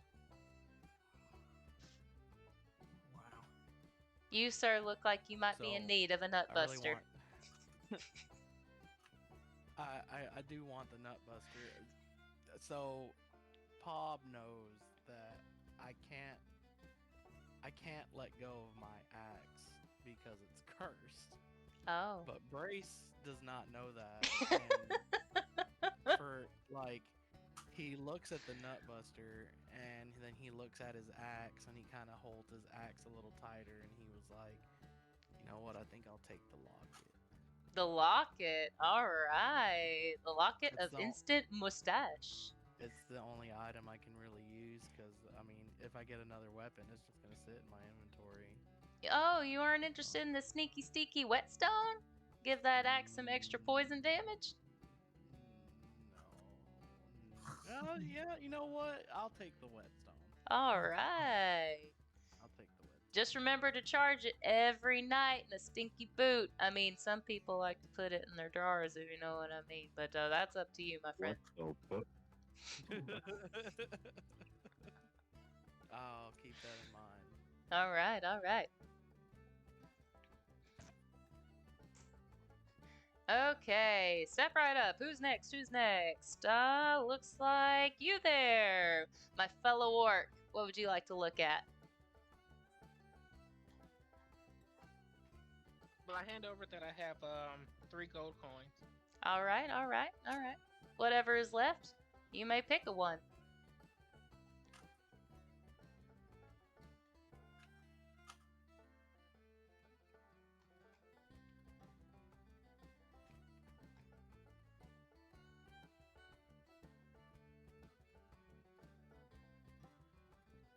Critter, are you there? I don't want. Yeah, I'm Okay, here. you're really I'm thinking. I'm thinking, like, cause like a lot of them feel like Brittany on different days. Mm, Like on a standard, probably the Nutbuster. But when she's really feeling that chaos, probably the Leap. Cause that sounds like fun. okay, okay. Um, Do you have spells? no. Okay, you have to have spells to use the loot. No. Yeah, when using an attacking spell with the loot. An attacking I do have a spell, but it's not attacking. Oh, yeah, it's like for bards. It's made for bards. Yeah. I technically have two. I have 2 spells, but yeah. I don't But- have any spells either. But they're not for attacking. What Wait, class are you a bard and you don't have spells? Right. Okay. Okay. Are you? I don't. How did you build? Even battle bars have spells. Yeah. I don't have a spell. All right What then. level are you? 7. Did It's you my load the app. craft? What It's something in your settings. Like, are you something else plus a bard? Nope. What college did you take? Oh, never mind. I do have spells. Yeah. Like. I have Battle Bond and Animal Friendship. That's it. And you didn't take the flail with animal friendship? Well, I mean the squirrels will. Yeah. I think I'm gonna go with the Nutbuster. Nice. Wouldn't he eat the squirrels? I mean, The you could. bird, because he's a bird. He better not eat my friends because one of the spells I have is speak with animals, and I will hunt him. Oh. But then again, you have infinite squirrels. And Where did you get a spell for speak with animals? because I am it's part of my barbarian stuff. Oh, okay. Which is surprising. Yeah, right. It really is. But What path did you go? totem. Oh yeah, that's right. All right, Laufey. Last but not least, what do we got here? Wait. Let's see. Mama's best I forgot my friend. name. Yeah. I hear things. You know. So we got Mama's best friend. We have the Foul Cry loot. Well, I turn in like, I give them 1 red token, 8 gold token, and 1 pink token. Nice. Oh, and then also the Locket of Instant Mustache. Mustachio. You know what? Launfy takes the locket of mustache. Perfect. Alrighty. So with Wait, that, question, do what? question. Mm-hmm. What is the stand made of? What is what? The The stand is made of wood. Okay. I see where this is going. Can I break up a little part, a big part, so I can eat it? A little part, a big part. Make a strength check.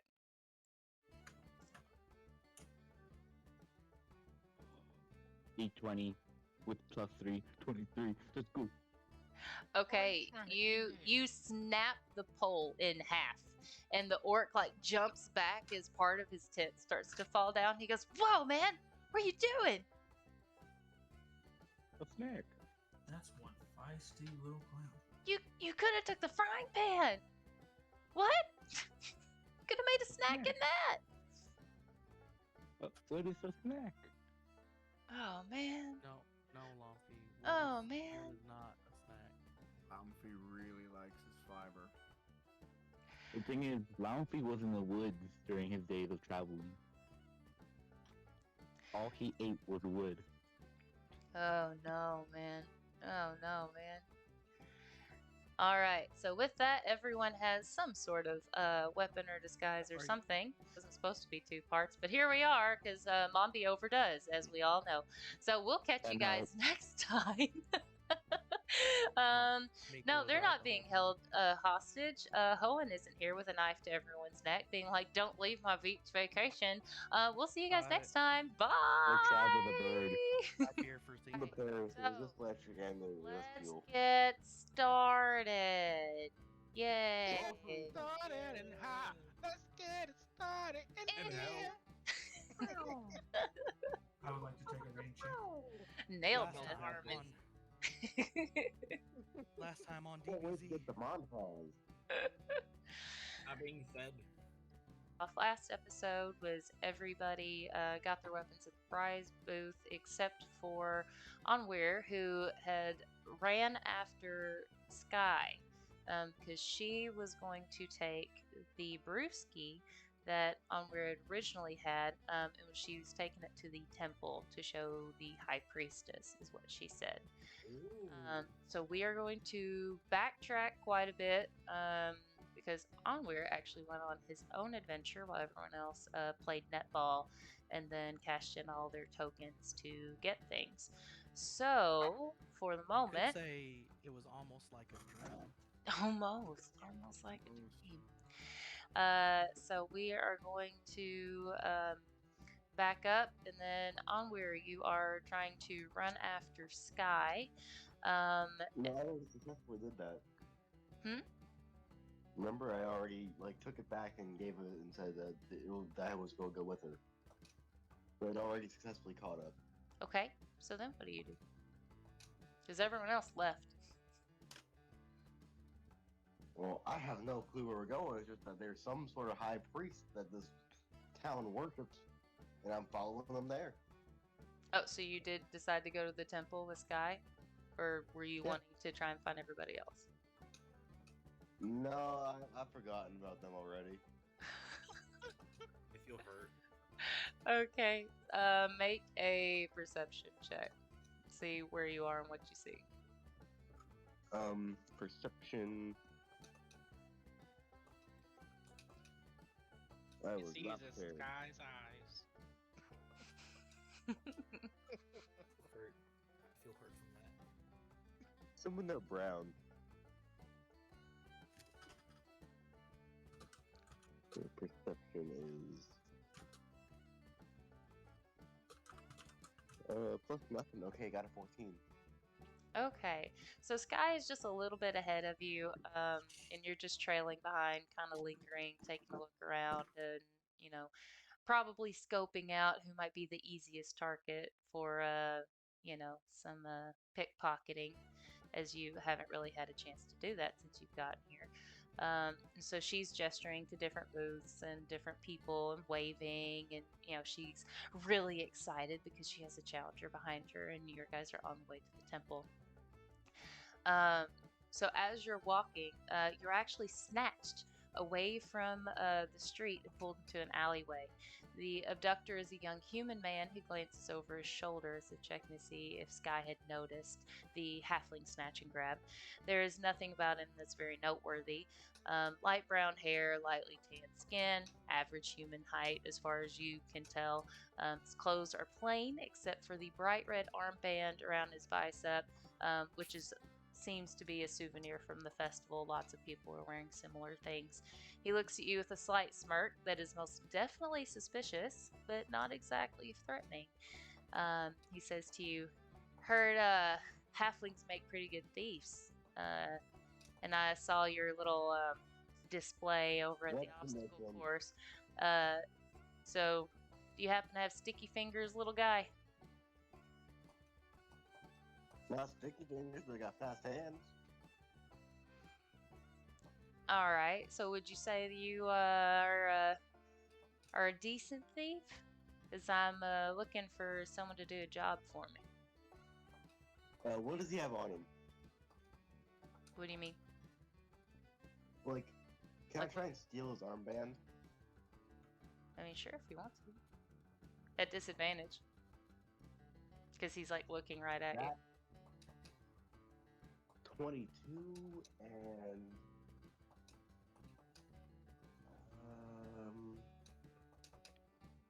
20, 21. Okay. Okay. Someone's got a keyboard going. It's kind of loud. I'm just saying. Yes. I mean, I could hear the keyboard, so just Tapping right. I'm tapping with my keyboard right now. Can you hear it? no. It's not bad. Okay, sorry.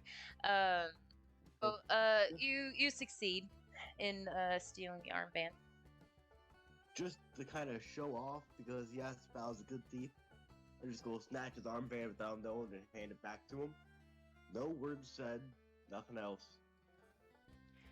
All right. So I guess those rumors are true. Thanks for that. You didn't happen to take anything else, did you? But he is kind of smiling. So he seems that he doesn't really care if you actually stole something from him or not.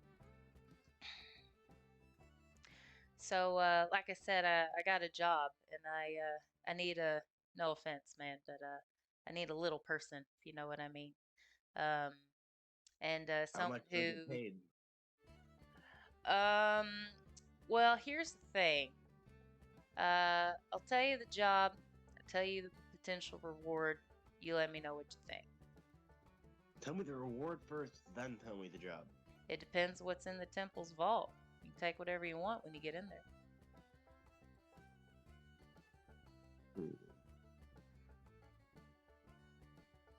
I'm listening. All right. So, I know who you are. Obviously, like I said, I saw your performance over there at the obstacle course, and pretty impressive to say the least. So I need something out of the vault, and in exchange for you going in there, I mean, you can take whatever you want from the vault, and you've got an in. You're a challenger. They'll let you in there. And then it's up to you exactly how you get in. They got keys. There's a certain guard in there. You can pick the lock. I don't care. But there's this small hand mirror. I need it. And then I can help you get a distraction or something if you need it. But something tells me that you probably won't need my help at all. What help? Well, why you want this mirror so bad? I mean, does it matter? It does. If you want it, you know, who knows? If it's that powerful, maybe I want it. I mean, you wouldn't need it. Well then, why wouldn't I need it? Tell me about this mirror. Roll persuasion. Or, Persuasion. yeah. Okay. 15?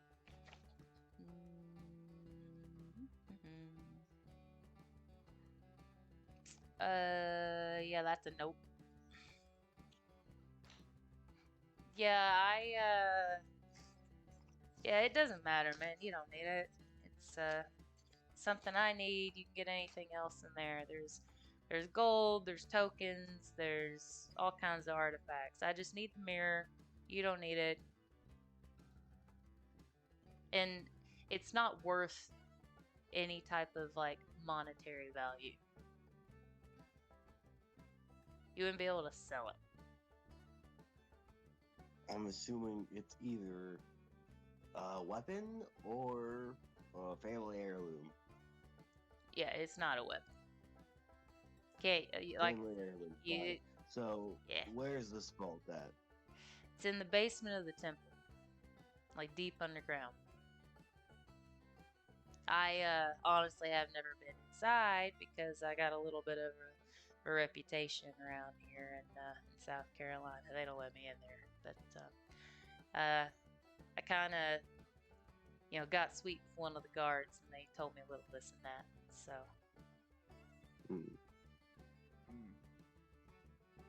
All right, I'll have it done. How can I find you again? I'll be around. Name's Billy. I'll find you. Nice to meet you, Billy. Nice to meet you, Challenger. You may want to hop on out. Billy leans out and kind of looks at the alley and then ducks back in really quickly. Sky's looking for you. She's a persistent one, so better hop out of there. Alright. She'll take you right to the temple. Alright, so I'm going to run back out, and I'm going to go right behind Sky. Okay.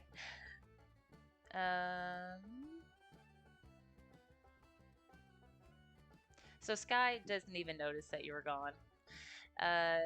She's just chattering away, just talking. She's like, "Oh, everyone's gonna be so excited to meet you at the temple. It's going to be great, and just wait until they see the brewski. It's gonna be amazing. But I'm not gonna let go of it. It's gonna be mine, like you said, because I'm gonna do what you said. It's gonna be awesome."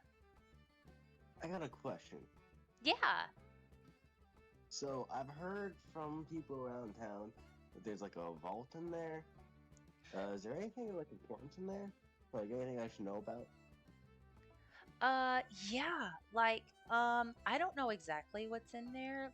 My security pass doesn't go up that high. I'm just a newly recruited acolyte, but me being friends with you is gonna help a lot. A lot. And then you giving me the red fish is gonna help so much. But yeah, I don't really know what's in there. But it's important stuff. I know that all the tithes go in there. Yeah, really a lot of stuff. So who would I go to get into that vault? Why do you want to get in the vault? There's something in there that I don't know about. I'm curious. I want to explore every part of this town for what little time I have in here. Oh, I mean, I guess that is a good point because you guys won't be here for much longer.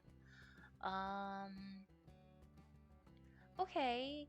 I can ask my friend Frank. Sounds like a great man. Yeah. Anyways, Yeah, Frank is cool. He's one of the guards. He's cool. Anything else you want to say? I'm just going to say thank you for this. You don't know how much this means to me. You're doing me a really solid favor here. Sky blushes heavily, and she's like, "Oh, you're welcome." So as you guys continue down the path, and then you see a very humble looking temple. The only reason why you can even tell that it's a temple at all is it is slightly taller than the other buildings around, and it has pillars in front of it that have seascapes. There's just something about it stands out to you as holy, but not intimidatingly so. There's a very strange balance.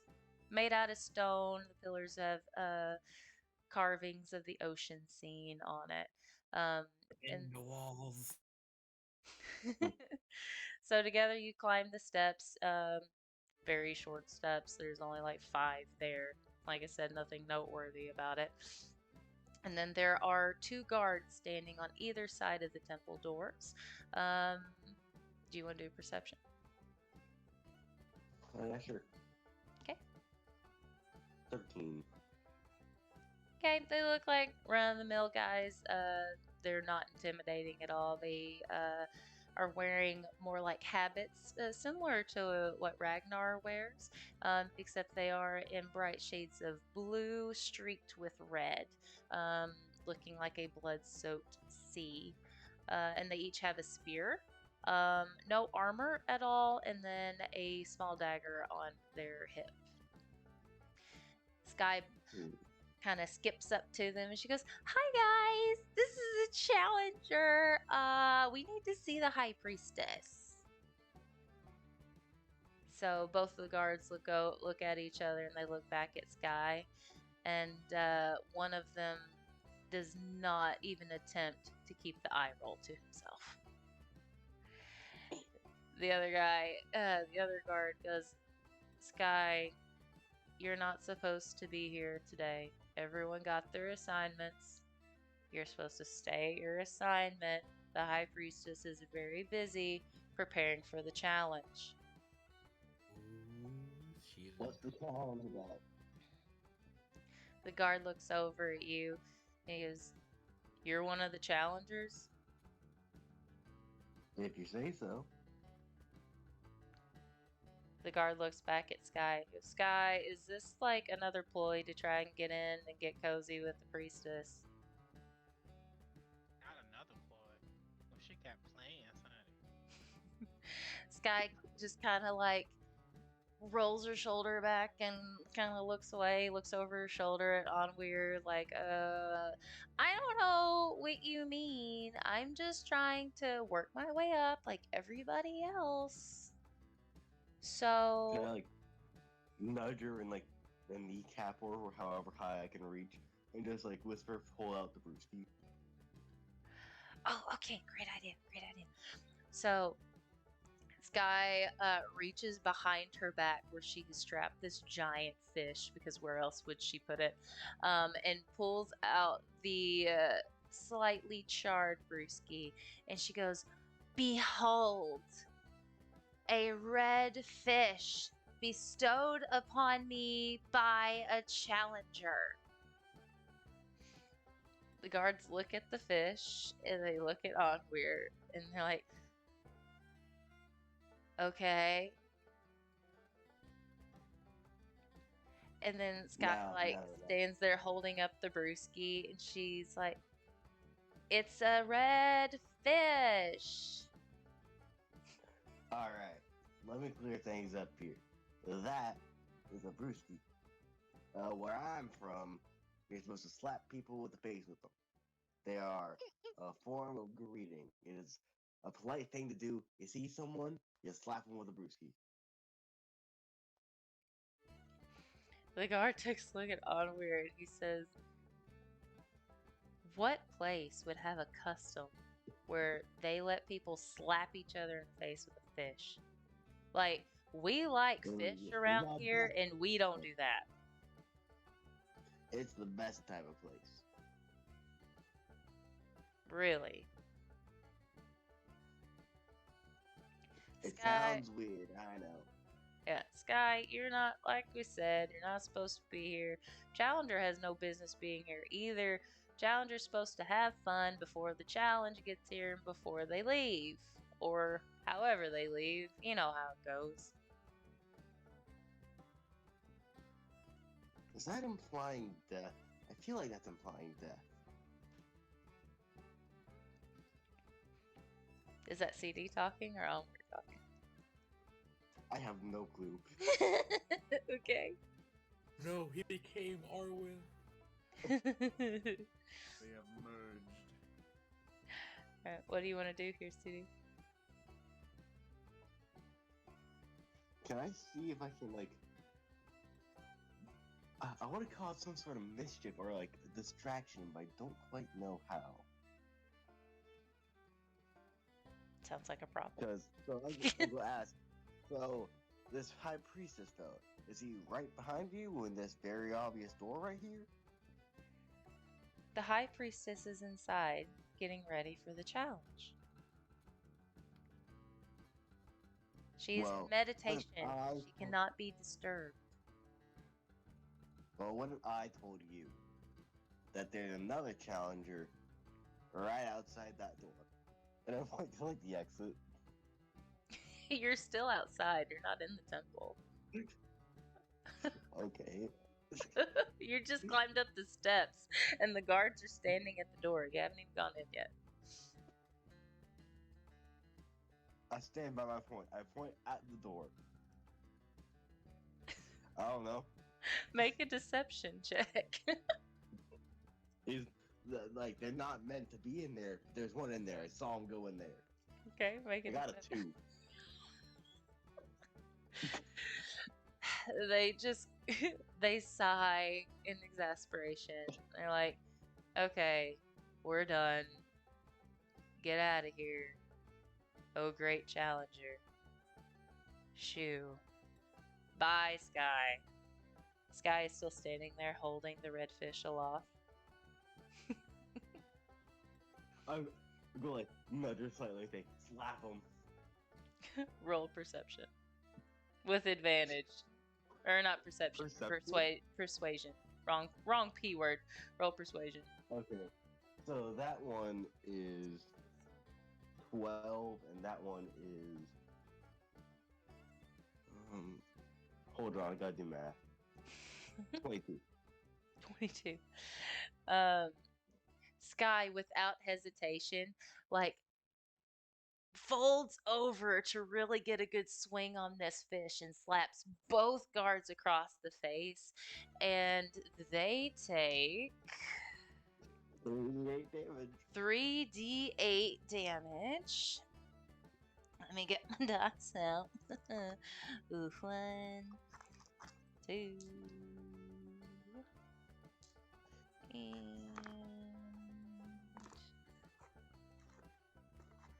3.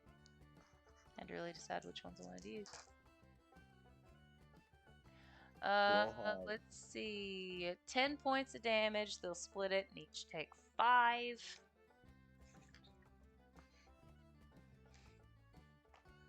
So that does not take them out, but they are staggered quite a bit because they were not expecting Sky to actually swing a fish at their face. And one guard bumps into the other one, and they're like, "By the great God, Sky, what is wrong with you?" I'm just gonna look at them, bow, and say, "Good day, sir," and walk away. Act as if nothing happened. Okay. Sky's like, it's his custom. We're supposed to like cater to the challengers. I was just doing what he said to do. And the guards start arguing with Sky. Okay, is there like another entrance? Make a perception. Or an investigation, I guess, since you're looking for a certain thing. Investigation is so much better. I get +6 instead of +0. There you go. 18. So you do see that there is a path that goes around to the right of the temple, and there is a gate there. Looks to be a garden. The gate is closed. Mm-hmm. And how like distracted are these guards? Oh, they're like yelling at Sky, and Sky is turning red in the face. They're distracted. They're not looking at you. They think you left. All right. So, from can I try and like get into the building without them noticing? Sure. Make a stealth. Stealth. Okay, that is an 18. Okay, you make it through. All right. So you go inside. And I'm going to like hold out an arrow and go hold it as high as I can to try and get like Sky's attention. Okay. Yes. How am I going to do that? To see if you get her attention? Let's see. Sky's intelligence is not high. I'm guessing this could be animal handling. It's not animal handling. I'm gonna roll for Sky with a let's see. We'll do, I mean, I guess it would be perception to see if she notices. What's her passive perception? Probably not good. It's Look at that PC. it's not good. Yeah, her passive perception is a 9. So God.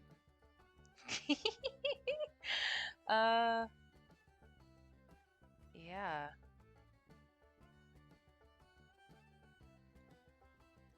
Just let's see. Just roll a flat d20. If it beats a 9, then she sees it.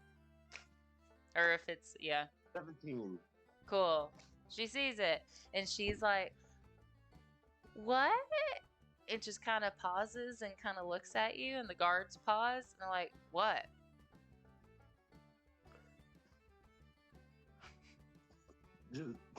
I'm panicking at this point. She's not the brightest. What'd you think she was gonna do? I don't know, have some competence? I break into her religious temple, and you go, huh? Huh? Like, she's confused. Oh, we know. Yeah, she's very confused. She has bedazzled. Mm-hmm. I'm just Bamboo. gonna go Sky She- because her head she is filled befuddled. with air. Or Sky is being bullied without even knowing. Oh, yeah. Never knowing. You have 5 seconds until the guards start to turn. 5, I'll go throw some, like, is there anything nearby? 3, no, 2. Go throw one of my arrows, just in a random direction. Make a noise. Okay. Where do you throw the arrow? You just launch it? I'm just gonna launch it. Okay. He's gonna hit somebody random. Just take them all the way out. Oh. They came out. The guards are dead. Okay. Oh, Somebody's would not gonna you know what hit him. roll a He's standing d20? off in the side yard, go arrow pierce Roll through it. his chest. Roll it. Just roll a d20. Somebody gonna Fluffy be in line Teddy? trying to get a roasted bird leg. Or Just do I add my strength? Do what? Hey, You're gonna add Do I your add my strength? No, just roll a d20 right now. Natural 20. I'm not even kidding. Okay, that's the only way you did not hit somebody. By getting a natural 20. I know. Because I was splitting the numbers to see which guard or Sky you were gonna hit. I was hoping for a natural 1, I'll be honest. Oh, you like shanked 2 of them? That'd be pretty funny. hey. All right, so the arrow goes flying back into the street and miraculously doesn't hit a single person. The guards freak out because an arrow came out of nowhere and is fired. They start to call to other guards, and they all start running in the direction of where the arrow came from, so they can, well, where the arrow went, so they can see and try to triangulate where it could have perhaps came from.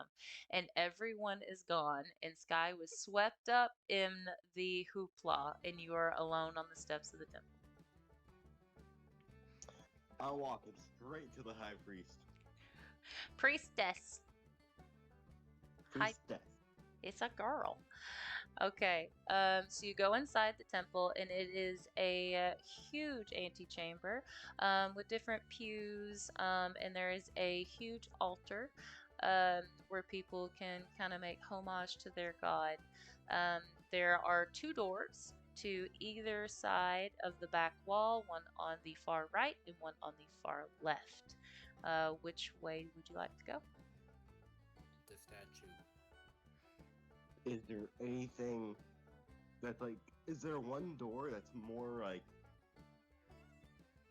decorated or framed or anything? They look the same. We'll go towards the statue. Okay, so you walk up to the center aisle, and you see the altar, and then there is a statue above it.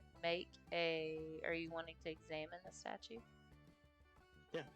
Make a history check. History. Mhm. 21. I am rolling really high. I don't know why. You're rolling It really. sounds like I'm. It sounds like I'm cheating rolls. I promise I'm not. I just have really good bonuses. So as you stare up at the statue, you see it is a woman-esque figure. It's not necessarily super beautiful or super specific or unique, almost as if it is supposed to be just a statue of like a placeholder. You can assume it's probably of whatever high priestess is currently in power at the time. Her arms are held out as if in like receiving glory from on high. She has long robes on, and behind her is waves coming up as if she is standing upon the water. And then down at her feet are really interesting looking circles, like spheres. They almost seem to be like animals, some type of fish, but you have no idea what it is. How to Bruce you don't know it. Yeah, basically. Okay, I'll go ahead to the completely inconspicuous door. Which one? Go roll D6. If it's the first three left, if it's the last three right. Going to the left. Okay, so you go into the left door, and there's a short hallway with two doors on the left, one door at the end of the hallway. Where would you like to go? End of the hallway. Okay, so you walk straight to the end of the hallway and open up, and then you see it is a fellowship area with long tables, and you see different people wearing robes, eating different types of dinner. Most of the people don't really make any type of look toward the door as if it's normal for people to be coming and going, but a couple do turn and look, and they stare quizzically at you because you are definitely not an acolyte of the temple. Dun, dun, Are dun. you sure? Okay, you have 5 seconds to do something before someone tries to call you out on it. 5. I'll go act completely casual. Is there any other door? There is another door straight ahead. There is an opening besides the door, and it looks like you can see like a stove, someone in the back chopping vegetables. You assume it's a kitchen. There is another door to your right, all the way at the far end of the fellowship hall. 3. I'm gonna walk 2. down to the door straight ahead. Straight ahead into the kitchen. Straight Okay. ahead. I don't go look at anyone. I'm just gonna act as if I already knew I was going there. Okay, so they don't say anything as they see you go into the kitchen. So the person who is chopping vegetables, you can see through the window, looks up at you. What do you do? I say, I'm just going. Is there anything else I can do in here? Or is this like a one-way place? I'm assuming it is because it's a kitchen. There is another door that's slightly ajar. It looks to be a pantry. And that's it. There's shelves with food stock and different plates and platters and silverware and stuff like that. Can I roll for deception and go say like, oh, sorry, wrong door, and just try to like walk out? I mean, you could just do that. You don't have to roll for deception. I don't know.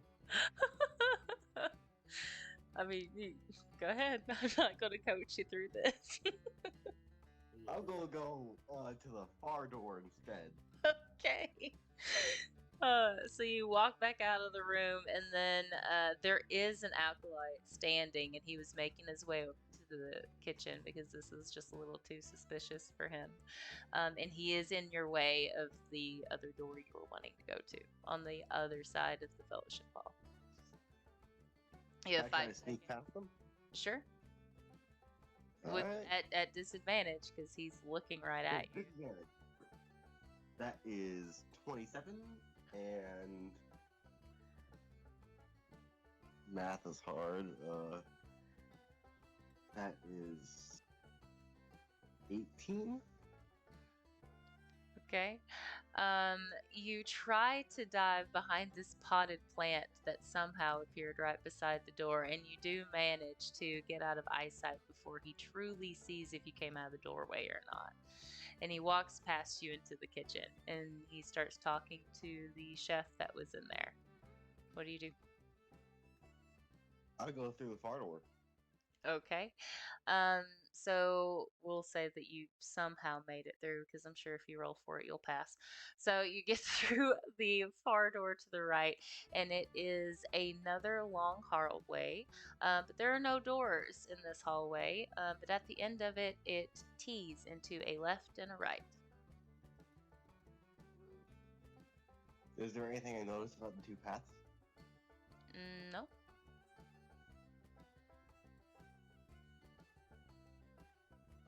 I'm going to the right. Okay. So you go to the right path, and then you see that it feels colder here. There are torch lights along the hall, and they're gradually getting more and more spaced out. The hallway is getting darker. I'll go keep going. Okay, so you continue forward. There is no turns off of the hall yet. There's nothing hanging on the wall. It's very bare. It almost feels like you're in a dungeon, even though you are in a temple. As you keep walking, you finally see a door at the end of the hallway. Okay, can I roll for I don't know what I'd roll for. Would it be like performance? I'm gonna try to walk quietly and open the door as quiet as possible. Do a stealth check. That's better. Okay. Yeah, 21. Yeah, because you're trying to be sneaky. Okay, you succeed. You walk forward and then you very slowly open up the door, and thankfully it does not squeak on its hinges. What do you do?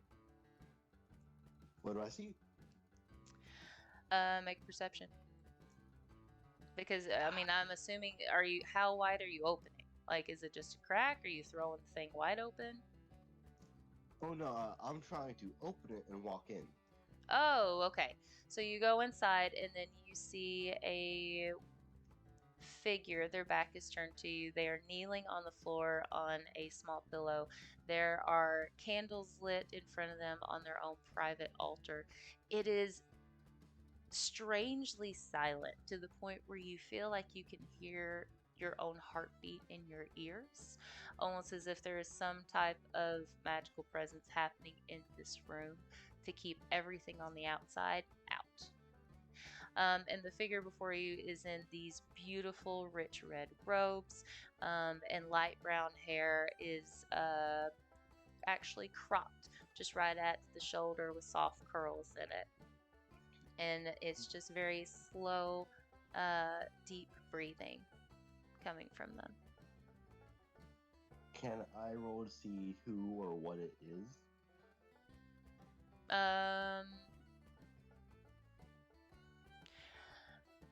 Since you looked at the statue already, you recognize that the robes match the type that were on the statue out in front. So you assume that this is the high priestess who is in meditation. No, I feel bad. I was gonna ask them some questions. That's the whole point of me continuing forward. Mm-hmm. Yeah, I'm gonna check my stats, see if I have any dignity. This is a very interesting heist. This is not how I thought this was gonna go. I went the wrong way. I don't know what the right way was. With 80, you can never expect the unexpected.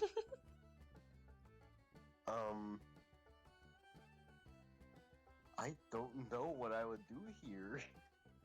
Normally I have like some sort of obvious answer where I'm just a little goblin guy, I'm gonna steal things, but I don't know. Okay, so I'm going to give you 5 seconds until you start to disturb the high priestess, because the door is open, and so the chamber is no longer soundproof.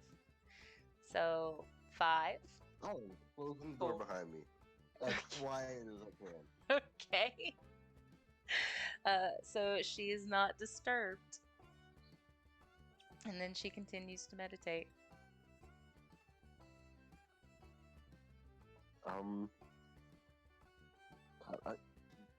Do I know, is there like any obvious sign of what she's like kneeling for or praying for? The guards had already said that she was meditating in preparation for the challenge. I know, we'll ask further on that. Oh, you want to like ask her? Because there's nothing in the room to indicate like what the challenge is going to be. It's just like a very minimally decorated room with candles. It's supposed to be similar to like sensory deprivation, just so she can enter a calm state. Like it's very bare in there. I feel like if I disturb them, I'm going to get killed. But I also really want to do it. And that's conflicting.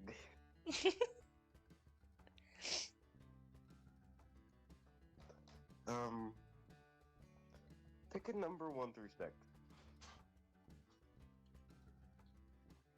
You want me to pick a number? Pick a number 1 through 6.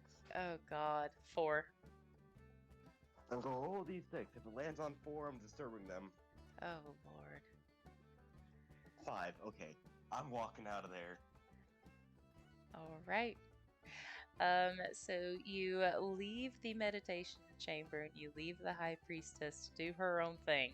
You go all the way back down the hallway, so you can either turn left to go back to the fellowship hall, or you can continue straight. I'm not going to go back to the fellowship hall, so we'll continue straight. Okay, so as you go straight, you find a couple of open doorways or archways, kind of, and you peer into them, and they seem to be like open storage rooms. There are giant clay jars. There are sacks that looks like flour, meal, supplies for the temple. Would you like to go in there and investigate, or you want to continue? Because the hallway keeps going. Is there anything sparkly or shiny? No. I will continue going. Okay, so you continue going, and at the end of the hallway, it is stairs leading down. That sounds like a basement. Okay, let's go. Let's go down. Okay, so you go down the stairs, and it gets very dark and very cold. You are indeed going well underground. And then you come to the base of the stairs, and then there's a short hallway and another door with a giant lock on it.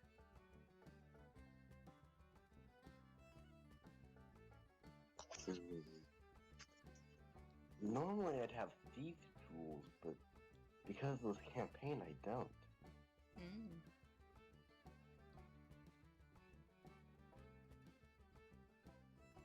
Do I know how to solve this lock? It is just a simple padlock where you need a key.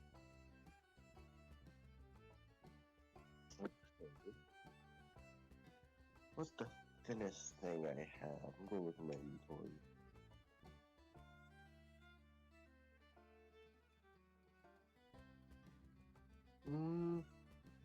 How big would you say the opening of this lock is?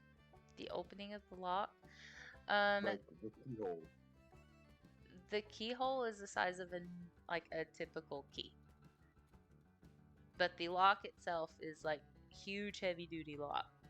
Basically it's to keep people from just prying it open.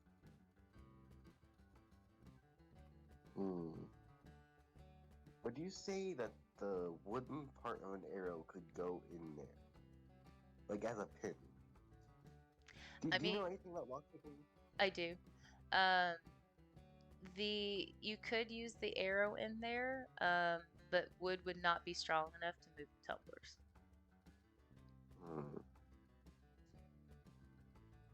So besides the padlock, what type of handle is it?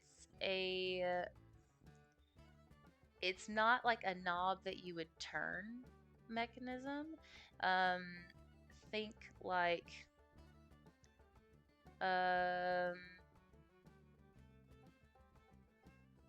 it's a handle basically, but more like a loop where you wrap your hand through it and you just pull forward.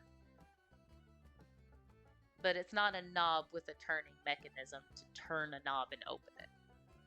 It's just an That doesn't unlock the sound lock like a and pad- pull. It doesn't sound like a padlock would do anything on that. The way it's made, yeah. I'm thinking of breaking it off, but then I get caught. I mean, you can try to break it off. And with the way I've been rolling, most likely succeed.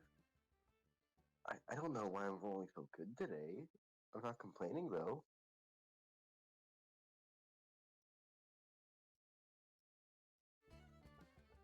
Is this like the only thing here? Mm-hmm. In front of you, yeah. Can I investigate, try to find the key? Is there like a rug to look under or anything? No. So just like without rolling, there is nothing. There's nothing to look at or under or investigate around the door or the lock. It's just stone walls and a stone floor that's kind of dirty. And So torchlight. there's nothing in like the entire hallway? Nope.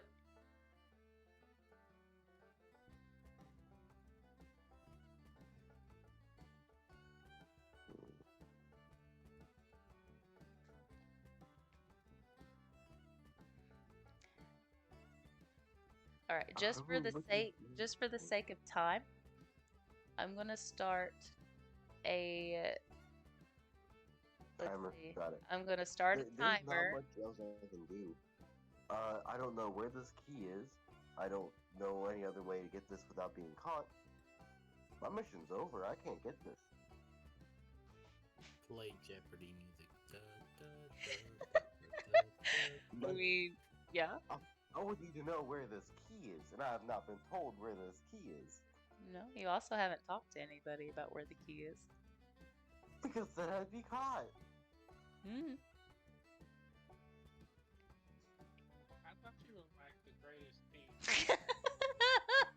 I am the greatest thief, but I also don't Oh, know this that fact, so title. I'm not trying my hardest. You know, Mm-hmm. I could very easily Thief break this doesn't have lock. thief tools. I mean, come on. It's a What thief kind in of- what kind Thomas's of greatest You're a thief thief for a needs reason, thief CD. tools? I mean, like, that's a really good point. I don't need thieves' tools. The boom I shakalaka. could just simply use, like, magic, just simply open the door. No lock. The greatest thief could do that. Okay. Anyways, I'm out of here. I can't get this without being caught. There would be, like, fingerprints or something leaving to me. I don't want to leave any evidence, so. There's Take a no. leap of faith. Yeah, I mean, and also they don't have a way to check Leap of fingerprints. faith. Leap of faith. Leap of faith. Can I try to just open it, see if it was left open? I mean, sure you can. Is there like a rock in the doorstep or something jamming it? Make an investigation check. See what you can find on the door. Investigation +6, got it. 18. So whenever you move closer to the door and you try to pull on the handle, the lock is indeed locked, and it does not move. Can I try to push it? Mm-hmm. It still does not move. Then I'm out of here. I'm out of options. I've tried pushing, I've tried pulling. That's it.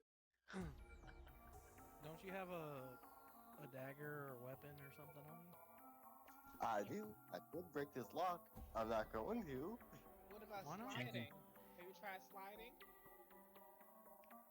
Good point. I go try sliding. CD, there's a simple answer. Eat the lock. Pretty much easy. Eat the lock. If I break the lock, I could eat the lock. You can But I eat also it have a while question. it's locked. Okay, what's your question? How valuable does this lock look? It is not valuable. It's just big and heavy duty. But is it like golden spray painted or something at least? No, it's just a giant iron lock. It's a heavy duty lock. Then there's nothing I can do here.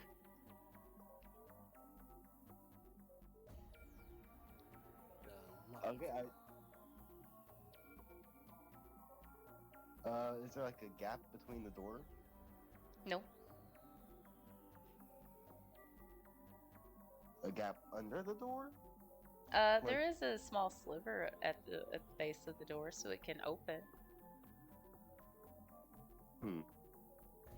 So I have something, I guess. I don't know.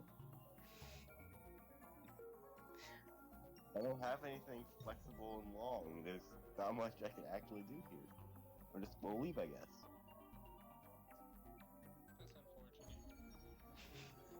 That's unfortunate. I wasn't given anything. What do you mean? There's an iron way with an iron lock. I can break the lock. You can break the I can lock. get caught. I won't get caught. Why does breaking the lock get you caught? Someone's gonna go down there and see, oh my god, this lock is broken. Okay. Okay, but if you're already gone by the time they find it, They won't know it's you. It's not like they got security cameras, my guy. You guys, you saw the You 200 You act like we're gonna stay here after all this is over. And the whole point of the heist is taking risk. Oh. I'm not gonna stay here. I'm never coming back. Okay, this lock's coming off. Oh, there we go. I'm sorry. We're going somewhere. I'm sorry. This is just how my character would act. He gives up immediately. A tiny bit of pushback. He's like, "No, I'm out." It's all trip. It's been, I am the greatest thief. I am the greatest thief who ever lived. I need you to steal something. What? No. I can't do that. That's not in my contract. Oh no, The my greatest greatest thief enemy, is a lock. A lot. A lock. Like, how can I steal if I can't get to it? I love the irony of it. It was fun. Damn, if that's all it took to stop Onweir from trying to steal everything in his vicinity, I mean, we should just put locks on everything. Right, I'm just gonna start carrying around a lock. Lock Just to the lock turn him around his like, neck. like a Thomas- crucifix. When we come back, we gotta go to town so we can buy a bunch of padlocks. Hollow Is it lock just- my Chain arm. up I or will when put you lock up pieces of all lock? around the side. Just hold it like a crucifix and scare him It away. just Back, not- foul beast! not to pick on you, but like people knowing that you stole their stuff never bothered you before because you tried to steal from us on multiple occasions right in front of us. Like, who else would have? What you're saying We're a group of 6 people, and who would have stolen my gold out of my pocket out of a fighter, 2 barbarians, and a monk and a rogue? I'm just I saying, wonder you I gave wonder out which gold one it to could have Bonnie been. Tenderheart. So I'm assuming Bonnie Tenderheart had your gold. She does have my gold, but Exactly. So do I. I'm pretty sure she would have noticed you trying to steal my gold from, or she would have just put my gold with her gold and just remembered how much I gave her. The responsible thing to do. All right. Alright, so we break What the are? lock. Well, yeah. What are we doing? What are we We'll doing? break this lock. I can this lock. Okay. How are you planning on breaking the lock? Strength. Okay. Like, are you pulling a weapon? Are you hitting it with your Oh, fists? punching with What the are you lock. doing? She's I'm gonna pick punching a the rock lock. up off the ground. You're punching the lock. Go punch That with is I would like. Okay, so what do I add We- to this? You're a rogue, not a barbarian. Use the tools that you brought with you. No, go ahead and punch the lock. I want you to roll. Roll an attack. Because you're attacking the What- lock. What do I add to this? Is it my unarmed strike? Yup. And you can't hide from the lock. It's an inanimate object. Mm-hmm. All right. So no stealth boost. So I rolled a 17. Okay, But so I get you all so you three, don't that's miss 20. it. You do indeed hit the lock. Now, now roll for the damage. The damage is 1 bludgeoning damage. It doesn't matter.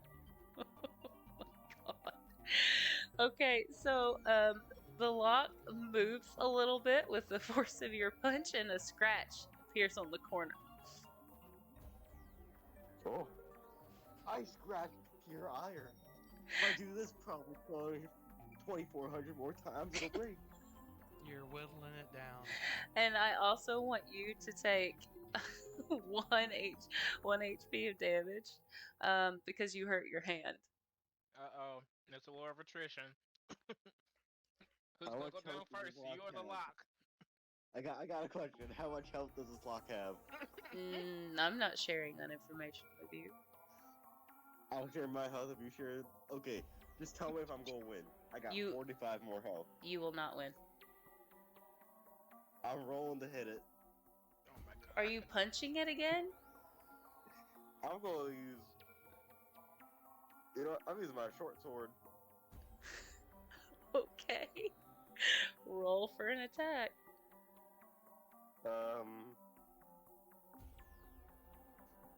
Okay, that is 13. Okay, you hit it. Roll for damage. 8 damage. Okay. So you swing your short sword, and it clangs loudly against the lock, echoing down the barren hall, up the stairs, and down the other hallway, Oh lord. as if they left everything bare for a reason to help with echoes. And the lock has another deeper scratch on it. Okay. So, this is a completely dark hallway, right? No, there's torches on the wall. Do the torches reach all the way down? Is this like a very well lit area? No, it's not. I drop to the floor. Okay. Are you just laying down in front of the door? I'm in a crawling position. Okay. And what, are you just waiting? I'm slowly making my way out of there. Oh no. Okay. So, as you're slowly crawling down the long hallway on the way to your on the way to the stairs, you hear thundering footsteps running from the hallway above you and coming down the stairs. I freeze. Okay, where are you situated at in this hallway? In the middle, on the edge? Where are you?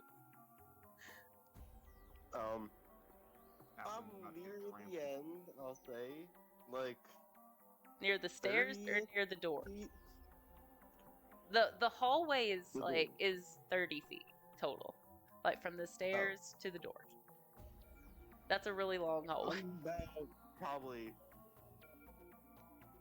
10 feet from the stairs, I'll say. Okay. So, and you're just waiting? Is there like a really well hidden like crevice underneath the stairs? Is it like a spiral staircase? No, it's just stone stairs leading straight down. Okay. Is there any other better spot to hide? It's a barren hallway. It's just stone walls and a stone floor, my guy. It's a very how far away are simple the alarm system, but it's effective. How far away are the people? If you're 10 feet away from the stairs and they are at the top of the stairs, that's like another 20 feet max. So you're 30 feet away from them. So if I like stood up and started moving, they would see me? Yes, absolutely. I'm gonna like shimmy my way and like try to maintain as little space in this hallway as possible. Okay. Are you still prone? I don't know. Am I on? I'm gonna be on the floor, but I'm like sitting down now. Got my sword slightly up in a defensive position, just like petrified. What is this? I forgot. I didn't want to hit this lock. Okay. So as you're waiting your fate, 5 guards come down the stairs. And I want you to roll a stealth check to see if they Alright. see you. 22. Okay. So you get past the sight of 3 of the guards, but 2 of them happen to notice you. And then, like, as soon as I see their eyes, like, shift, I drop. I have a figment of their imagination. Okay, is this like another stealth roll with disadvantage? I'm being so lenient Sure. here. Sure, let's do it. I don't. I just want to be as little as possible. Okay. Okay. Do another stealth That's- check. Pretty good. Okay. 26 and 26. Wow. Okay. Yeah, they thought they saw a shadow shifting and they dismiss it. They rolled 15 twice in a row. Wow. So the guards continue forward and they look around like, no, we heard somebody. There's no way they could have got past us. And lo and behold, the guard takes out a key and unlocks the door. Do they all go in there? The door is open, and 3 of the guards go in, and 2 of the guards, one is standing at the ready, looking inside the chamber, and the other one is facing back toward the stairs. Ooh. It's like a small pebble on the ground. Literally anything. I mean, there's there's Last time, some Quicksilver shit. yeah, basically. I'm going to shoot my bow inside the room. That is my goal. You Shoot shoot the bow in the room, make a noise. into Alt delete. okay. Roll an attack. Do I have disadvantage? Yeah. Yeah. Why did I ask? Wait, I don't know. what's the distance of your bow? What's the range of your bow? Let me check. 80 to 320 feet. Yeah, disadvantage because it's not 80 feet, so it's a disadvantage because it's point blank range. Alright. What do I have to hit for? Like, what? You just need to roll an attack. Oh, God. I'll So I say get plus 8 on it's. Are you trying to hit somebody, or are you just trying to get into the room? No, I'm trying to make a noise. I'm gonna, like, share my camera so you guys can see this roll. Oh man. Alright. So here's my messy table and everything. D20. I Okay. get plus 8 on these, so keep track of this. Okay. Natural 1. Oh God. Okay. Well, there's your disadvantage. So you you pull back the arrow and let it fly, and you nail the guard facing you right in the shoulder. So roll for damage. Oh, God. What have you done? I didn't want to hit the lock. Why did you convince me to hit the lock? I don't know who you're talking to. It's just like Like 4 people tell me to hit the lock. What do you mean? You've done us. What do you mean? This has been a valuable lesson in peer pressure. All right. So, What This was? message has been lost to you by the letter P. is my strongest weapon. It's 1d6 plus 5. Oh my god. Okay. They take 10 damage. Jesus, you just Oh. killed him. He close. He staggers and like falls, clutching his shoulder, and screams out in pain. Okay, so everyone's like coming out of that like vault, right? Oh, immediately. But actually, thank you. wait, stop. We gotta roll for initiative. You're in battle, my friend.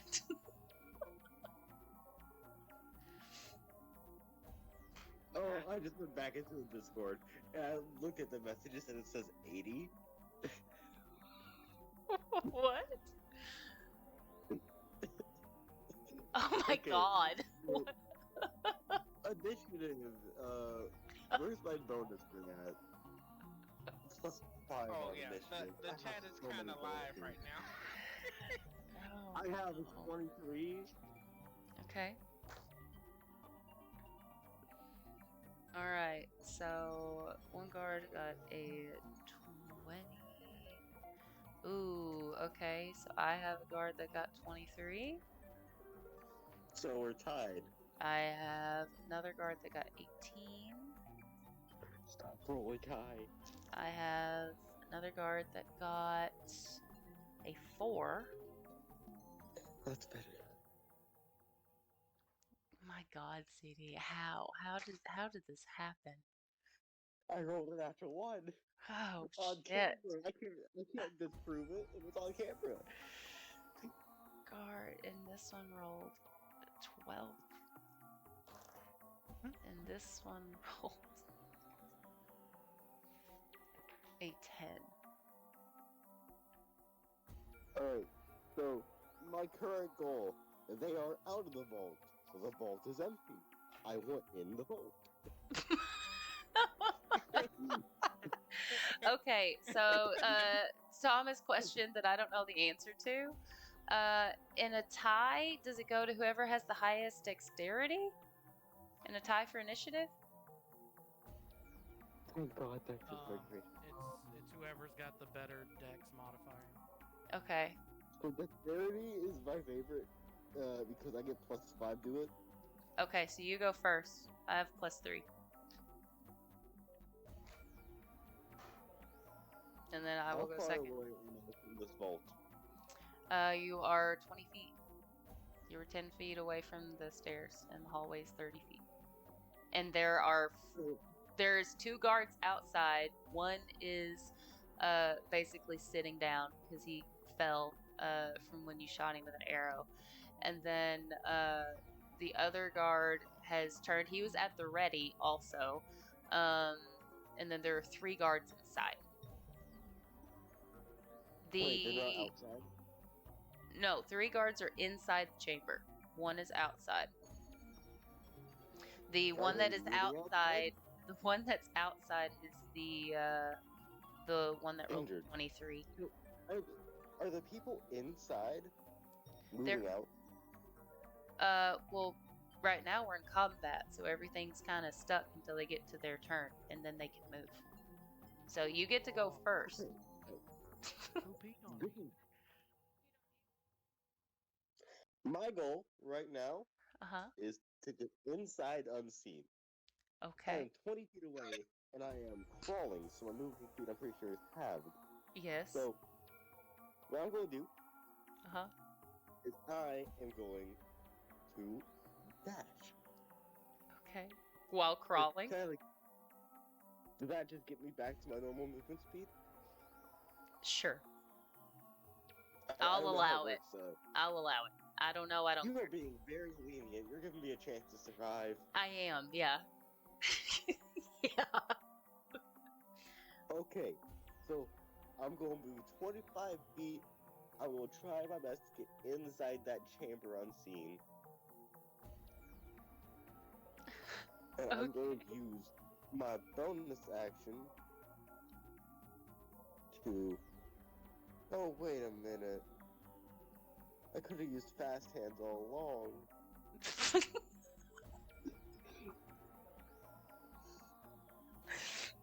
Oh, CD, why?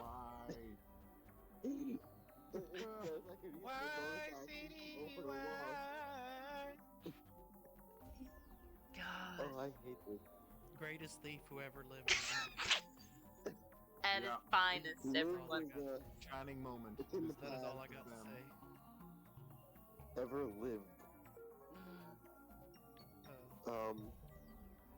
Go use my cunning action after I dash inside to hide. Okay, so you realize that as you dash into the room, you are passing two people within their 5 feet, and so they both get to take an attack of opportunity. Do they see me? Yes, because you're in Well, combat. Yes, because you're moving as well.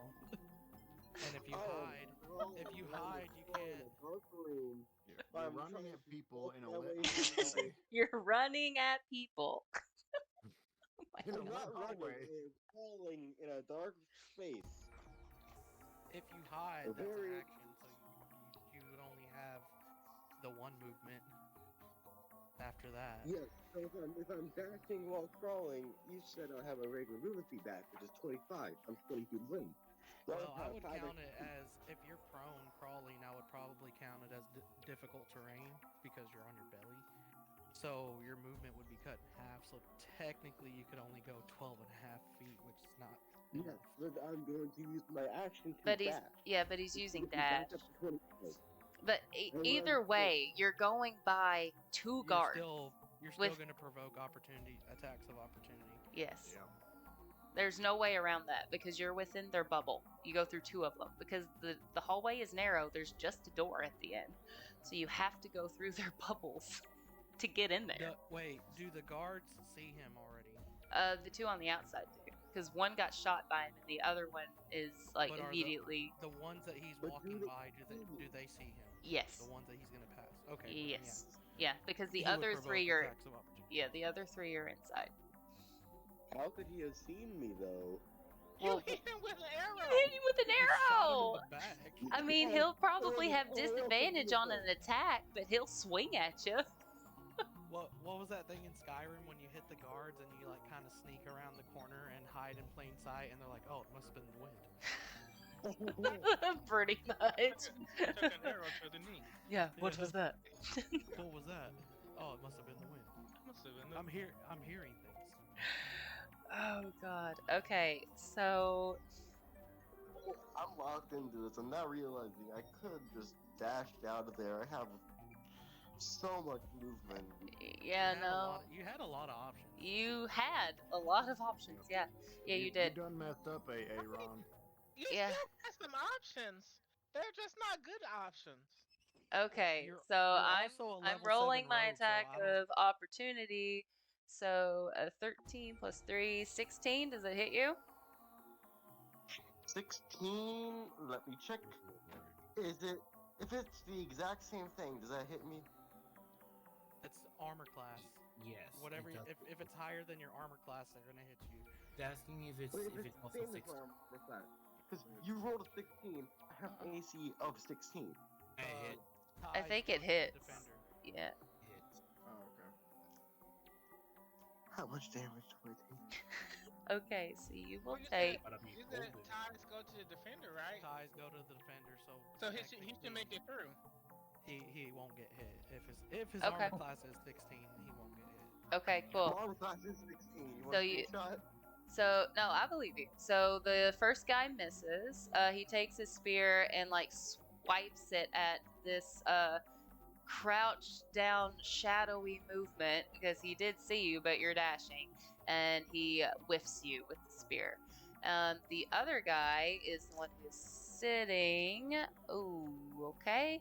He got a 20. That does hit. And the damage is a d6 plus a 1. Oh, my God. that's cocked. Not too bad.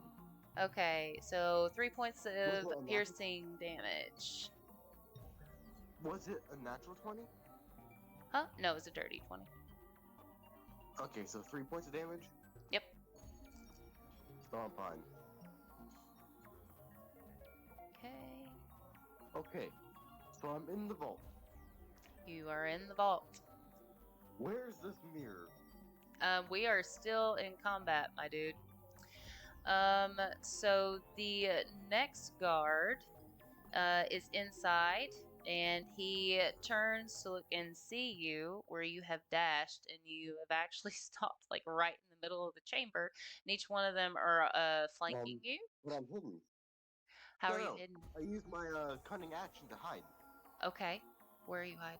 Okay, so inside the chamber, um, there are different pedestals littered around the room. Each have a interesting artifact on them.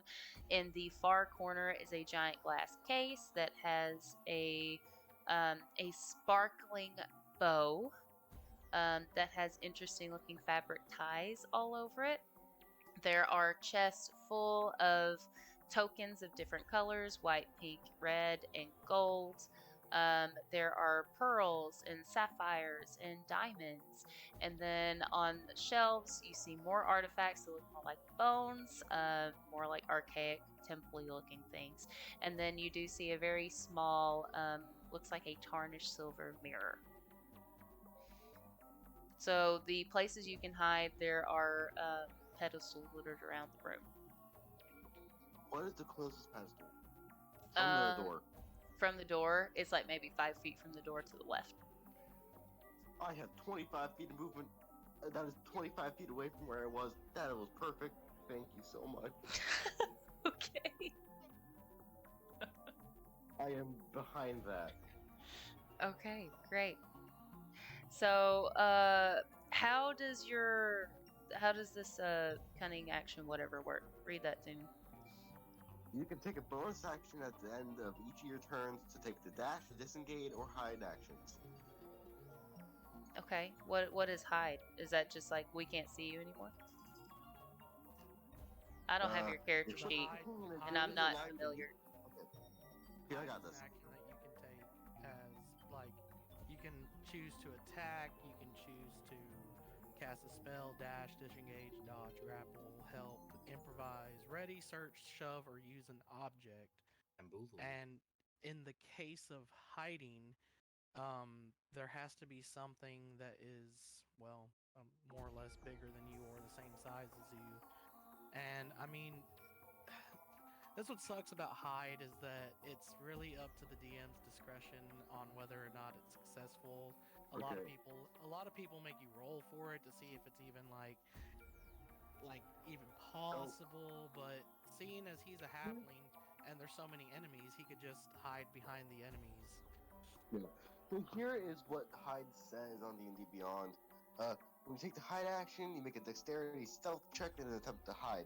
So basically, I'm just making myself roll. Okay.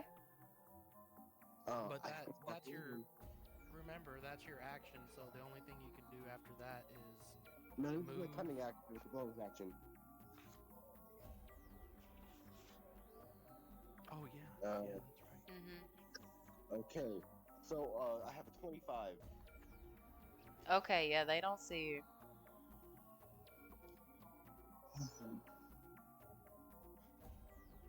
That's insanity. It really is. But I have faith the entire time. Like, you can check the chat. I knew it was gonna happen. Yeah. Like what did Mika say? Bamboozling himself through. He's getting there. Took some damage. Oh, poor guard.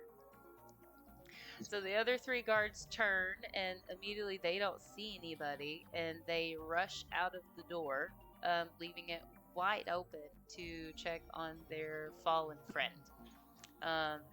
What happened? Did you see where he came from? I don't know. An arrow came out of nowhere and got me, man. He must have went back upstairs. Because they're dumb as rocks. Because, like, how else could something have gotten past him, right? So they help their buddy get up, and he is, like, struggling. He must have hit, like, an artery or something. He is near death.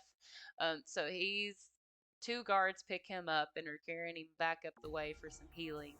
And then the other 2 guards are in one in front and one behind, and they race up the stairs and they leave the door wide open. Do I see a mirror? Yeah, you saw a mirror in the beginning. It's in my pocket now. Okay.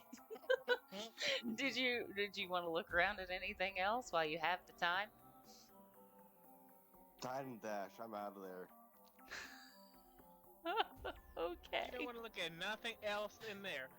Like, I feel like she described some cool stuff. I described some really cool stuff. You have some time. Fine. Okay. Am I like walking on anything cool? What's around me? Did you not listen to me describing the room, CD? I did, but He didn't. Don't lie. Don't lie. Don't lie. It's okay if you did. Just so everyone I knows. did. I'm still talking, but I'm alive. Oh. I'm like 5 minutes lagging. Okay. Okay. In the room, there are pedestals. On every single pedestal is some type of artifact. There are shelves in the walls littered with like skulls, looks like ritual temple things. On one of the shelves is a tarnished silver mirror. There are chests full of sapphires, diamonds, pearls. There's also a case in the corner, like a glass case that has a floating bow in it that has streams of fabric wrapped around it, glistening with magic. I'm just, you know what? I earned this. I'm taking everything. Okay, I'm gonna. So you can't take everything. Do you have a backpack? Backpack. Your pockets can only hold so much.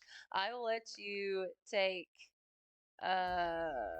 You can take 3 things. If you want to take like small rubies and things, you can take a handful, and I'll let you roll for how many you get. Okay, so what do I roll for like small rubies?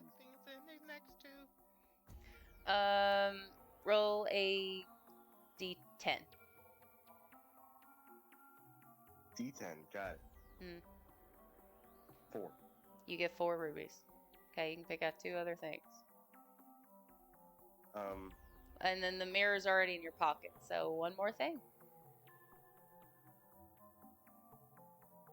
What's like a good weapon? I'm thinking. Like. What? Dude, literally said there's a bow in it.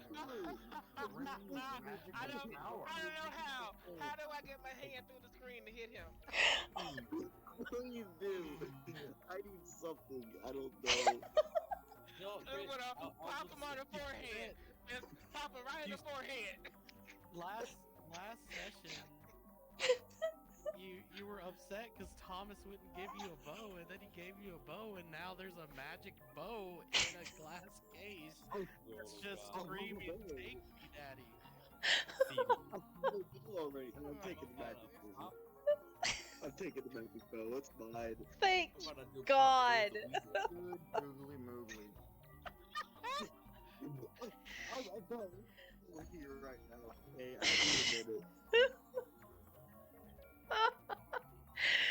Okay, so as soon as you get your hands on the bow, you skirt right out of there. You dash all the way home. And then I'm gonna help you through. You don't have to roll for any escape. It's just gonna happen. Everyone's distracted. The chaos is in shambles right now. Acolytes are like, what is going on? And they're freaking out. Yeah, no one is paying attention to the vault because there's like, we're under attack by some ghost. We don't know. And so you leave the temple, and as soon as you exit, and you are so freaked out because you almost died because of the worst heist of your life almost brought you low because of a damn padlock. His arch Almost enemy. good ideas from this. You leveled up I know what to do. Make an enemy of a padlock. I'm I will die. If I He's going see through I kryptonite. am now. Because you know how you're like terrified of chickens and the brewskis? Padlocks are that for me now. You know what? He has PTSD every time he sees a padlock. He remembers the temple. Revenge. Lavi's gonna He have his starts to revenge. sweat. I've only taken 3 damage. 4, damage. 4, I because you have got one one. from the lock. Don't forget Yeah, that. 4 damage from the temple run, and I hated it. Zombie. May I have a padlock? Well, Thomas hit me with his. Oh his God, new, he hit me with his prize and did 3 damage to me. that's true. Some of y'all are not at full health right now. All right, so Onweir rushes out of the temple, eyes wide with fear and a cold sweat, just hustling, running, and then just whips around the first alleyway corner he can to try and catch his breath. Oh, hey, man. Hey, did you make it? You turn and look and see Billy just casually leaning against the wall smoking. Here's your fucking nature. Oh, hey, thanks, man. Oh, dude. I'll punch you in the face. Roll for an attack with disadvantage because you're very shaken. Alright. I lost. What'd you get? Okay, so my first roll, I'm not even rolling the second time. I got an 8. No, roll. You might get a 1. That'll be fun. Roll. Okay, this time I got a 16. 16 math. Okay, well, with the disadvantage, you you just blindly flail trying to hit him, and he's like, "Whoa, man, calm down. What happened? I mean, shit. Spider-Man. In the temple? They got, dude. They don't even know how to use those spears. They be, man. I don't even know, dude. What is going on with you? Okay, so I went in there. I found the vault very easily. You know, no one suspected a thing. I walked right in. I got right up to the vault door, and then it was an empty hallway. So there's this padlock on there, pure steel, and you know, me being me, I was sneaking around it, doing my magic, and it accidentally clanged. By complete random chance, it hit something, I don't know what happened, but it clanged. And that echoed throughout the hallway, alerting every single guard in that temple. Now, I know for a fact they can't use those spears, but when you have 20 flailing chickens killing you at once, one of them's gonna hit you. Mm-hmm. He's just like raising his eyebrows, nodding, like, okay, well, thanks for the mirror. I guess I'll be seeing ya. Oh, hold on real quick. He opens up the mirror and takes a look at it, cracks the mirror, breaks all the glass out of it, shakes it, and then just takes the frame and walks away. I'm gonna like pick up a leaf or something and scoop the glass into it. Hold on to that for later. Okay. I'll work for that. Bag of glass. Okay. Honor has a bag of glass. Okay. It's like pocket sand, but more effective. Oh my goodness. All right. Well, everybody, I want you, if you have the music pulled up, I want everyone to play number 3, please. Okay, I'll have to go back in the chat and find it because Oh God. I can send another link. I can send another link. Yeah, we kind of blasted chat. Yeah, we were dying over here. Yeah. Pretty nuts. okay, I brought it to the forefront. Okay. Oh, here it is again, just in case that one didn't work. What is happening in the chat? I have to go back and look at all of that. This is hysterical. That is not how I foresaw this going at all. The CD, you could never expect what you should always expect. We had Oh, like Every we step had of the way. man. Oh, the hey, I whole could have done this. Oh, hey, I could have done that. Oh, hey, this would have been made that easier.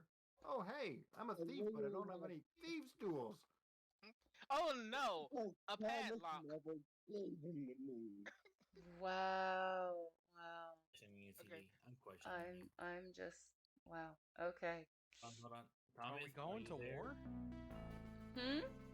Are we going to war? Which one did you say listen to? 3. Three. Free. Okay. Yep. Number Thomas, 3. are you there? 3.ep1.mp3. This sounds like we're going to go banger. play with Survivor. Wait, is Thomas there? Okay, I want everyone to make a dexterity saving throw. Ah, darn it. Hey, On dexterity saving. Mommy, you scared me. Brace got a 13. Okay, Got a nat 20, which puts me at a 26. nice. Let's go. Gotta pull up my like, character this sheet. my dexterity is +5, but it's going to be 20 like how. CD, you're sounding kind of warbled. What'd you say? Okay, so. Resources saving throws. I just added my dexterity modifier. Oh, sweet. You Hold on. need get out and hop back in. You can I understand got a it. 25, Mommy. Is what's gonna happen to us Okay. something that I can see? No. Is it better now? Mm-hmm. Okay, so saving throws remind me. It's just I add my dexterity modifier to a d20. No, you should have a separate section for saving throws. Yep. I probably do. Here it is. On I'm top of that, You do have a different. It's different than a dexterity check, but Oh, with there a, it is. with That's a plus saving 5, throw. plus 8. Yeah, Okay, with I a get saving this throw, one. you might be able to be proficient in it. So. it's not Hey, the 20. Okay. Rollin, what'd you get? I don't know. Problems here. Thomas. All in. Did he fall asleep? Probably. Rolling. I don't think so. I was just DMing him a second ago. What sucks? Oh, not wait, even- he's muted. Like not even 5 minutes ago. He's muted. Yeah. If you respond now, I'll join the antipod. Don't say that. Don't That's you not dare even say funny. Is this a trap or a spell or an effect that we can see? No. I just asked that. She said no. Damn. I'm 'Cause sorry. Okay. I also Okay, get wait a minute, wait I a also minute. get advantage on So- dex saves Molly, Hmm. Molly, if I I'm have a not question. blinded or Mhm. incapacitated. Okay, so can we see this? No. Good lord. Darn it. Hey, mommy, Right, mommy, right. mommy. Yeah. Can we see this? Y'all are killing me. Uh, I'm like at Thomas- tears right now from this like Thomas- disastrous heist. Oh my god. So Thomas is he is currently seeing a man about a horse, so I would assume we probably should roll Can- for him, but I don't know his stats, so I don't either. Just say we can just say he flew up and took a perch for a minute. He flew on bird and out. Maybe he finally met up with Red Bun Halfling Lady, and they Oh, the found robot. themselves a tent. He's busy right now. The mechanic shop. God luck that I have randomly halved my rolls today, and can I just like roll 4 Thomas with advantage? I guess I don't know. No, it's fine. We'll just move on without it. It'll be okay. So you all made the saving throw, so it's fine. The ground suddenly trembles beneath your feet, and a tense hush spreads through the crowds. The sky is clouded over, and the sea begins to churn, crashing on the beach like distant thunder. A slow, steady drum beat fills the air. The rhythm is low, and you swear it matches the beat of your heart. You find the song so soothing that that your worries slip away. The crowd begins to part, and you see a curvy woman in red robes, walking calmly toward the beach. Onweir, you recognize her as the same woman that was in the meditation room. Her light brown hair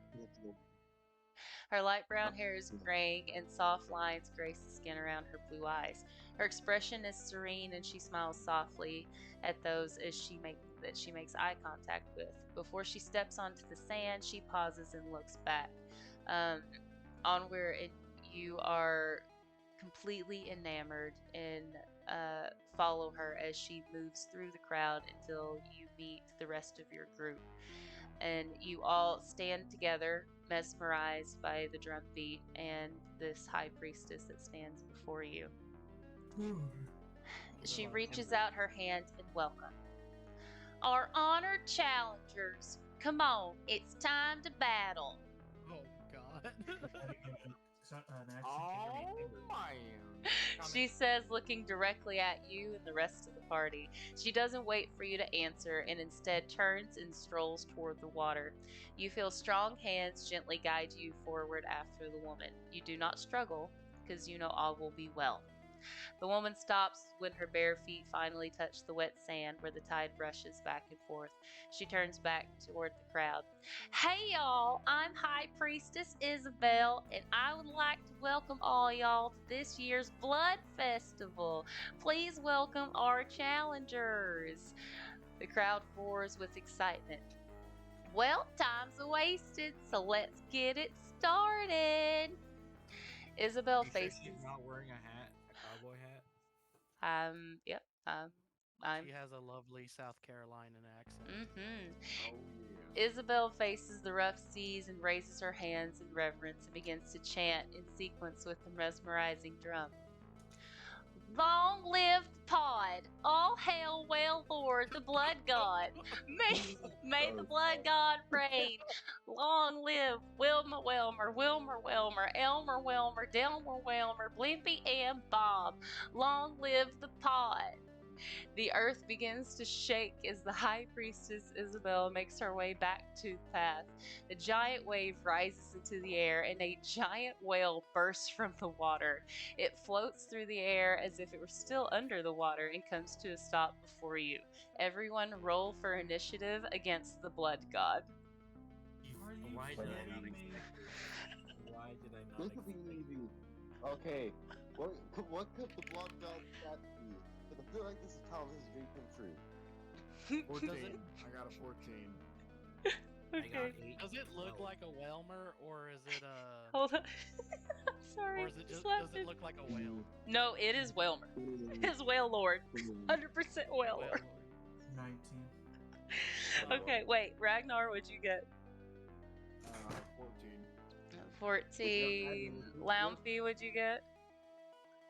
Got a 12. Yay. 12. Okay. Make sure you add your initiative bonus to it. That I way don't you have just roll that any.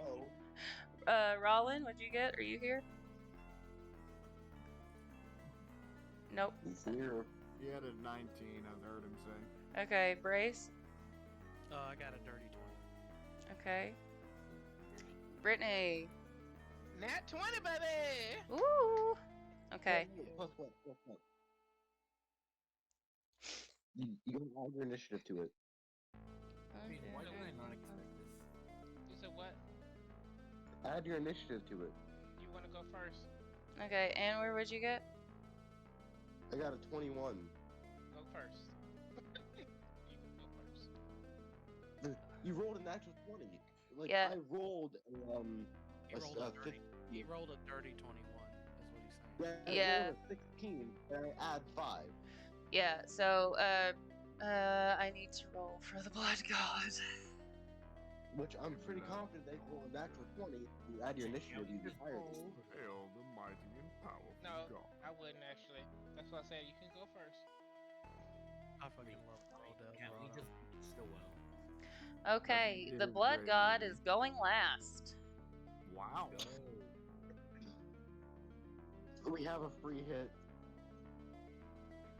Everyone gets a The free more- hit. Okay, the so, more the Brittany, you're saying that Onward could go first? Yeah. Okay. Alright, Onward. Okay. What are you thank gonna do? you. You are all, What- to just kind of set the scene, you're all standing on the beach. The blood god is partially on the beach since he is 47 feet long, and the other half of him is suspended over the ocean. So this How is a high above the sand is he floating? this is just a whale lord, like with all whale lord stats and everything. I didn't say that. I mean, he could be a whale lord, but he could also have the stat block of an ancient dragon. We don't know. That's true. No, I'm asking, like, in weight, like in dex entries. Because if we're going off of dex entries, this thing's flying in the air and it won't come back. I think you're overthinking it. I we just think need to you're fight this thing. overthinking it. Yeah. When did I ever not overthought things? Oh, I mean, Exactly. obviously, in that heist, you did not overthink things, because if you tried to No, you pickpocket didn't overthink anybody, it. they would have had a key, but you didn't do that. It's either overthink or underthink, okay? uh-huh. Wait, it's Steve. Alright, Onweir, what are you gonna do to this whale lord god, blood god, blood? Stab it. So, are you you're gonna rush it? How far away am I from it? You are all currently about 50 feet away. How high above the sand is this whale lord? Like 6 feet. It's just barely levitating for him. So, Mombi, did you look at my DM from earlier? No, I've been trying to figure out how to get you to have a successful heist. Oh, would you like me to tell you about the bow? I need to know a stat block because I'm putting it in D&D Beyond. You need to know what? The stat block for it, like how much damage and stuff does it do? Do I tell you all that stuff? No, you don't have to tell him. any of No, that I'm stuff. not telling you all that stuff. I shoot the magic bow. Do you want to hear about the magic bow? It's pretty cool. Yes. Okay. Tell me one more time. Alright, it's the bow of ties. This short bow is wrapped in an endless number of gaudy neckties with different colors and patterns.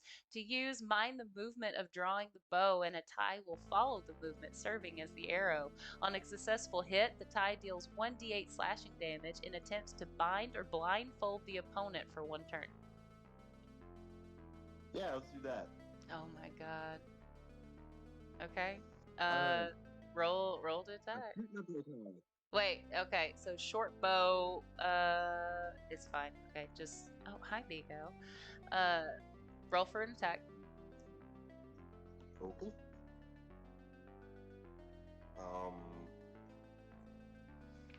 Don't know if this hits. 27? That hits. Ow, Vigo. 19 plus 8. Why am I... This is not natural. Why am I rolling high? I don't roll high. This is my bad dice. Okay, what's, roll for damage? It's 1d8 plus... Do it, plus let me send it to you. Please do. I have very bad memory. It's just 1d8 slashing damage, and then it will attempt to blind or blindfold the opponent for 1 turn.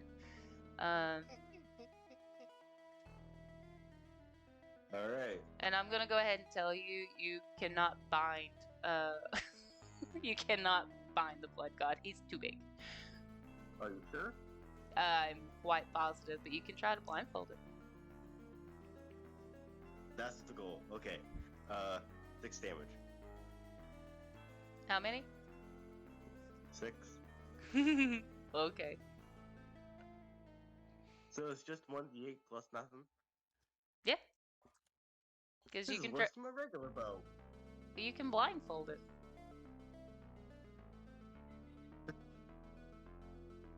Are you gonna blindfold it? Yeah, that's the goal. I'm blindfolding this whale. Okay. So the blood god cannot see for a turn. Good luck. I'm out of here. I'm going to use my my bonus actions because I have like 6 I can do. Okay. Are you still Alright. going, or are you done? So I'm using my bonus action to what can I do? I'm going to deal an extra 46 damage. Okay. What kind of damage?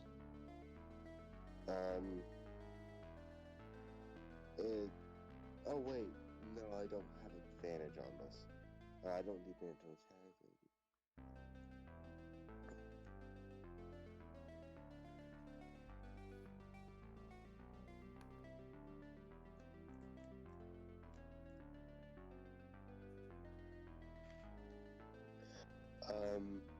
So is there anyone that it's fighting within 5 feet of it? No. You're all basically standing in a line at the moment because you were just kind of in a trance because of the drums. How far away is it? What'd I say? 50 feet? 60. So Okay. use 60 my feet. bonus action to dash 50 feet, Okay. and now I'm right in front of this whale. Yep. I am now within 5 feet of this whale, and shall sneak attack for 46 damage. Okay. What kind of damage? Damage. What kind of damage? Piercing, slashing, bludgeoning, psychic, fire, ice. You can use finesse or range, or it just says damage in general. We'll send you the screenshot of what it says. What weapon are you attacking with? I'm going to use my short sword. Okay, so that's slashing damage. Okay, so what's the damage number? 46. Look through that, see if I can do it. I'm not doing good. Okay, so 6. Another 6. I'm going to start videoing this. Okay. Alright. So right now I'm at 3 6s and I don't feel comfortable because I'm not lucky. So 3. I don't think I should do that much damage. Don't worry about it go ahead. because the blood god only takes half damage for slashing. So it's fine. Okay, that's fine. Why am I rolling so good? I don't know. Okay, so there's 3 6s and a what? And a 3. Okay, So divided just by 21. 2. So he takes 11 damage. I'm gonna start just showing my camera for all my rolls. I don't feel safe. Okay. So you are hanging out within 5 feet. And your turn's done, yeah? Yeah. Okay. Brittany, you're up. You're 60 Okay. feet away. 60 feet away. And I heard the old woman say blood festival. Mm-hmm. Okay. And then the giant whale just beached itself. Not necessarily. It's hovering. It's hovering. Mm-hmm. Half of it is over the water, and the other half of it is over the sand. It's 47 feet long. Oh, but it's completely out of the water. Yeah. It's just part of it is okay. Yeah, Okay. it's hovering. Um. Yeah, as you know, as Whale Lord does. Okay. What is happening? This is what it means to be a challenger? No. Incorrect. I want to go home. What? So are you just not gonna do anything? I'm gonna rage but I'm gonna hold my action because I don't know like what to do. Everything is an enemy at this point. Okay. This ain't it. So everyone. This ain't it. This solved this well. So At least I I'm think- gripping. I'm now gripping my nut buster. Squirrels are running all over the place in a Like, frenzy. Don't grip it too tight; it'll be uncomfortable. So I feel like, are the squirrels like in tune with my emotions? Yes, they are. Oh yeah, so they are just going wild. It's They're just a- chittering as they run it's up just and a down your legs, maelstrom. spinning in circles. Just a maelstrom of squirrels. Just That was great. That was incredible. and so Brittany's just gonna hold her action. So like if something just gets too close, we're gonna just auto react to it. Okay. All right. Brace.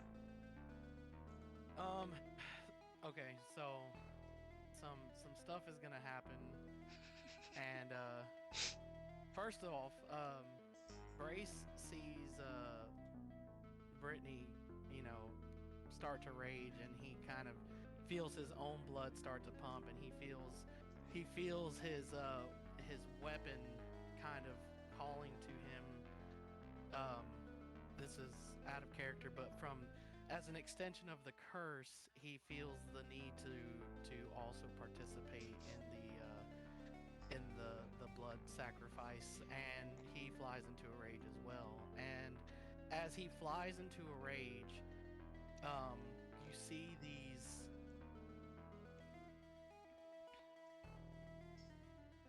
wisps of, it's almost like see-through smoke. They start to form around him, and they take the form of some lizard men, and they are the ancestral spirits of his fathers and his compatriots that he fought in the war with. And basically, for the mechanics, while I'm raging, the first creature I hit with an attack on my turn becomes the target of the warriors that I just summoned. And they hinder all attacks that creature makes, and until the start of the next turn, that creature has disadvantage on any attack roll that isn't against me. And when the target hits a creature that is not me, they have resistance to that damage dealt by that attack. Wow. Okay. You're gonna have to. Alternatively- You're gonna have to remind me of that stuff when it comes up. I'll remind you. Okay. Alternatively, if I am raging and another creature within 30 feet of me takes damage, I can use my reaction to reduce that damage by 2d6. Nice. And there is no limit. There is no limit on that. So, Okay. practically any time that someone gets hit that's not me, they're gonna take half damage, and then we're gonna reduce all of that down by 2d6. Wow. As far as an attack goes, since Brace is in a rage, he gets a +2 to his melee damage from his axe. So I'm gonna go ahead and roll an attack against the whale lord. He's gonna run up to it and give him a big old schmack. Okay. And what kind of damage is that? Well, I gotta see if I hit him first. That's true. Get him a big old smack. Does a 15 hit? It does not. Okay, well then he misses. Whiff. Oh, isn't there some other effect that's like due to the curse of that axe? That's dangerous I to the get- rest of us. So that's another thing too. If I do get hit,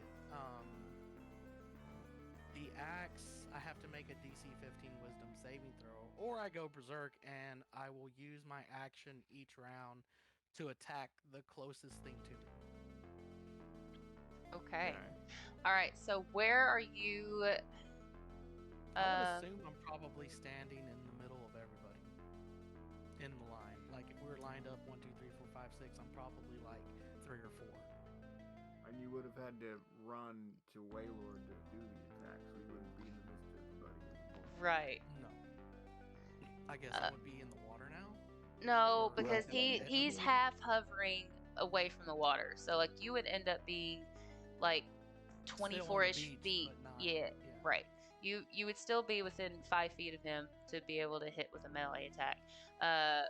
But he is like 16-ish, we'll say 15 feet across. So are you within 5 feet of Onweir or not? You should. It depends on where Onweir ended his turn. If he didn't move away from Wailord, I'm probably right next to him. Okay. Yeah, I'm still at the Whale Lord. Right. But like I'm saying that Wailord is 15 feet across. So it's potentially he's not within like your immediate striking distance. So I'm just trying to get an idea. It doesn't have a minimum distance. I have to Okay. attack the closest creature to me, so Cool. technically that would be Wailord.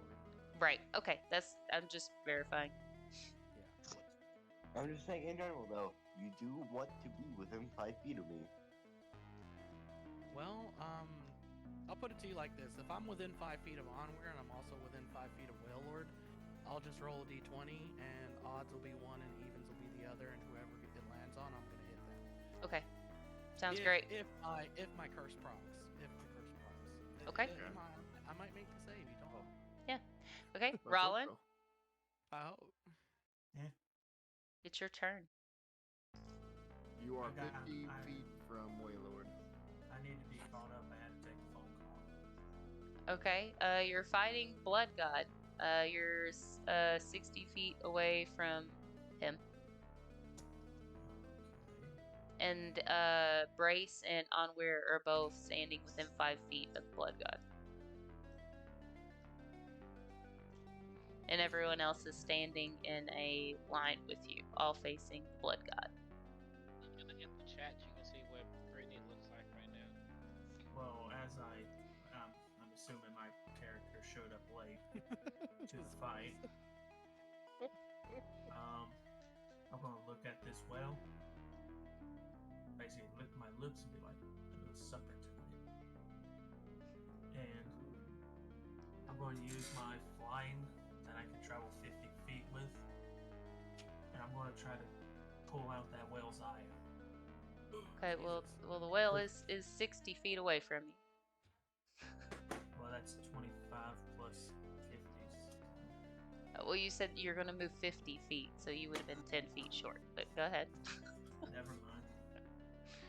I just move as close as I can. Okay.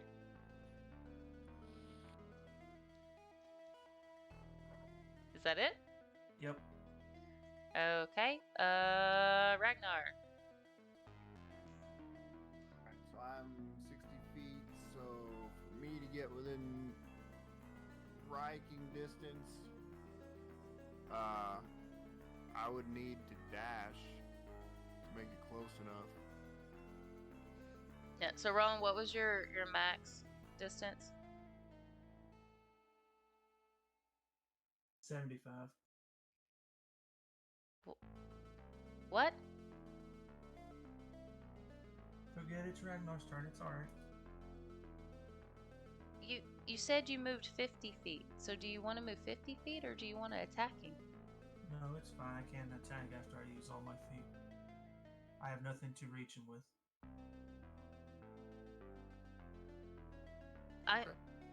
Okay. So, how close are you then? 10 feet. Okay. Alright, so I'm gonna have to dash to make it close enough. But I'm gonna kind of flank left. Okay. So I'll be positioned to the left of Wailord. And see if it's a bonus action. I can go ahead and do an unarmed strike. Okay. So Roll for attack. right.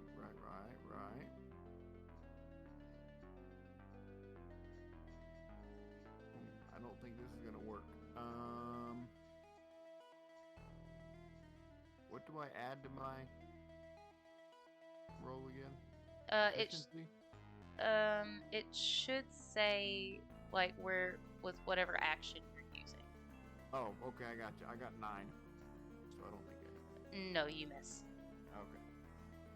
Then I end my turn. Okay. Lampy. Okay. Let's see, where's my d20 dice? You're our only hope, Lumpy. We're all rolling poorly. Yep. Don't expect much from me either. I've been rolling poorly in the start.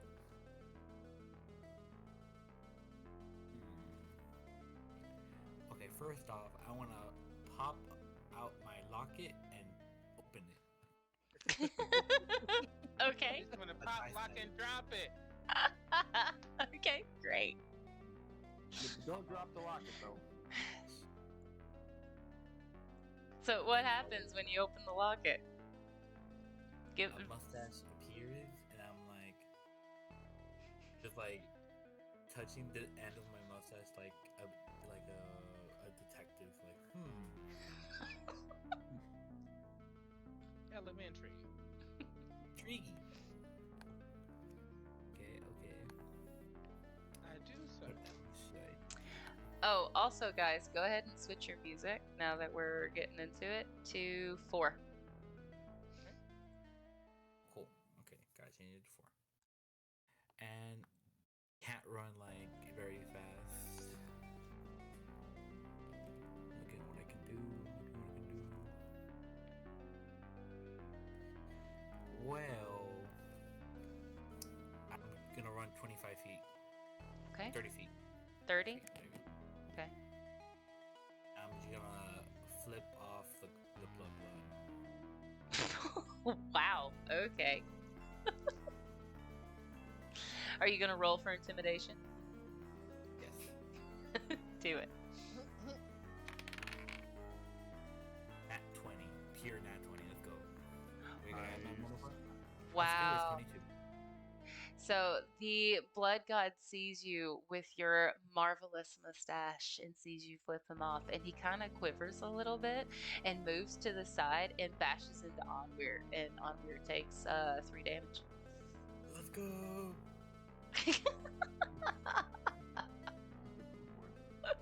Alright, you shake it off. Actually, Him taking damage. no is not good. problem with that one. Hey, Forget. I'm actually broken, and I have a little quirky skill. Okay. So, can I see this giant whale? Take another action. I mean, I would hope so. I don't think you can, to be honest. Okay. I mean, I don't know. When an attacker that you can see hits you with an attack, you can Oh. use your reaction to have its damage. The blood god didn't hit you with an attack, though. He just bumped into you, Okay, but he hit me. but For not with an damage. attack. All he did was back that thing up. He did. He's a big boy. He's So- a big fine mama. What you back that thing up? I'm just saying, this takes no rolling. This takes actually nothing. I just take half damage. So when it was 3, It's 2. it's 1.5. It's 2. Okay. I mean, if you want to fight for that, that's fine. Alright, 1 less damage. Just saying. Okay. Whatever. I'm gonna do action surge. Okay. Do another action. And run another 3 feet. Another 30. Okay. So I'm gonna give it a big old hug. a hug. Yes, a hug. Okay. Love it. Do I roll for a charm? for Yeah, sure. Roll for something. I'll roll for charisma. Ow. No, Biko. Bite her hard. 15 plus. Oh, -1. Never mind. 14. Oh no. Okay, what Wait, would what I did you roll for? a hug. Give it a big old hug. You roll charisma for a hug. And you roll charisma. Aren't you a clown? Is your charisma that bad? Yes. You failed He- out of clown He college. failed clown college. Facts. Do I Those- need to hit those him are in the true- head with my bowling pin? Those are true facts. It might help. So, you, the blood god, is not taken. He's not convinced. So he shakes you off, and it just makes you stagger back, and you are prone. You don't take any damage, but now you're prone. How long? All right, now it's the blood god's turn. So, the blood god will set off earthquake. So the blood god sets off an earthquake that strikes those around it. All creatures within 120 feet must make a dexterity saving throw. Question. I have a serious question. Mm-hmm. I'm currently flying in the air 10 feet in front of it. If it's using an earthquake, am I not even touched by it? No, because you would technically be levitating. So no, Ooh, it does not affect you. He's a flying type. He's a flying immune to it. type. Immune to the Immune to it. grounds. Way out. A Yeah, I psychic just type learned again. and yes, Waylord does learn Earthquake. Yeah. I'm scared of what else Mommy gave this Waylord. Yeah, Thunderbolt or thunder or something. Why can't Okay. it rain dance and then thunder?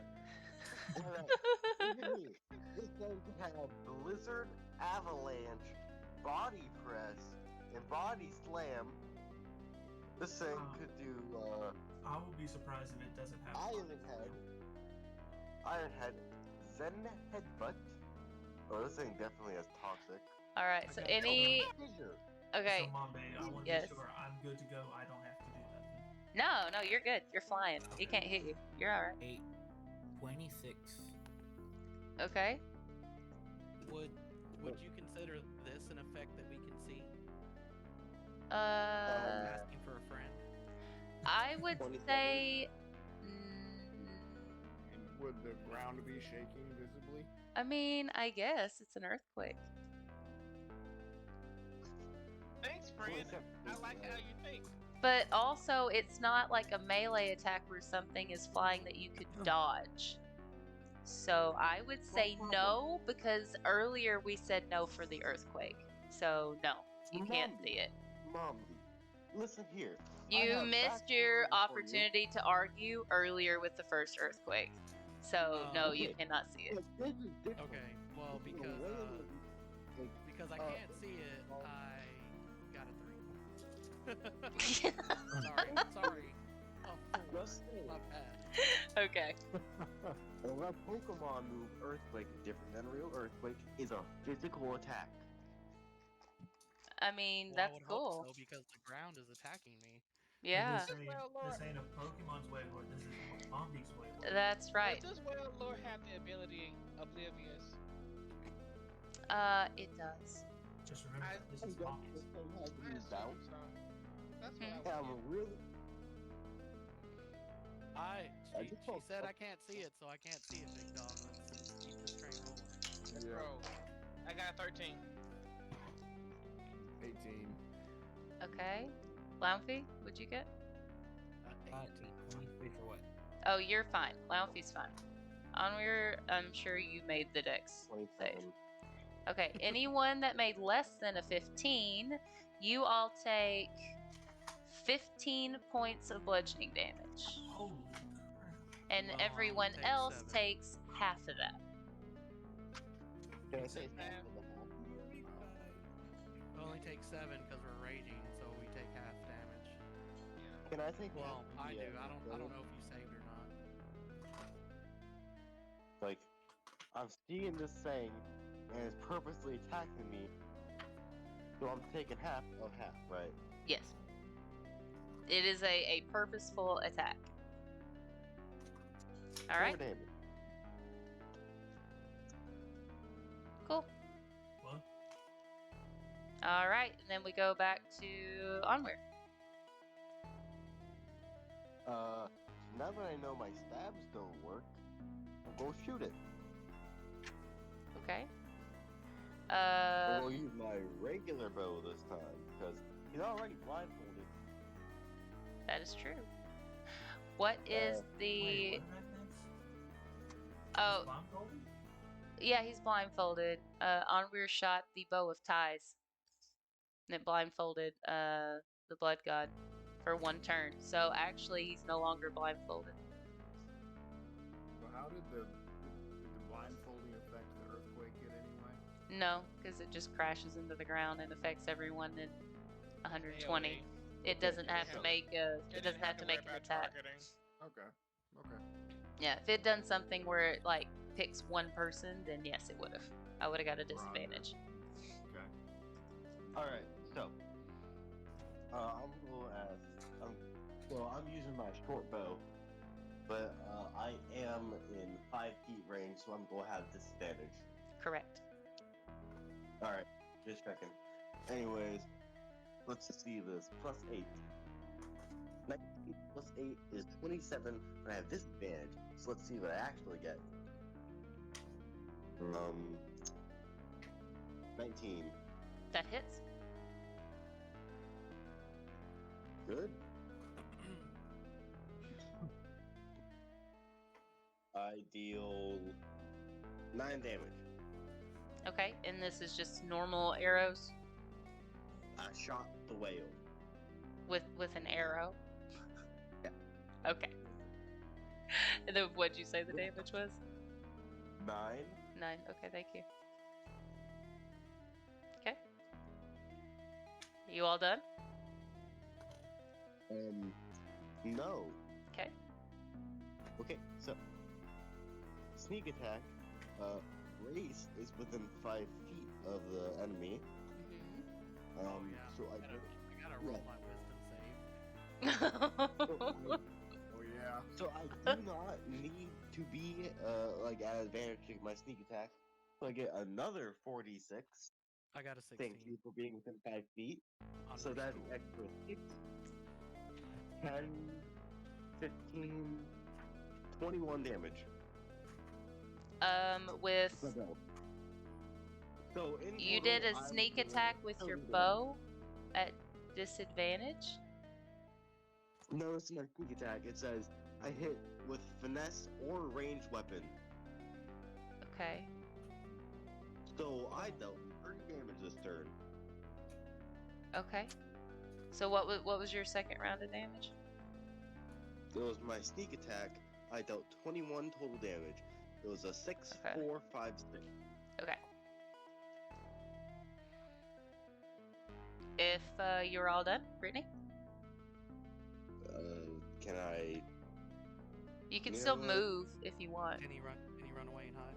I mean, you can. No. Well, if he leaves, he's I'm gonna. going to use the I'm going to use my cunning action to disengage. Look at you being smart. I'm so proud of you. Okay. I was hoping he wouldn't remember it.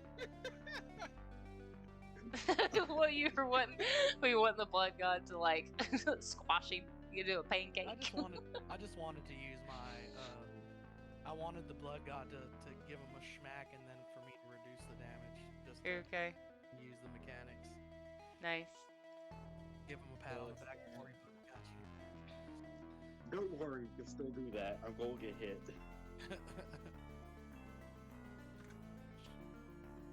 Okay, so Brittany's just going to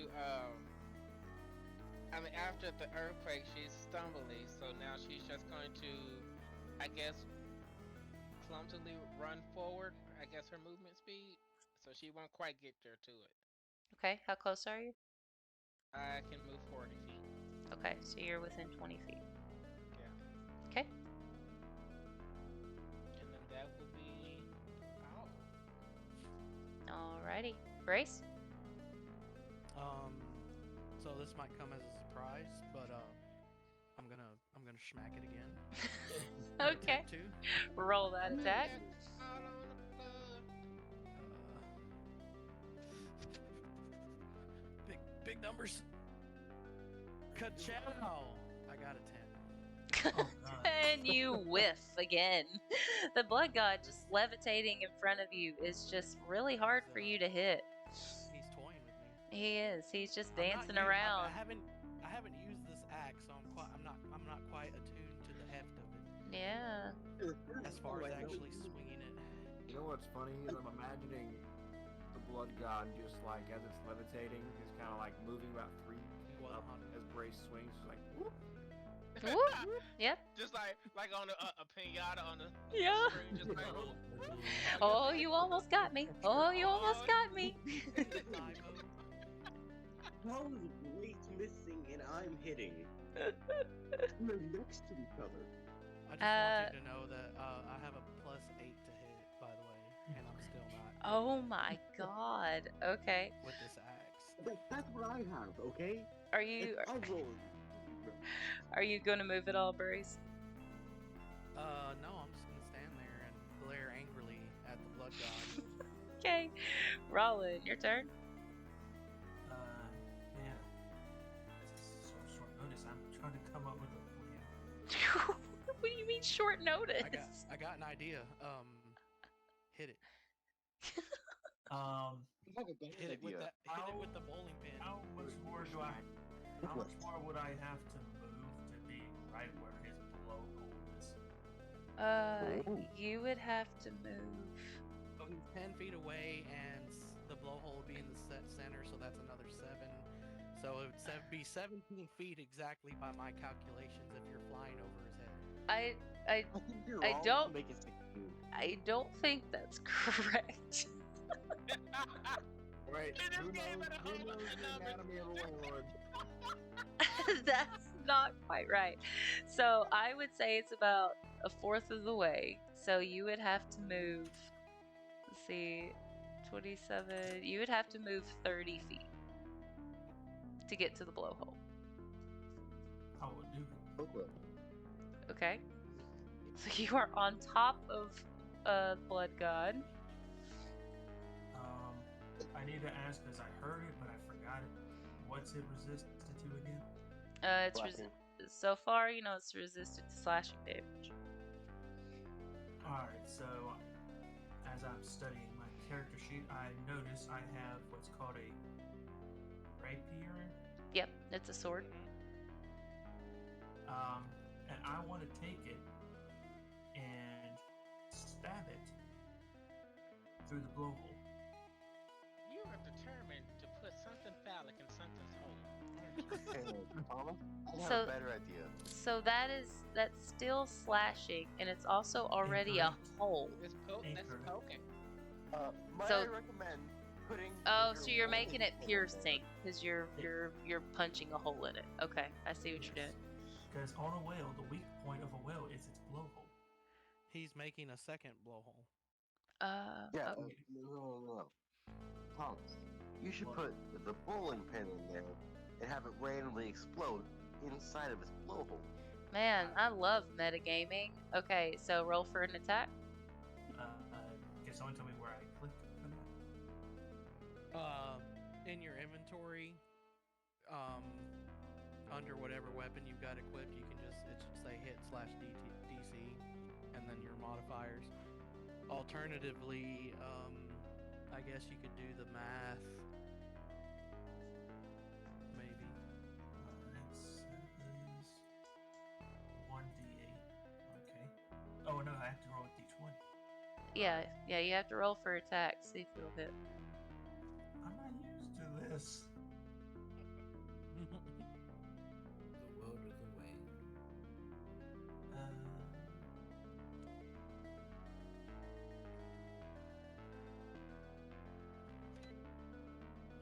It's not letting me do it.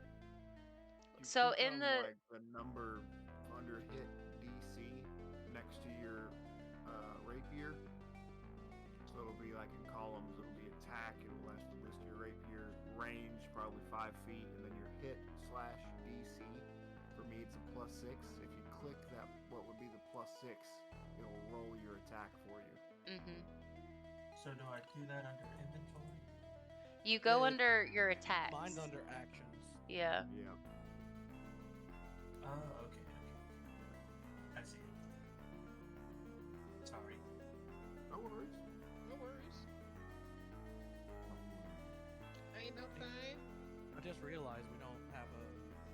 I guess technically. we got Thomas. 23. Okay, that hits. Now roll for your damage. Spellcaster. We don't have one of them magic slingers. Nope. Yeah, we do not. You don't have a healer either. We're gonna be beating this thing to death. 10. Okay. It's like a big pinata. I wonder what kind of candy's gonna pop out. So I try to stab the blowhole to get a little bit weak. Okay. I don't know Do whose you, birthday party. Do you Right. call as you stab it? No. Aww. All right. Ragnar. Hold on. Immediate disappointment. Oh, yeah, bonus action. Okay. Okay. His bonus action is to call. It's called Bard. Wait, how far? Who is closer to me? Is anyone within 60 feet of me? I think Everyone is I think within everybody. Yeah, everybody is at this point. You Can gonna I- give us some bardic inspiration? I can give one of y'all a bardic inspiration. Hold on. Wait a I second. believe it. Neil. I've been missing all my shit, and I could have been burning rubies to beat up Waylord. Oh man, you And sure so could. I'm going to give a bardic inspiration to Brace. Okay. That's He will a get a 1d6. inspiration. Oh, It's a 1d8. It's a. Is it- Oh, oh, yeah, D8 'cause with your his level. His bard level is high. Yep, gotcha, gotcha. Do you do anything to give the bardic inspiration? Well, Like, the do you- next time I would. I will call towards Brace. Yes. Ka-ka! And for, I 10 also minutes, could call back. and for 10 minutes, the creature can add it to one ability check, attack roll, or saving throw. Cool. And that A D, will you said a D8, right? 1d8. Nice. You Put that in my back pocket. with a guaranteed +8 and another D8 added onto your roll. So, how does your call sound? Is it just like, or is it like? It's like one of those hawks you hear in the movies. I love how he's not gonna attempt at all. Well, I don't think he can make the sound. I don't physically think that he can make the sound that he's trying to. Yeah. Like, I don't think he can make the Tough sound. one. If he's gonna do that little hawk shriek. Yeah, I understand what he's saying. Okay. I'll find a sound, and if I find it, I'll play it. Okay. I will never make my call with my own. I'll hear it and I'll know. Okay. Great. Okay, Ragnar. Alright, Ragnar should be flanking the blood god right now, which I think, if I remember right, gives me some kind of an advantage. Mm-hmm. What is that advantage again? I do not recall. Okay, let Is me this a look it up. monk thing or is it part of your weapon? I was thinking there was just like, if you're flanking something, you get. Oh, it's like part of the rules. Yeah. Yeah, I don't know Maybe either. not. It should be Maybe written not. somewhere if it is. Found it. Okay, so what does it say? No, I think he's talking about the call. Oh, gotcha. I Okay, looked never mind. We'll just forget about the flanking thing. Okay. So I'm to Waylord's right. My left, his right, Perfect. just in case we were all wondering. Okay. And then what is my bludgeoning?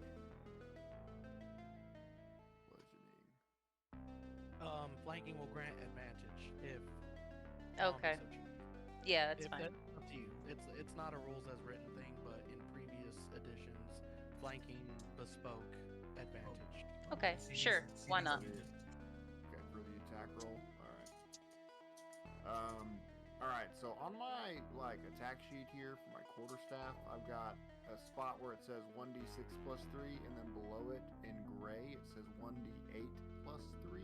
If you have proficiency, I think. Okay, I do have proficiency. Okay. All right. So, because I don't feel like moving this thing is going to be particularly advantageous in any kind of way, so I don't feel like the whipping not the whipping Got him! Got him! That's exactly why I called him Whippin' Pow Yeah, Pow. the whipping pow pow. I don't feel like that's going to be overly useful here. So, Whip, I'm whip. going Ow! to He is a roll. big boy.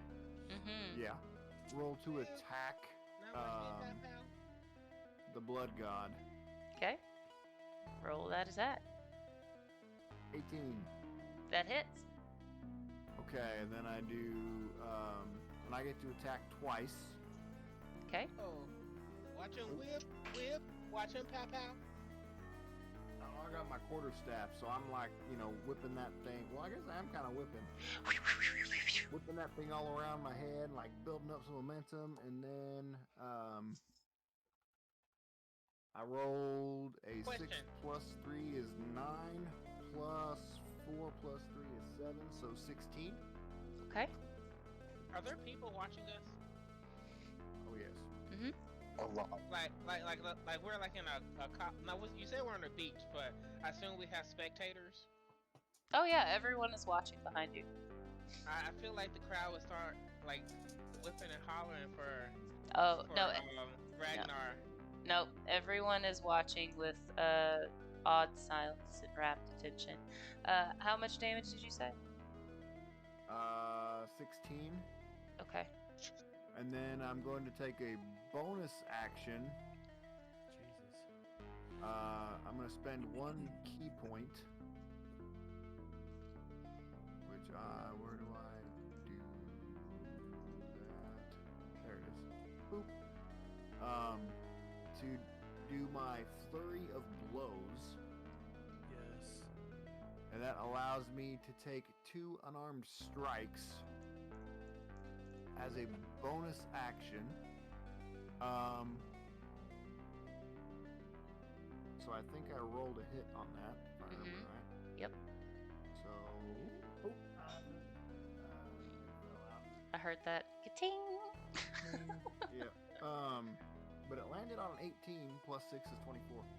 Okay, that hits. Okay, so would the blood god be susceptible to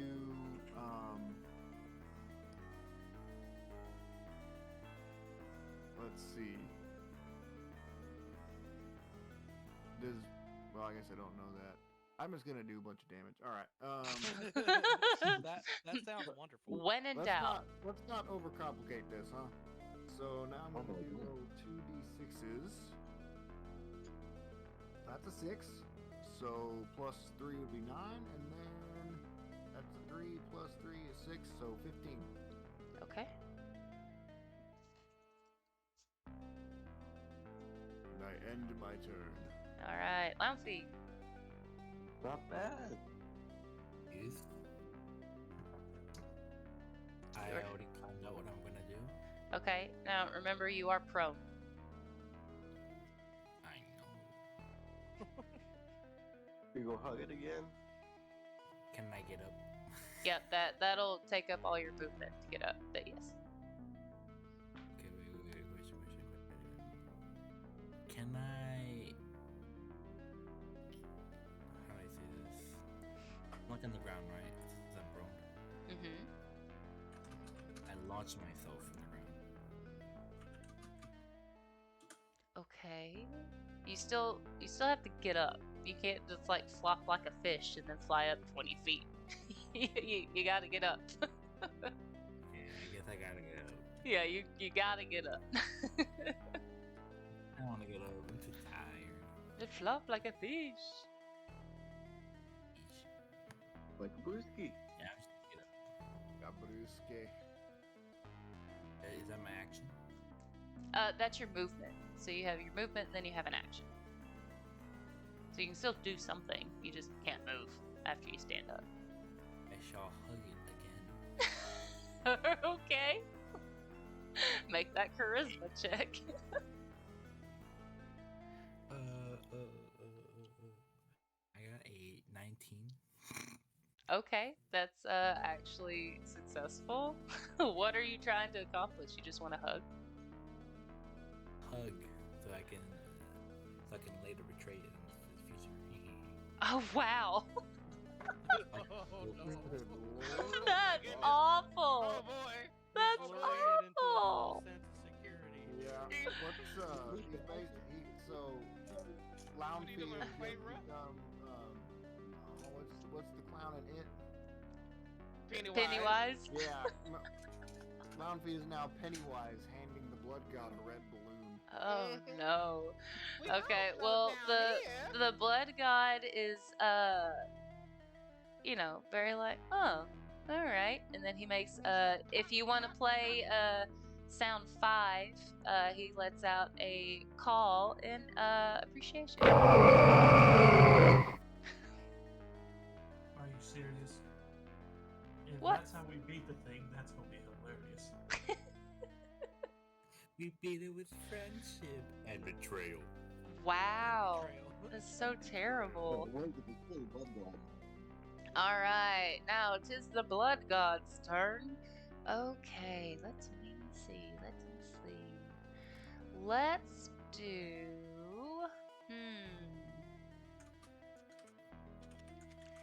We're going to do surf. So surf attacks everything around it by swamping its surroundings in a giant wave. All creatures within 120 feet take another 4d6 damage. Since I hugged it and it feels like it was falsely influenced as security, do I still take damage? Yes, you do, because it's everybody. It can't just spare you from it. Does it hit me since I'm on its back? Are you standing on its back? Of course. Okay, so I'm gonna use my reaction, zone endurance to reduce damage. Oh, okay, cool. My reaction. Yeah, Thomas, I would say it does. Because it's a giant wave, so the wave would probably come up and over and then swamp everything around it, so it will hit you. You said it was a dex save? So No, it just hits everyone with 4d6 damage. Oh, okay. That So, 6, 13. 13? I cancel the damage. Let's go. okay, so half damage, I would take 6. No, you take 7. You round up. Brace, everyone's gonna get hit. Yeah, Brace gets hit. Everyone gets hit. Alright, I'm still fine. I don't take any damage. We're going to check from that too. I'm gonna keep this thing, and then I'm going to sneak attack, and then I'm going to disengage.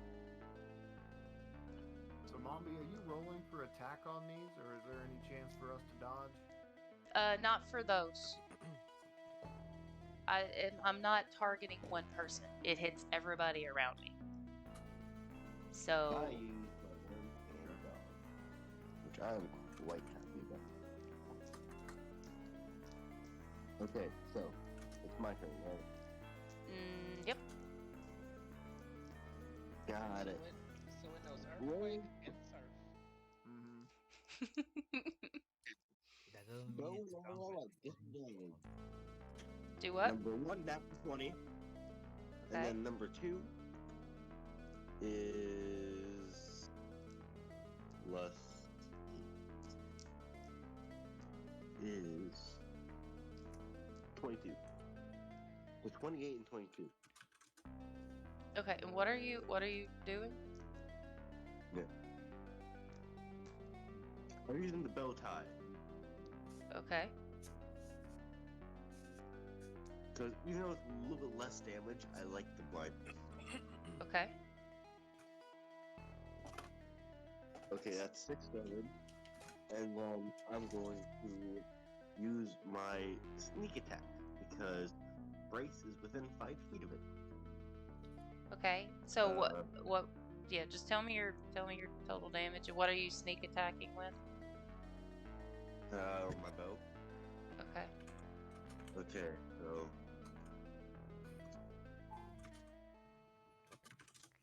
So, are you just switching your bows in and out? Because that takes an action.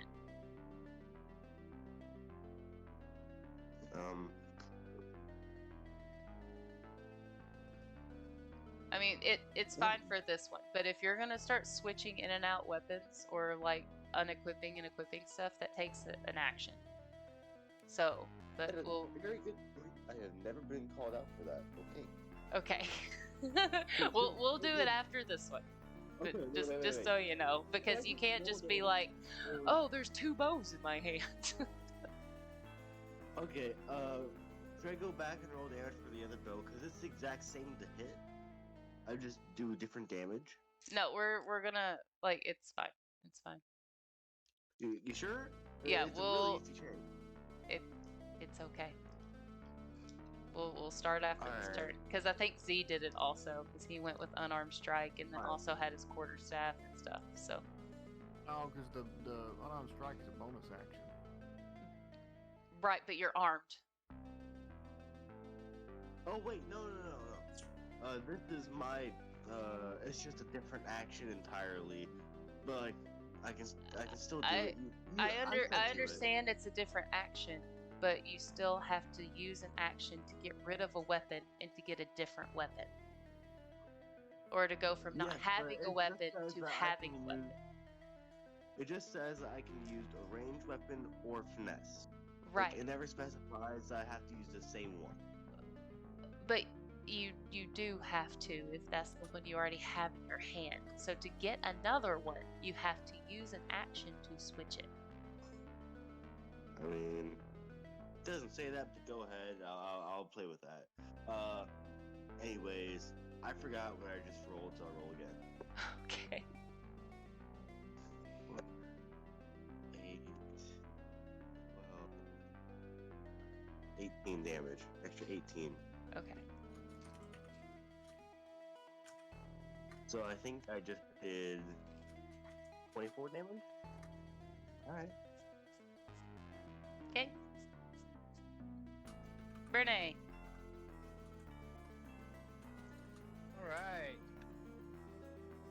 So, Brittany is going to progress forward to actually attack this turn. Okay. Yeah. You okay? I'm dying. It's alright. Roll to attack. Good. Okay, let's see. Alright. Got an 18 to hit. Okay, that hits. Cool. So then that's standard. So that's 7 damage. And then the squirrels happen? How does Hell that yeah. work? Okay, yeah. You squirrels. you sick them Squirrel onto squad! squad go. All right, and then that's an additional number of damage. What's that? It's like in the Emperor's New Groove, he speaks squirrel. Yeah, squeak, squeak, speaker, speaking. Squeak, squeaker, squeak, squeak, squeaking. Squeak, squeak, eh? Oh god. Okay, so that is another 1d8, Mhm. right? Yep.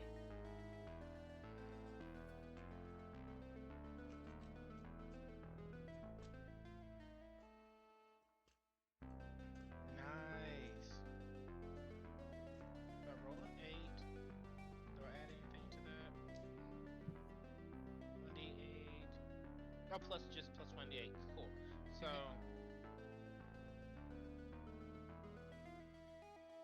So my damage was. I rolled a 12 plus my 1d8, so I rolled an 8 for that, so that is 20. Okay, And then I get another attack. lovely. Let's try to do it again. 22 to hit. That hits. More squirrels. Oh lord. Okay. Woohoo! The Nutbuster going to town. Don't say it like that. Oh my. Ah. I'm already face palming because I got to deal with this in my. And so that's on my another. side. That's another 12 damage. Okay. Oh, I forgot. I was raging. That's another 2 damage for both of those attacks. Okay, so So just add 16. more for 4. So we'll do another 16 damage. And then my turn. Okay. I have a question. Okay. Is the Whale Lord bloody?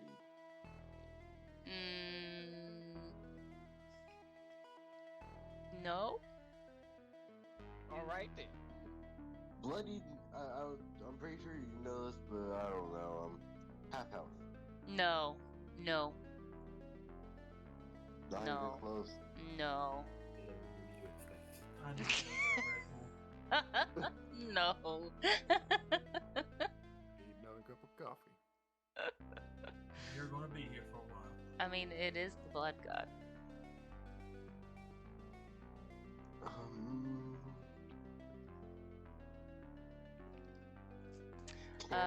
No. Okay, Brace. Okay, so this time is gonna be the time. I am going to give it the smackaroo. If you say so. Believe in you, Brace. Brace, Oh, you go can ahead. do it. Go ahead and roll. So that was a 2, but I'm gonna also add I got a 10. I got a 10. I rolled a 2, but I'm gonna add my newly found bardic inspiration. So Oh wait, that was my single. Hold on. I don't know if it will work. Hold on. That's my cue. I don't know if it sounded. I didn't hear anything. No. Off in the distance, I hear some people cry out. I got that brings. I rolled an 8, and that brings me up to a total of 18. That hits. That brings me a total of 8. Brace calls back at that's 1d12 plus 7. Oh shit. That is a 16 points match. Okay.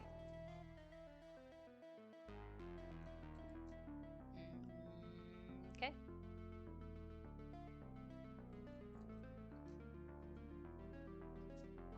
You all done? Yeah. Oh. I mean, unless I can hit him again. I mean, I'll hit him again if that's what you want. No, I'm just asking, like, if you wanted to move or something. Oh no, I'm saying. Okay. All right, great.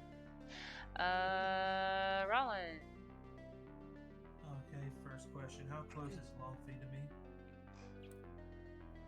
Well, you're on top of Whale Lord, and everyone else is within 5 feet. So I can just drop down to Longfeet? No, you would have to move 30 feet, 35 feet to be on top of Lounge.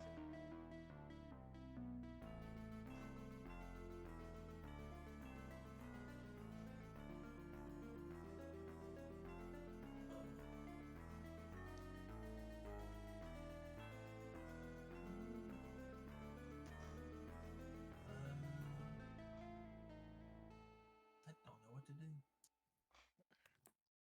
Um, I have an idea.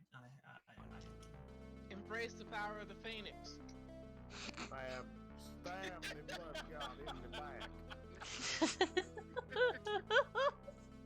Spam, blah blah, is what he sounded like. Take a rapier and stab the blood god in the back. I don't say blah blah blah. There it is. Thanks, Pat. You got it. So, I guess the only thing I can do is I have a Falcon punch. I can I find a way to damage its spine? I mean, you can attack it. That's what you can do. Well, he can make a targeted attack, but it'll be at disadvantage, and you would set the DC for that. So This is what I'm going. Okay. I'm going to use the 35 feet, Okay. and I'm going to land in front of Launfy. Okay. Who is currently hugging the blood god. So, I mean, they're like touching right now. Is there a way I can do do like a strength thing to pull him away and like do an intimidation, ask him what the hell are you doing? Yep, that'll be your action. Alright, I so, have to do a deck save for that. Or like, let's see. Well, So if it would be strength if he's trying to pull you away, and then you would do strength saving. and he'll just have to beat what I roll. Yes. Ooh, I have a plus. That is a nat 20 plus 1. Okay. Wait, what did he say? He said he got a nat 20 plus 1.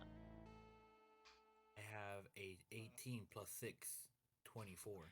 So you did not pull him away from the loving embrace of the blood god.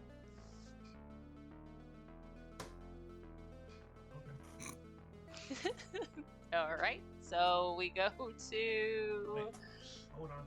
Okay. Can I do my bonus action? Yes. Alright, it says, I'm just asking a question, Pam, you can answer this too. It says action combat, two weapon fighting, or barbaric inspiration. Does that mean I can attack again with a two-handed weapon?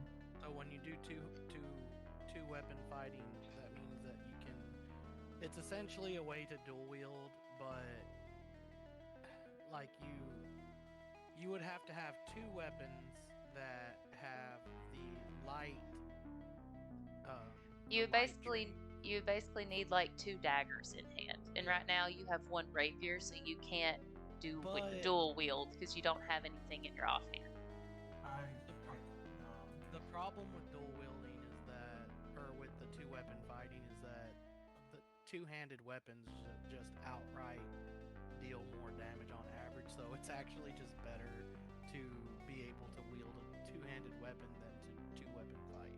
Yeah, but that doesn't like. Yes, that doesn't apply because you're holding a rapier. That too.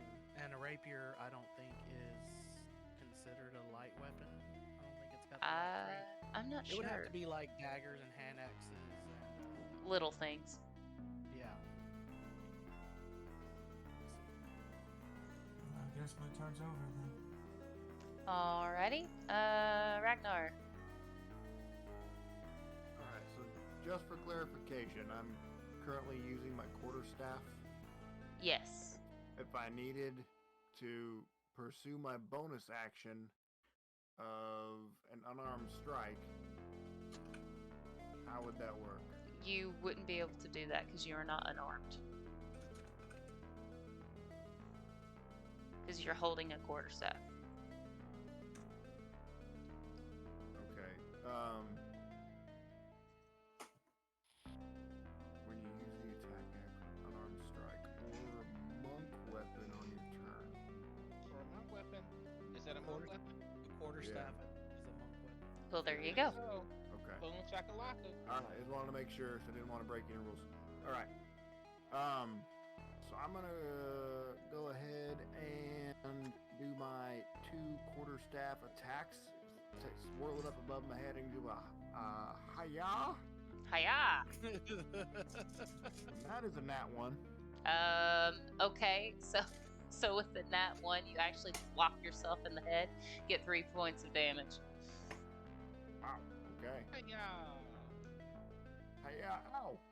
Don't worry, Ragnar. We won't. Okay, thanks. So I'm gonna try that again with my second action or attack. It's another nat 1. And again, whop yourself in the head, and another 3 points of damage.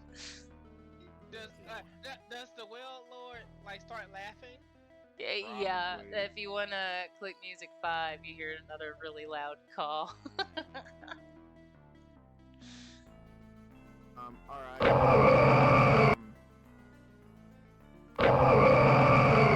That is not a bonus action there, so I am going to use my unarmed strike bonus action. But you are armed. Oh, but it's a monk Yeah. weapon. We already Oh, talked he's about got a that. monk weapon. Yep. Yeah. Sorry. Still Sorry. do it. Yes, go ahead. Okay, that is a 17. Holy shit. That To hit. that ties. I'm the defender, so it does not hit. Wow. Okay. Hey guys, I'm a doofus, and I hit myself in the head a bunch of times. Can you take care of this guy for me? Is your noggin okay? Take care of this guy for you. You see how big he is? You gotta help. And we got one full hug in the damn thing. I'm gonna need you to get it together. And you Well, I did 30 points of damage last turn, and this time it didn't go so well, so I need some help. How did you fail at hitting it? It is right in front of you and blindfolded. I don't know. Ask Blaze. This axe is really heavy. It's real heavy. Okay. So the blood god is going to do body slam. And it is real upset at Birdman for trying to take away his new friend who's giving him a nice big old hug. So he's gonna attack Rollin. Everybody get to go. Wait. Is that disadvantage is blindfolded, right? It's a big. yes, It's it's a big whale. Like you could just drop down and I get squished. pretty much. Pretty much. It's also double disadvantage because you're attacking someone who's not me.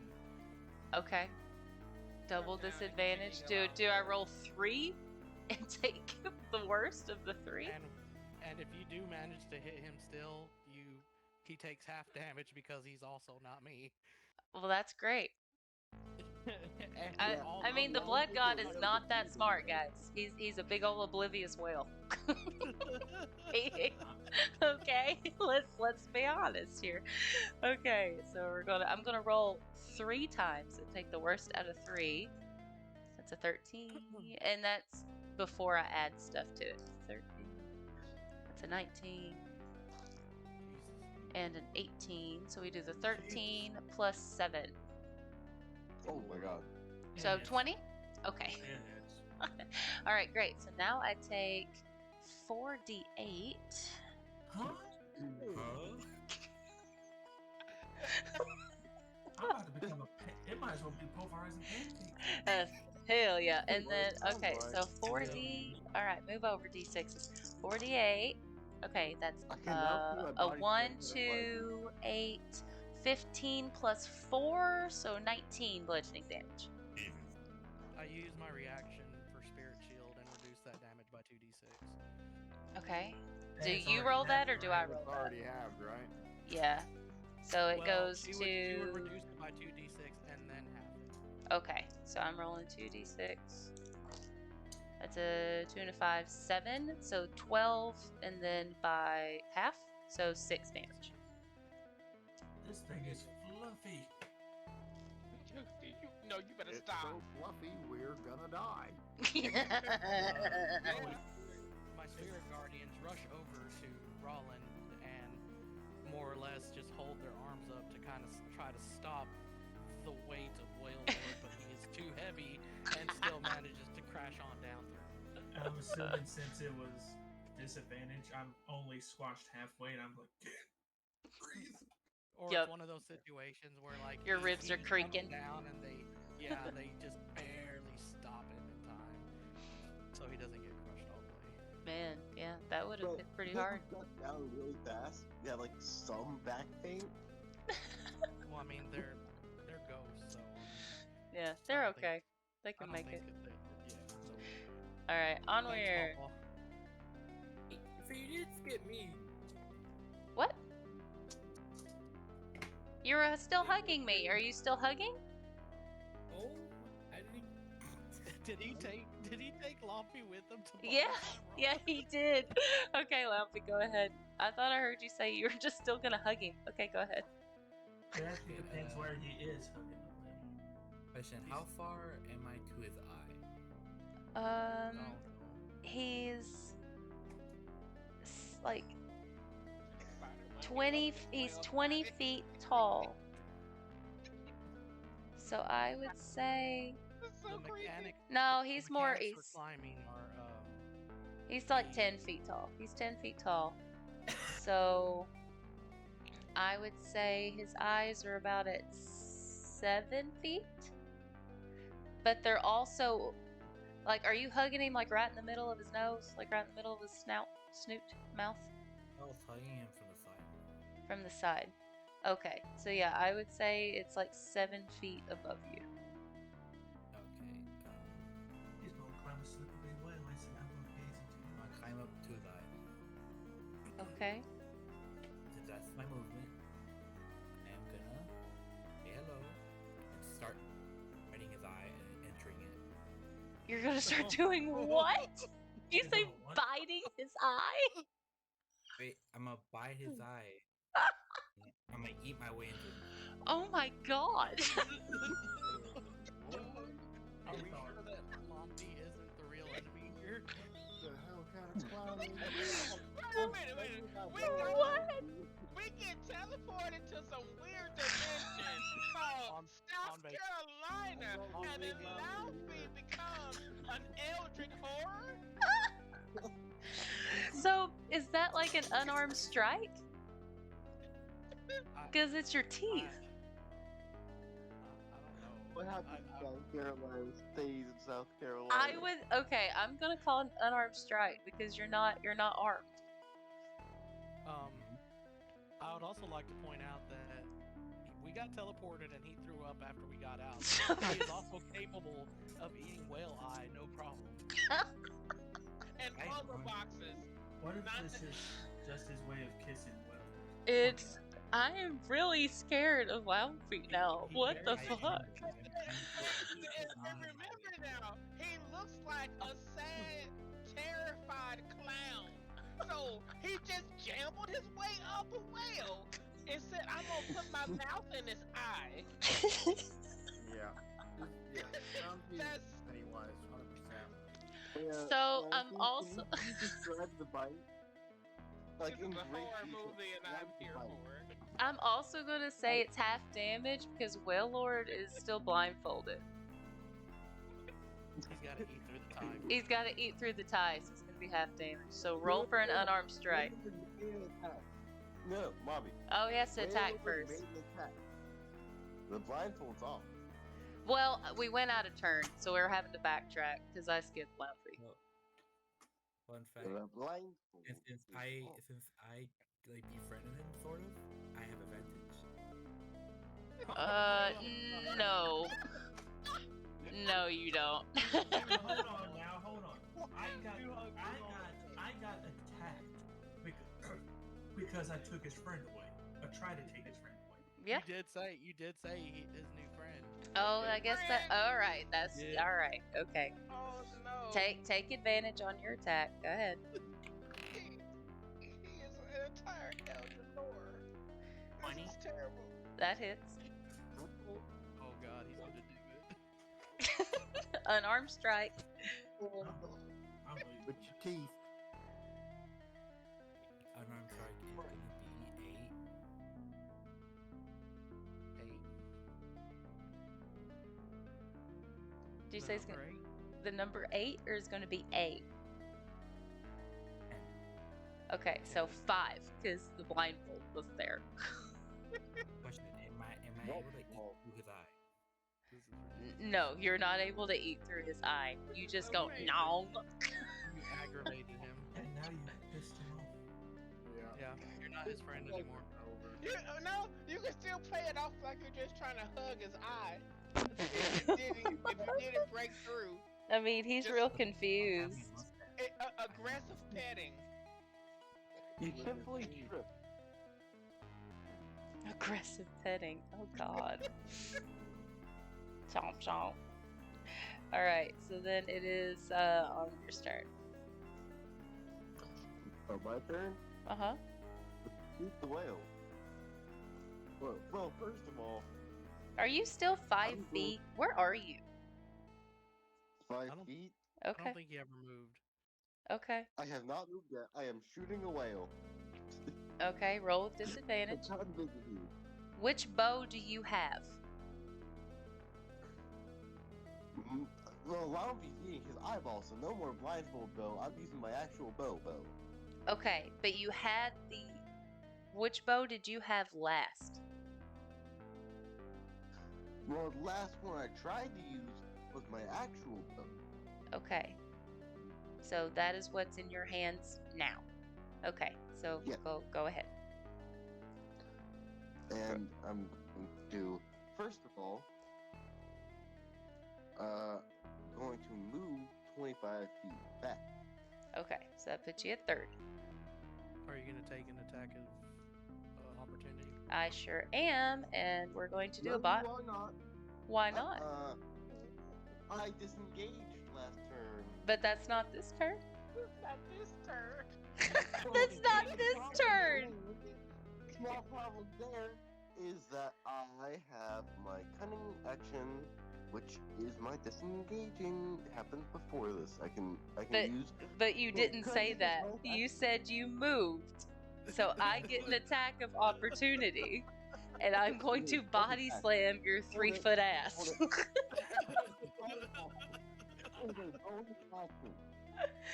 But CD, it matters in the order you say things. You moved before you disengaged. So I get to hit you. So let me just Okay, clarify that. okay. You're screwed. I'll give you that. Okay. So. You're screwed. Can I make is this a dex saving throw? No. No. Okay, fine. No. You're getting smoked right now. Question. Yes. Okay. Deal your damage. Okay. Uncanny dodge. Thomas, what's the question, man? What's the question, Thomas? Is it going to hit anyone else? No. Body slam is one creature. I'm good. Body slam Okay. is one creature.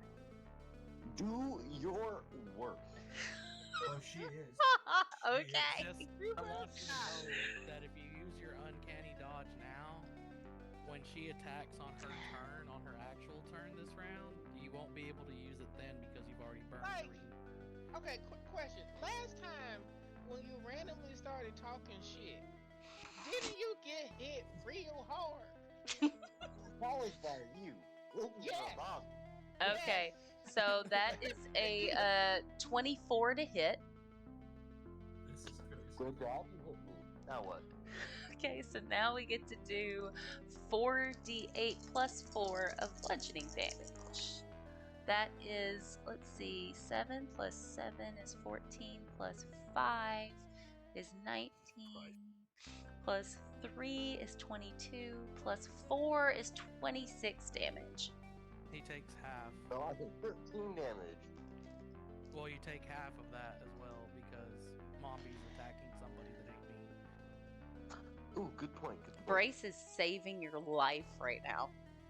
Okay, so I'm That's taking. why I wanted to go damage. Ancestral Guardian so that I could mitigate damage and protect you fools. How long does that last? It lasts until I get out of my range.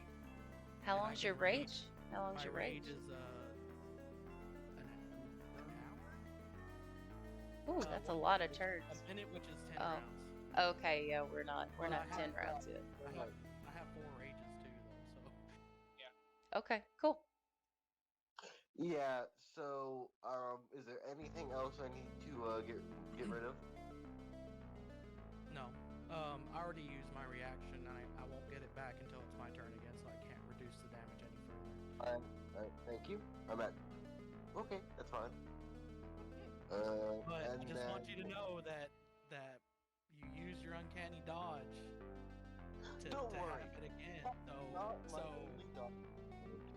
so when Mombi attacks with Whale Lord next turn, on her next turn, you won't have it because you have to wait until your turn comes back up to get your reaction back. Look, I'm just saying. This is not my only What illusion he's spell. saying is, Get rid of between this. here and now, You wanna you better take- you find wanna a way take to get 13 your ass now? off the ground. Yeah, I'm just saying, like, No, she no, might no, still no, more. no. She's got a move that we haven't seen yet, so Like, at least we think. Fine. We don't know. or, yeah, at least we think, she might have something up her sleeve that's worse than anything she's used so far. She could Okay. terrestrialize. She could mega evolve. I don't know. I We mean, have no idea. I'm about to shoot this whale. okay. The, yeah, the, the, the priestess says, the priestess step out and start doing hand motions. D moves gonna come out. Wham! throws a rotten shuriken at you. I don't know. It's the sky's the limit. But the thing is, I shouldn't have even had to take that. I can move did. through your space. But you, No, it I have matters to how do it. you say things, CD. It No, matters. Wait, I just looked through my racial traits. I don't even have to take that. I have halfling nimbleness. I can just move through you. Well, you didn't say that either. You said you were gonna move 25 feet away, but when you said away, I would assume that it's back away from the whale lord. You know, away. You about to catch these hands. Not through the whale lord to the other side. I mean, you never know though. Somebody's trying to go through the whale lord now, so That is true. I never thought in my days that Lumpy would ever attempt to eat an eyeball out of a whale, but here we are. here we are. Alright, Here we are. Hey, Alright, instead okay. Middle of a Lovecraftian horror. Let's get this going. We'll roll my d20. That is natural 1. I had the lucky trait though, so I gotta re-roll it. Drop the dice. Plus. Wait a second. 21. What is a 21? 21. Hit. To hit? 21. That hits. That hits. And then I have disadvantage, so I'm gonna go again. Okay. So that is. What is it? The hit? What did you roll? What did you roll? Okay, 19. 19, sorry. That hits. Okay. Thank God.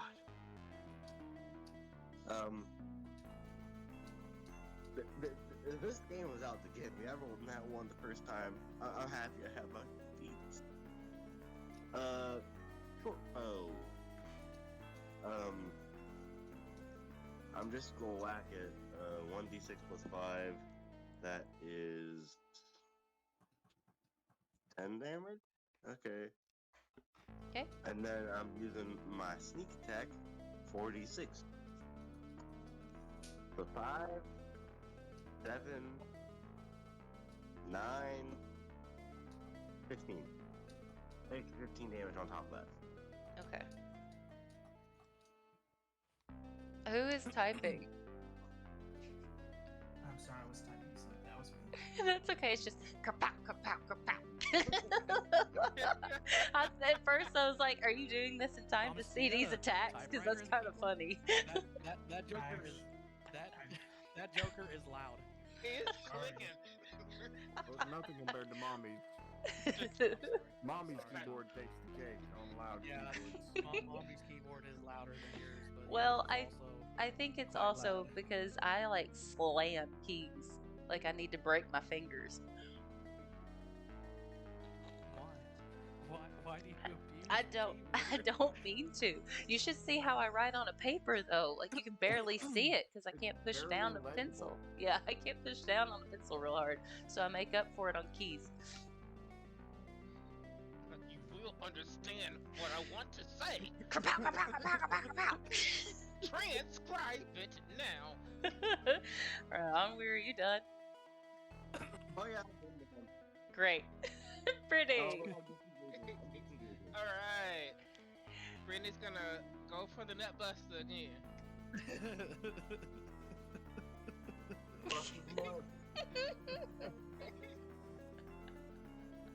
Okay. And the buster again. It's gotta go in the Weapon Hall of Fame. Yeah. 18. That hits. Awesome.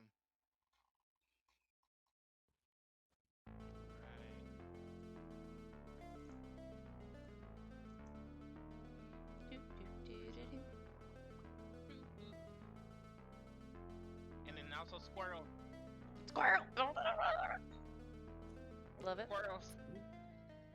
14 damage for the for that hit. Squirrels For the total hit, it's 14. are carrying us to victory. And then another my next hit, my next attack. Let's see if I hit. Nut buster. The nut Yeah. buster. 19 to hit. That hits. Squirrels. Squirrels! Squirrel Squad, go! The squirrels. 18 damage. Hell Max damage. yeah. Hell yes. All right. The blood god is looking a little bloody. God dang. Just now. Oh lord. We're now causing blood. He's got a base stat 170 HP, guys. He's probably this Wailord's probably level 100 with all these stuff to make his HP skyrocket. Mm. He is. We're just lucky he don't got leftovers. Yeah. Oh, I didn't think about that. Thank God. Next time. I mean, life What a- orb. He should have had life orb. Oh, absolutely not. Yeah, not that either, please. No. All right. Britt, you're all done? I personally think he should have the DNA genes from Generation 2. It makes Brace, them Fine. confused your turn. Yeah, it makes them confused for 256 turns. Who? Me? Brace, your turn. So I was looking at, I wanted to make a reckless attack this turn, and under my features and traits, it was like, hey, you can make an extra attack. To attack twice instead of once whenever you take the attack action. And Oh, I should Oh have. my god. You not been paying attention to what I've been doing. I'm barbarians, my God. That's why But she's we're- squirrels. In my head, I thought you were That's different why it's subclass, always so I was two like, squirrels. oh, it's probably some totem warrior bullshit. So there's always two squirrels. That's why there's always two squirrels. Squirrels. Squirrels. Come on. Okay, so Y'all Well, gonna number break one, him. I can just tell y'all that right now. Y'all gonna break him. Yeah. my intentions are to bonk Whale Lord with my great big axe, and I now understand that I can bonk twice, so I will do that, and both of those bonks will also be reckless, which means I make my attack rolls with advantage, but any attacks made against me are also made at advantage. Okay. So, if you decide to hit me or target me, you get advantage if it's an attack that you have to roll for. Okay. With that being said, I will go ahead and roll my first attack with advantage, which is the 14. That does not hit. Okay. And my second attack with advantage, nat 20, 28. Okay, you Nice. hit. This is a crit, so you get to double your damage. Yeah, well that's good because with an axe that's slashing damage, so it's halved, so it's just straight.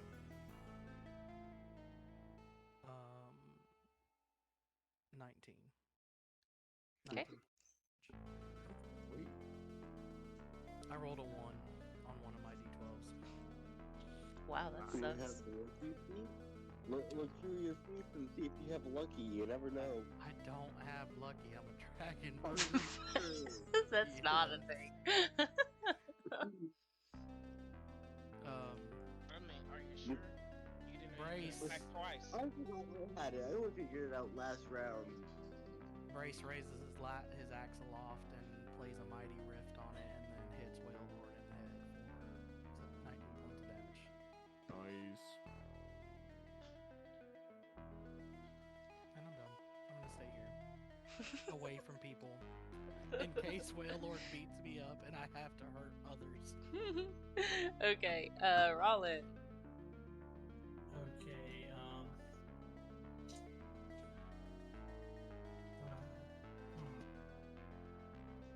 what would I have to do if I want to fly back up on Waylord Yeah.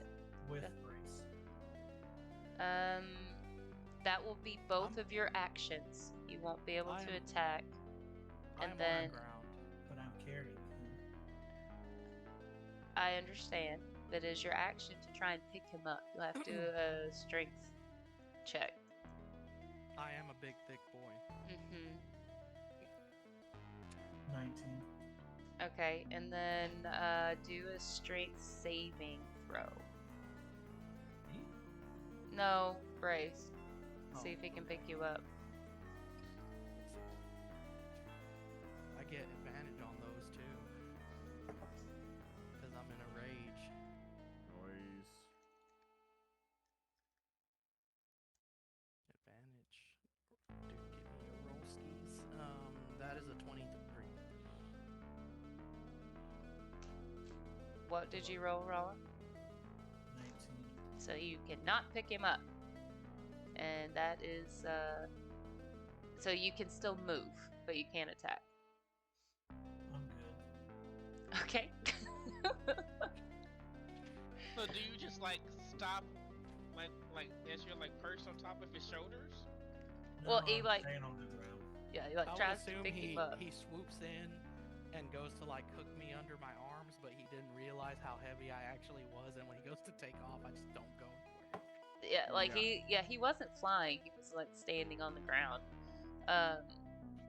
Okay, so then we have Ragnar. Alright. Ragnar is gonna do more of the same.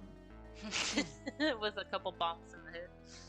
No, not so much that, but Okay. you know, the same process, hopefully different result here. Are you also gonna initiate the bonks? I'm gonna initiate bonks. Bonk, bonk, bonk. Yep, yep, yep. Excellent. Alright. So there's a thing I was wanting to do. What y'all decided to counter? Counter! No! Alright. I'm gonna roll for 2 attacks with my quarterstaff. Okay. First attack, that one. You bonk yourself in the head for 3 damage. Good lord. And then second attack, that one.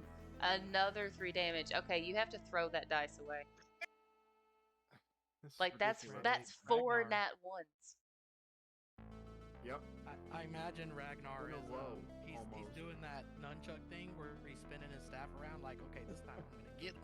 And then, Whack! I'm getting a little too flourishy with my quarterstaff, and I'm going to smack.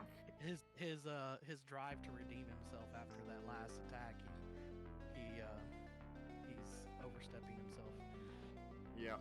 Yeah. All right. And then for my bonus action, Flurry of blows. no, well, I can. Yeah, why not? Can you with the quarterstaff, or is that different? Or is that the same as unarmed strike? So flurry He- of blows. After you take the attack action on your turn, you can spend 1 key point to make 2 unarmed strikes as a bonus action. Okay. How many key points do you got? Like total? 7 total. I've used 1, so this will be 2. Jesus.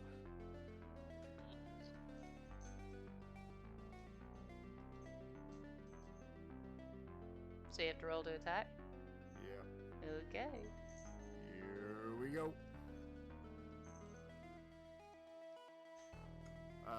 9. That does not hit. Ooh, at least you didn't hit yourself this time. Yeah. 17. That does not hit because it's a tie. I imagine he's down there just punching Whale Lord. He's so big and blubbery, like he's not fighting like. Well, it's like Kung Fu Panda. He's just absorbing. Like No. he's punching and there's just ripples, just. No, see what I'm kind of imagining at this point is that first crack that Ragnar hit himself on the head with. He's just been dazed ever He since. gotta go Swinging. He just got little birds flying around his head. Just. Well, he has taken 12 points of damage from just standing there past 2 Yeah. turns. Yeah. Ballins flying around his head. Yeah, this is ridiculous. I know what it is. This dice game is not for me because I have the worst luck. Oh gosh. So anyways, who's next? Launfy, who is currently clinging to the side of Whale Lord's face. By his eyeball. When does the Wailord actually attack? After After Lampy. Lampy. I would like to dig into the eye. Is this another unarmed strike? Like you're digging with your hands? Lampy, when'd you get so fucked up? Okay, go ahead, roll for attack.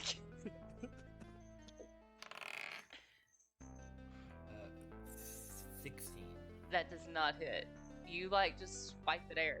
It's a little too gooey on the eyeball, and your hands are just slippering around. You're concentrating more on holding on than actually attacking. Yeah. Okay, is that all? Do you have bonus action or anything? He has a second attack. Yeah. Hello? Oh, I'm sorry. He has an action charge, which he could use for a second attack. Oh, Lampy? There you go. Okay. What are you doing? That's it. Oh, that's it? Okay. That's it. Very limited as a fighter. Okay, the blood god turns his gaze toward the one who keeps saving everybody with his little ghosty things, and he's gonna go with another body slam. uh-oh. Oh, Big body. That is a 16. Nope, That plus 7. oh Jesus! That definitely hits. Okay. So this You have is advantage, so if you want to try for a crit, you know you definitely can. Okay, I'll roll again. No, that was All's fair in combat. that was an 8, so no. Alright, 4d8s. Okay, we have an 8 plus a, let's see, a 1 is a 9, and a 4 is a 13, and a 3 is a 16, plus a 4 is 20 bludgeoning damage. Okay, so I take half because I'm in a rage, but because I took damage directly, it knocks me out of my rage. And due to the curse of the Great Axe, I have to make a Wisdom saving throw, or I go berserk and I start attacking whatever is closest to me. Remember, you're inspired, right, by the bird guy. I already used it.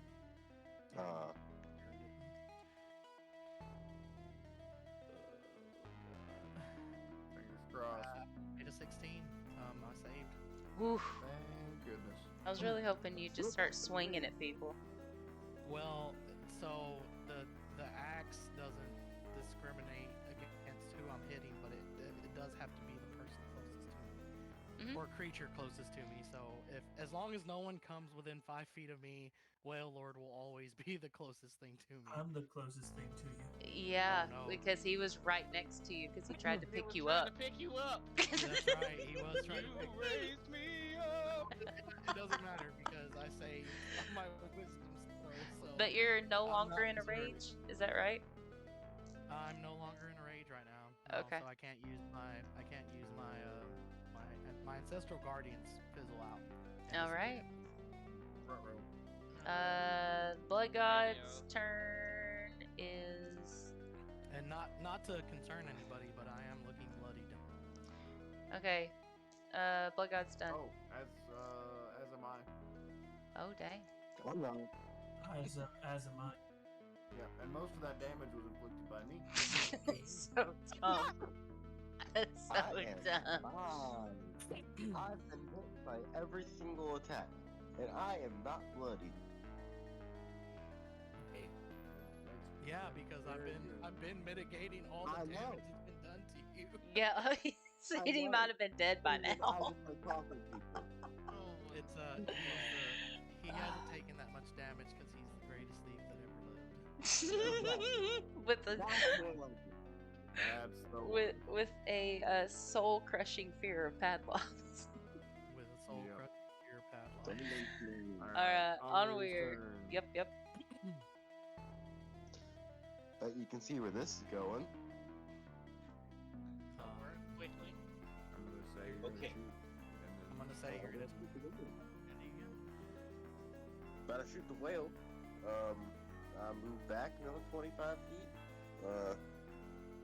So shoot the whale. You move back another 25 feet. So what? You're I moved 50. back 25 feet. You're at last 50. 2 turns. Okay, you're at 55. And then you Great, shoot. 25 times 3, not 55. You said the last 2 turns you move back. I So said last last- one and this one? So this is your third turn of moving back. Oh, 25 feet? okay. I misunderstood. Okay. I thought you meant 2 total turns of moving back 25 feet. Including this. Yeah. Every turn since that first one where I moved back, I've been moving further back, so I'm out of like disadvantage range. So I am exactly 80 feet away, so I'm no longer at disadvantage. Okay. So now I rolled 14 plus 8, which hits. Don't know what it is because I'm not mathing, but it hits. Okay.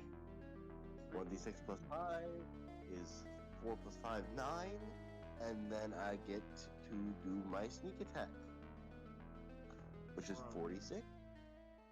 From 80 feet away? The bow. If another enemy of the target is within 5 feet of it, I can perform it. So as long as any of you are within 5 feet of it, It's I get a sneak basically if there is someone else to distract me from Onweir, then he can do a sneak attack. Oh, alright, cool. Because I'm Sounds good to me. staying near Whale Lord to not hurt anybody else. Okay, Yeah. 15 more damage. on Okay. there. So what's the total? 15 plus 9 is 24? Mhm. Oh, Okay, yeah, 24 damage. And also, I will use my bonus action for my cunning action to hide. Okay. Where are you hiding? What's around me? Sand. A beach. Well, actually, you're no longer on the beach. You would be standing in the crowd. Okay, can I get lost in the crowd? Sure. Okay. Roll for stealth. I get plus 11 to this. 25. Okay, you're hidden. Alright, Where did he go? back in my boat. Where did he go, George? Where did he go? As far as everyone else is concerned, Onweir just left. No, no. You can still see my arrows. I'm just like hailing down, healing back. Well, I mean, but right now you just disappeared from view. You haven't shot anything else since you He's disappeared. slowly been backing up. So you're just gone. And now we don't see you. I am nowhere, but you just see an arrow whiz past you. Not right now. You're just hiding. You already shot. Yeah. You've Last time already we saw you've the already shot. So you're you shoot the arrow and then you just backed into the crowd. and Yeah.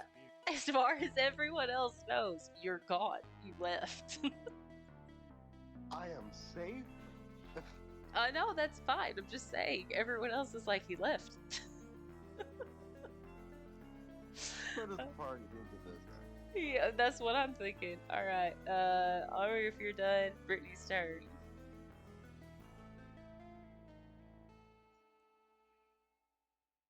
Crit, are you there? Goodbye, Chris. Oh Can no. you hear me? Oh, there you are. There you are. Yeah. What do you think? Take a nap? I guess I'm. No. I'm gonna go for the nap buster. Hell yeah. 21 to hit. That hits.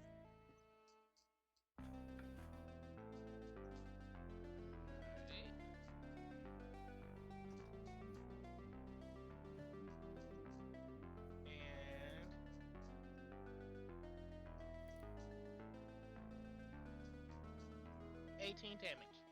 Okay. And so also squirrels.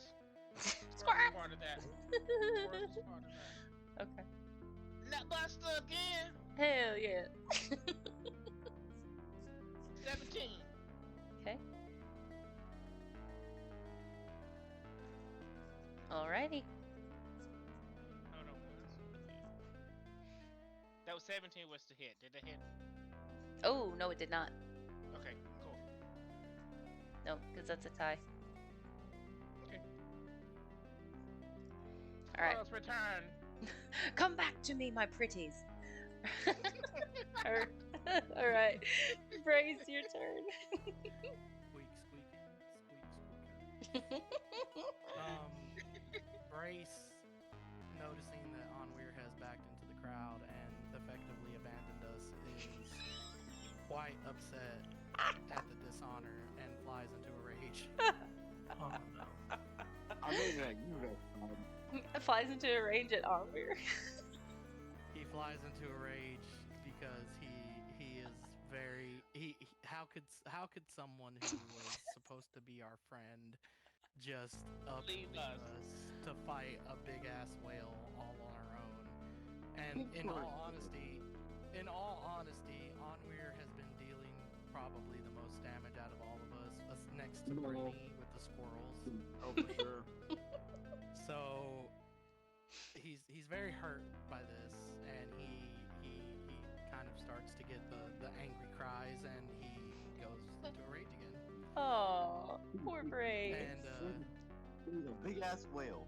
Where could the thief, the hider, have gone with the big ass whale in front of him? well, he thinks you left. He saw you back into that crowd and disappeared, and he thinks you're gone. So now he's doing him a rage, and See, this might come. you are the as- greatest thief. You stole his heart, stole Brace's Aw. heart and Take it and back. used it. and the scum that with it. Oh. Big, Right back to never opened. big surprise, Brace is gonna initiate the bonks once again. Yes. Walk away. Also, Remember, you got two of them. yeah. I'm also gonna make my 2 attacks. Okay. I'm gonna roll reckless, and so Mombi, if you decide to attack Brace again, you will have advantage on your attack. And Okay. there we go. All right. I already have advantage on everybody who doesn't have all their hit points. Oh, well, then you have double advantage. Awesome. That is a 22 to hit for the first one. And, Okay, that hits. We're not going to talk about the second one. Okay. Hey, you're still I'm sorry, doing better than me. not a 2, a 3, Oh, okay. which is Alright. So much better. So much better. I hit one time at the very least. Yep, yep, you did, That's indeed. 1d12, Damn it. 1d12 plus 7, so that is I hit for 12 slashing. Okay. That's halved, so 6. Okay. Well, I don't know what whale it's got, so go ahead and take 6 away. Okay. Alrighty. Currently bonked. Yep. The bonk, bonk, bonk. Twice. I bonked twice, but one of the bonks did not bonk. He missed. Okay. He was blinded by his tears of rage and Yes. just whiffed it. The Thoughts bonk of- bonked. Yep. Thoughts of abandonment crept up into his mind. Rollin.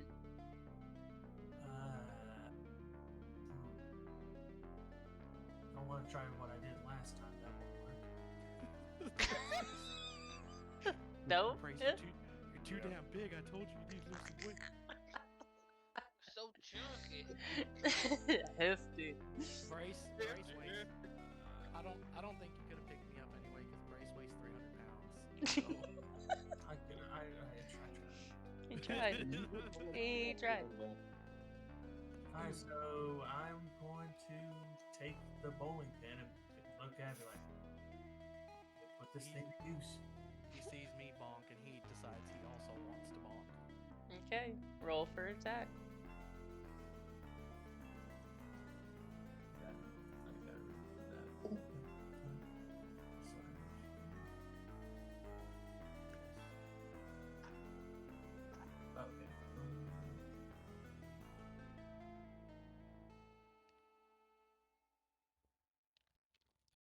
18. That hits.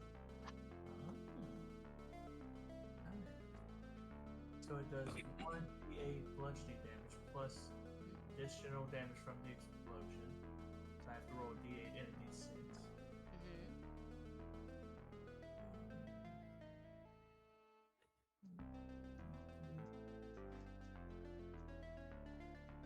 The d8 is a 7, Okay. and the d6 will cause a razor blade explosion. Okay. Ooh. And what's the damage for that? 1d4. Right. Nah. 4. Okay. So 11. Mm-hmm. So yeah, I just look at that and look at the bowling pin and say, what the hell? And just swing for the fences. A mighty bonk indeed. A mighty bonk.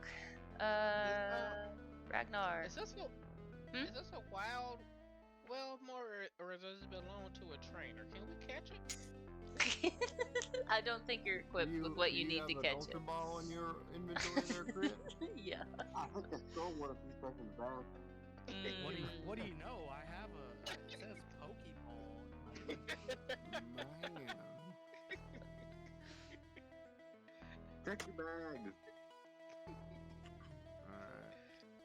So, for my action, I am going to use...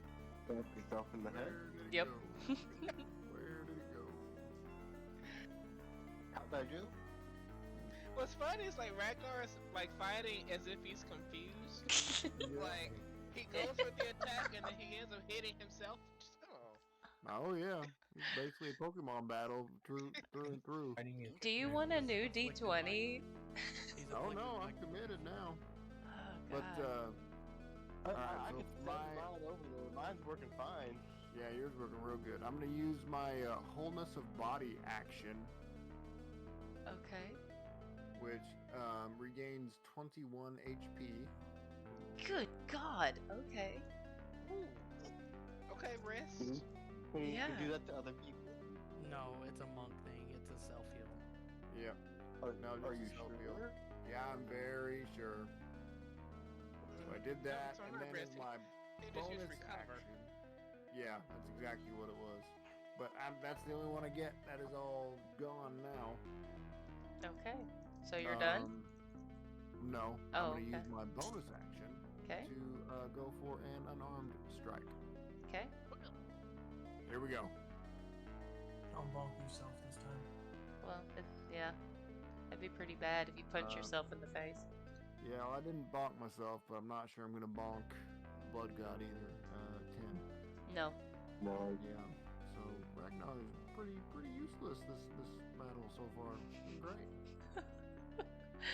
Okay, Lamphy, who is still clinging to the blood god's eye. Could barely do anything to this thing. He's not bothered by you hanging out on his eyeball. Okay, let me see what I can do.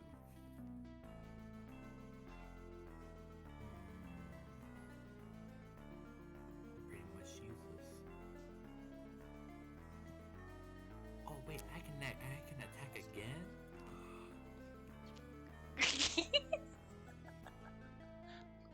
Are you about what is your class?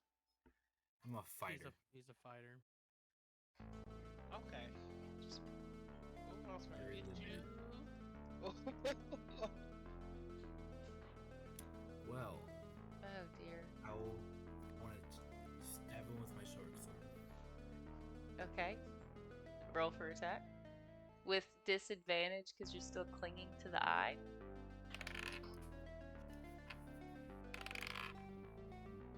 Well, my lowest was an 18. My highest was a 20. Okay, 18 hits. I'm gonna do 6 plus 3 is 9 damage, and I'm gonna do my extra attack. Okay. See if it hits. 16 is the lowest. That does not hit. Okay.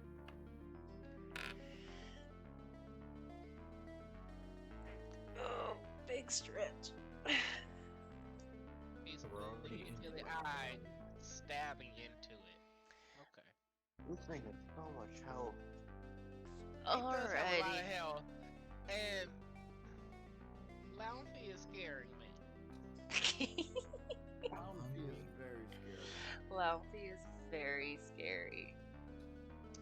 Here's a question. I'll be better than I'm better. Are you on my side of Waylord or on the other side?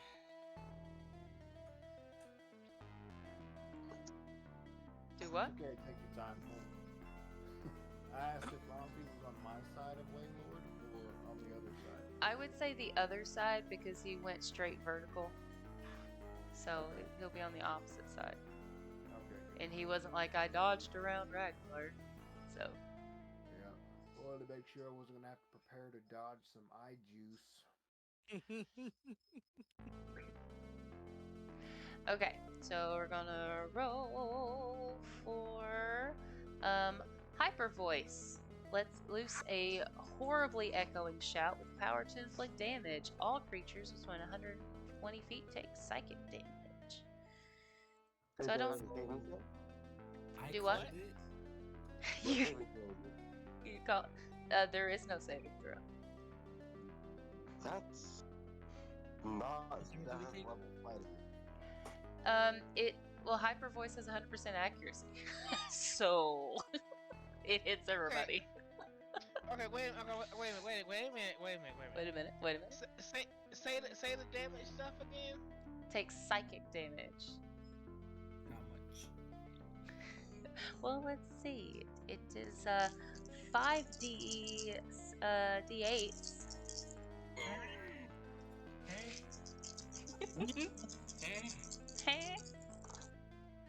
Okay, so that is 8 plus 8 is 16, plus 4 is 20, plus 28 damage. Half that. And that's half, right? You can't half it. You can't half Or it. not crit. You can't half it, CD, because you used your uncanny dodge to dodge that body slam earlier. No, I get it as a reaction at the end of every turn. Oh, That was yeah, last that turn. was that was the turn before. Okay, That's right. cool. That's right. So, how much damage was it? 28. Okay, 14. Mommy, Mm-hmm. you lied. What do you mean?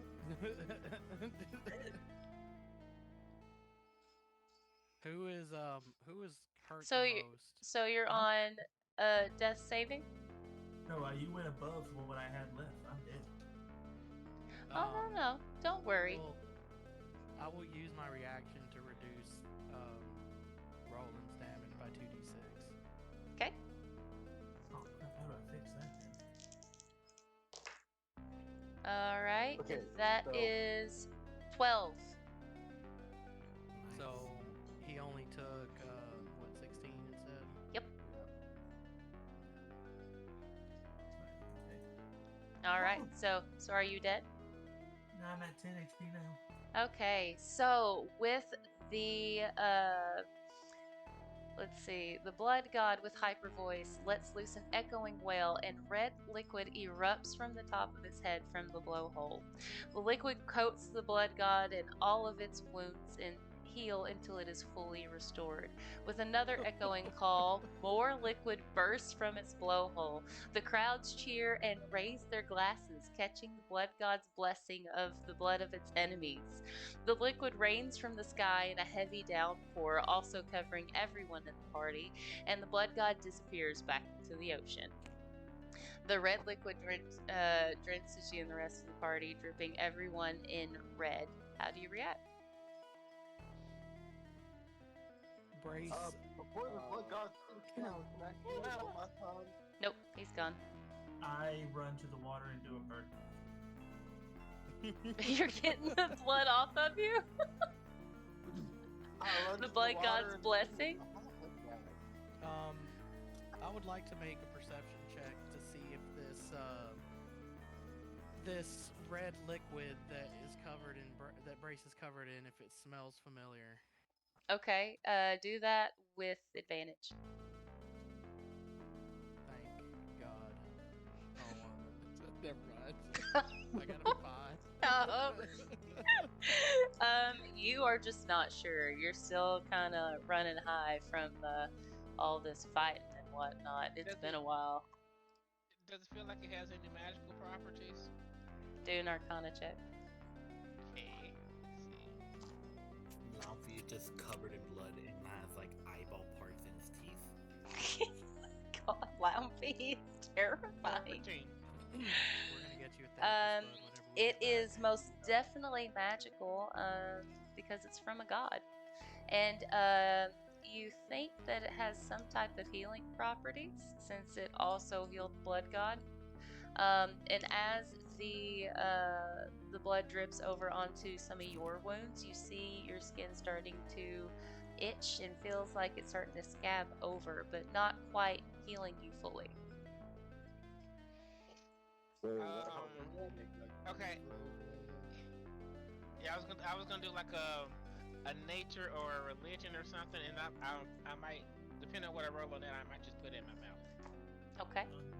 I think Brace would put it in his mouth because it feels and looks awfully familiar. Okay, so who's doing what? Ragnar falls over. I'm going to roll for religion because I think that's a really good idea, and I'm stealing that. Okay. Onward, roll for religion. And Onward, you also get advantage because you're running around in the temple, and surely something's gonna stick out in your brain. Question: what are critical attacks? Okay, go ahead. I originally got an 11, but now I have a 19. Okay, so Onweir suddenly remembers that the original statue that he saw and all the tiny little blobs at the bottom were other whales, and there were cups raining down all along the whales, all filled with liquid. I think this might be whale juice. Please don't say it like that.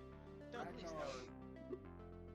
still dazed and confused, having hit himself in the head multiple times, falls over on the van, mouth agape, with his, front up, facing the sky. So some of the blood from the blood god is entering his mouth. As soon as the blessing of the blood god touches your tongue, all of your aches and pains disappear. You feel like you've had the best rest of your life. Your headache is gone, and you're completely energized to the point where you do a little flippy thing to right yourself on your feet. Feeling great. Wow, I feel so much better. Oh wow, Ragnar, how'd you do that? I don't know, but I have a funny taste in my mouth. Brace gets down on his back and tries to like imitate the flippy thing that he just did. Brittany's just gonna Like, put- Brittany's just gonna drink some. roll for acrobatics, Bree. Oh my god. That's an 11. Face plant. You get down on the ground, and then you raise your feet up, and then as soon as you try to swing your feet down, you just look like you're flopping like a fish. I'm rolling around on my back like a turtle. There you go. And this will be walking over, and I'm going to see this, and I try to imitate it as well, but the flopping like a fish. I have no clue what Z does. Yeah, sure. Okay. What do I roll for? Acrobatics? Yep. That would be a pretty good roll for you. He imitates me flopping like a fish perfectly. What'd you get? I have a 15. I mean, Wow. it's a pretty good likeness. You two look like you're almost completely in sync. Did a good job flopping like a fish. Brittany's just gonna grab a handful of the liquid and drink it. Okay, and then likewise with Ragnar, all of your aches and pains are gone. Your wounds stitch themselves back together. Even the squirrels that you have that may have received some damage are also healed as well. You feel Nice. great. And Do you- here, I'm flopping like a fish. Some of it will eventually end up in my mouth. I Do mean, Ragnar and Brittany share their discovery? I don't know, do they? I mean, I was knocked out when it happened, and it revived me. I don't know what happened. I mean, yeah, I did it because I saw what happened. If you haven't paid attention to it, that's a you thing. Well, I saw him. Look, what I saw was him fall down and then him do a cool flip. That's what I Yeah. He fell down because he kept smacking himself in the face. Yeah, I got up and said I have a funny taste in my mouth. saw. I would assume Brace would probably think this is just some monk shit. There you go. I got the surprise thing, baby. It's some monk shit. Can I can I put some away for later? Do you have something to store it in? Yeah. What do you have? And where? I put my glass in a leaf. What else is for me? Blood might be one. I don't know if I have everything. Let me actually look. Okay. If you have something to store it in, I would say sure. You can take I the have an blessing iron of pot Blood and a God. Water skin. You have what? An iron pot and a water skin. Well, Water Those skin? things. there you go. You can dump the Yeah. water out. Oh, and I have a water skin too. There you go. I'm Put gonna- up my water out and fill it with the blood of the blood god that is, I assume, still falling from the sky. Yep. It Yep, continues let's to do that. rain down. He just like sits there looking at them. Near death. Rollin is the same. He just keeps like dunking into the water, trying to get the blood off of him. It just keeps raining down from the sky like a torrential downpour. Anything else y'all want to do, discuss, say? I'm just going. Okay, what does like Brace think? Does like Brace have anything to say to me for thinking I abandoned them? I would like to say he holds a quiet resentment. There you go. Like you came back, but at the same time you left in the middle of the fight. That's very dishonorable, in his eyes, at least. But you also got to like, from his perspective, like we were fighting, and then all of a sudden you left. He watched you leave. He watched you leave the field of battle. Which He watched you slowly flip away, and Which the is, crowd yeah. disappeared. And it kind of hits harder because Roland, who hasn't spent that much time with the party, was at the battle the whole time And almost died. and almost died. And Launfey was trying to eat him way inside of the whale. Grace is also Ow. kind of afraid of Lumpy now because he's trying to see the eyeball. Straight up. Like, okay, speaking of Launfey. Because he was on the other side of Whaleford. I've never seen him try to eat an eyeball. So like, I'm gonna Walks up to Brittany and just smiles and just says, "I'm hungry." Oh And my then Brittany- god. and then Brittany gives him a bag of saltwater tuffs. Oh. Boom! Here we go. There you go. You don't. You said what? It's gonna taste like whale eyeballs. It It's a doesn't, cat, he but eats the cat and the just one? No, I gave him all 10 of his. Okay, but he said that he eats one. Like you eat all of them or just one? puffs. He eats the bag, not the puff. Oh, okay. Nothing happens. The tufts fall to the ground? I just eat it. Probably vomit. Okay. Then go Launfey, what happened to you? I have so much more respect for Launfey now. I'm gonna need you to take that and then go over there and. He lost his shiny marine. Oh man. I need context. All right. So you see High Priestess Isabel making her way over to you, and she looks like the main character from the horror movie Carrie. She is dripping in red, and her skin is tinted pink, and her blue eyes are like eerily shiny, and almost a maniacal grin on her face. Y'all were fantastic. That was one of the best challenges I've seen in years. The Blood God must have thought so too. We have been blessed to this extent in quite some time. What the hell is y'all's problem? So I'm ready to shoot. What is her Brittany's- armor class?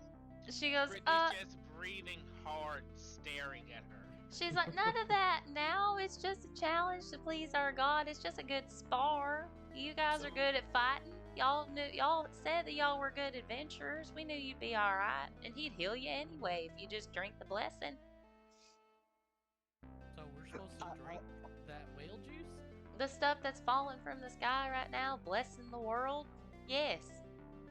Oh, Oh, let's- Brace looks up and opens his mouth. Brace immediately feels the best he has ever felt in his entire life.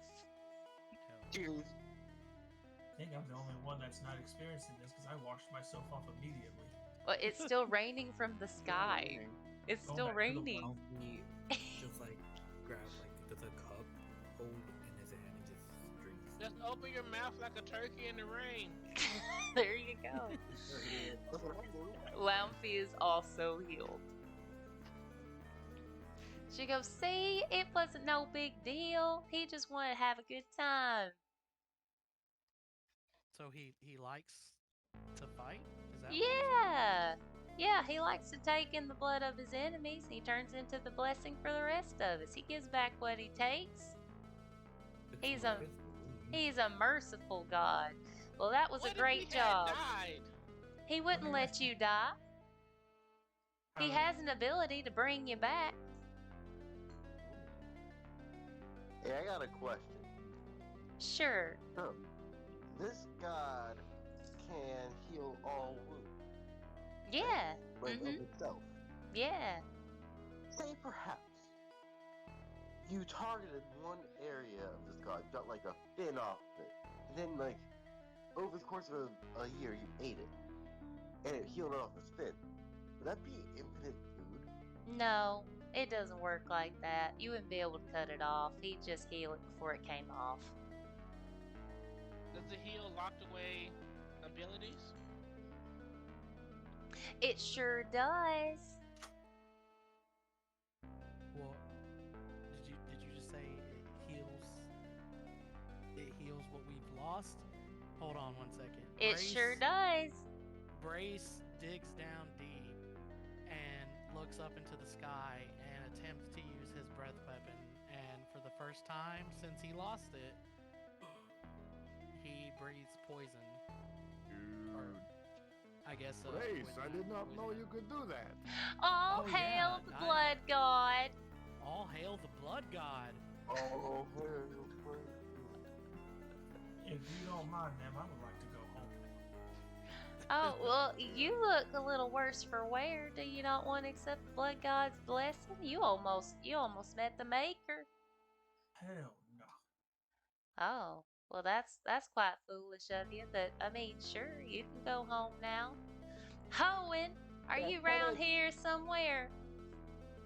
Wait, Yeah, I tried what happened? Did we defeat the blood god? I don't remember much past hitting my head the first time. Oh And- no, honey, you didn't defeat him. He had quite a bit left to go. He just likes to spar. Has a And good I- fight. Getting down below half? She looks directly at Rengar and her eyes narrow and she says, "No one defeats the blood god." And I looked towards Ragnar and I was like, we were his boy toys. Oh, Yeah. I have more toys. What is a boy toy? Never mind, don't answer that question. Basically, we weren't a challenge to it. Ah, okay. These I can make sense of. Yeah, he knows how to pull his punches, but y'all took a good beating. Y'all did pretty good. Otherwise, it wouldn't still be raining. And then I looked towards Lumpy and I was like, I looked to Lumpy, I'd be like, I toss him the bowling pin and be like, you need this more than I do. Eat it. Huh? Do you catch it? Yes, I catch it. need some rations, please. He's like, I don't know where y'all gonna be heading, but I know I'm not going to be there. Hoenn, this bird boy wants to go home. Then suddenly you see the elven Merry Mischief God pop into existence. Hey there, guys. Looks like y'all had a ton of fun. Oh, that South Carolina twang's slipping in. Haha, been here too long. I gotta pop into another world soon. So, bird boy, you ready to go home? Indeed, I am. Are All you right, from let's go, South buddy. Carolina, Mr. God? He's already gone. He laid his hand on Rollin and they disappeared. I think he was the high priestess. The high priest is still standing right there. I think you're. I whispered to her. I think you're Hoenn. and you don't know Oh, you're so funny. I'm not Hoenn. I'm the You high sure, girl? priest. I'm the high You priest. could be with a body like that. Ooh, look at you go. You're so sweet. Bless your it. heart. Really, you dog.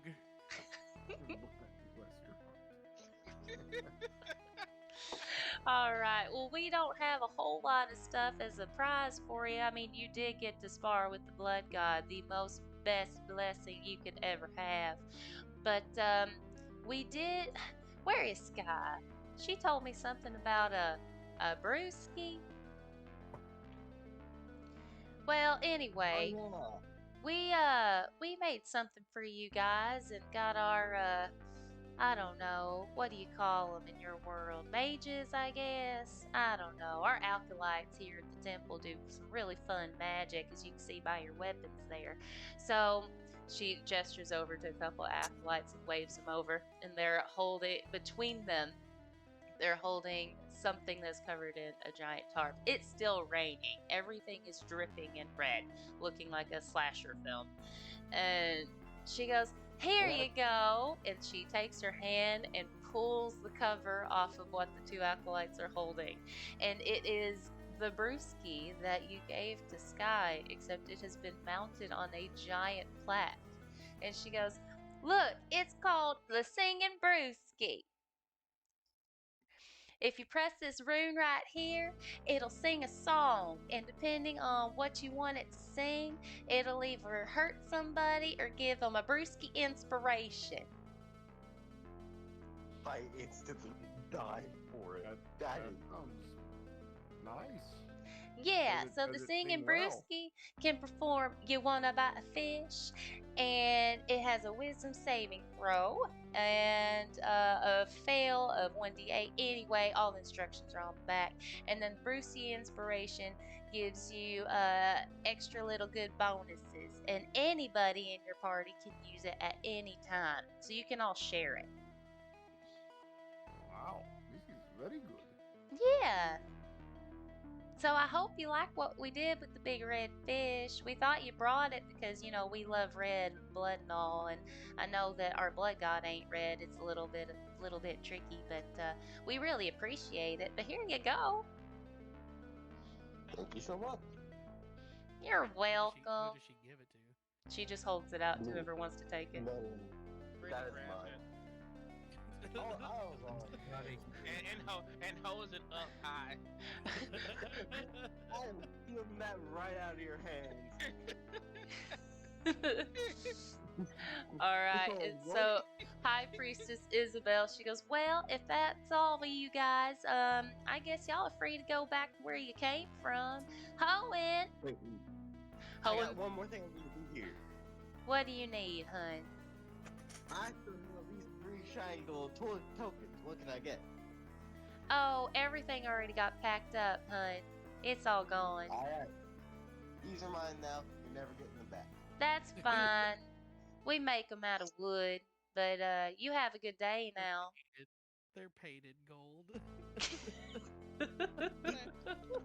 Bless your heart. It's not. Oh, honey, did you think that was real money? Oh, you're You so do that sweet. prospector thing where you bite the coin to see if it's real. Well, Bless your heart. Out of chocolate. Find this way in someone. All right, so Hoenn pops back into existence, stands right beside the high priestess. He goes, "Hey there, curvy lady. I guess they're all done here, huh?" And she goes, "Oh yeah, honey, they sure are." He goes, "I just want to talk like you for a while. It is great. That accent is wonderful." So, Priestess Isabel walks away, and Hoenn comes up to you guys and he goes, "See? It was all fun and games, right? We all had a great time." What does Hoenn have on him? Oh god. Clothes. Take his clothes, Not for long, he doesn't. strip him. There will be nothing left on this god. Okay, make a sleight of hand check. Every single thing he owns. Make a sleight of hand check. Owen just takes off his shirt and he has a necklace that's just a padlock. What is it? Roll me a 16 plus 11 is 27. That's a fail. Are you sure? I am quite positive.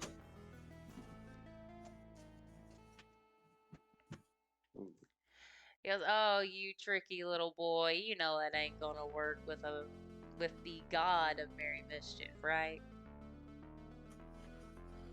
Maybe not now.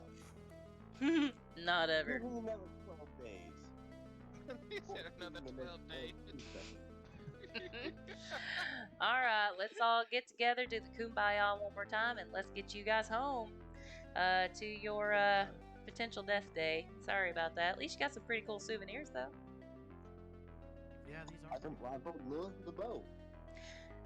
Yeah, that's true. Oh, and hey, Brace, Dragon Man, got your acid breath back. Congratulations. Yeah, that was really cool. I didn't realize how much I missed being able to spit poisons in the face of my enemies. A true dragonborn once again. I love to see it. Lots of merry mischief all around. All right, let's get going. And you guys are sucked away from South Carolina as and right before you go, you see all the people in the village dancing in circles, blood flinging everywhere, people harvesting the rain. Y'all And come back and now you're here. you stole it! You stole it!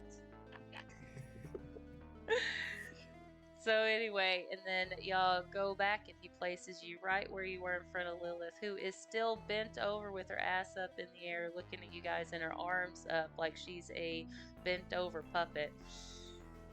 And he's like, "Alrighty, well, I guess that's all. Maybe we'll see each other again. Y'all were pretty fun. I don't know if you're gonna survive this though.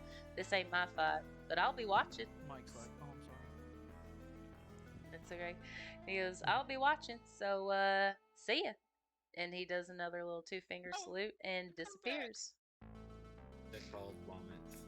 Can we ready in action? Nope, because the one shot is over. Da da da da. All I'll done. say this: so many shiny Pokemon have died in my playthrough right now. Oh my god. Okay. Thanks everyone for hanging out for this super extra long one shot. So what did y'all think? Aside from That was being awesome. super extra long. Oh, really good. It was a lot of fun.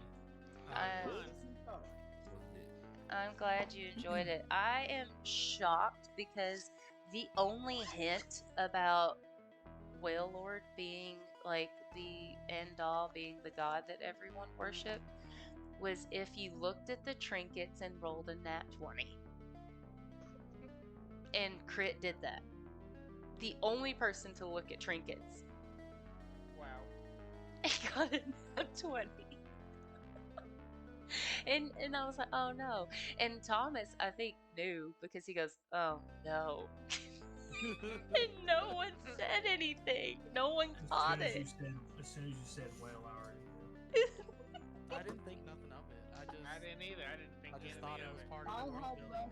massive things, but like, She mentions a I'm fine with whale. anything. A That was whale. good though. Who do you think she is speaking about? She mentioned a whale. I honestly didn't think we was even gonna do combat. I thought she was just trying to like push our buttons and get under our skin about having to fight to the death.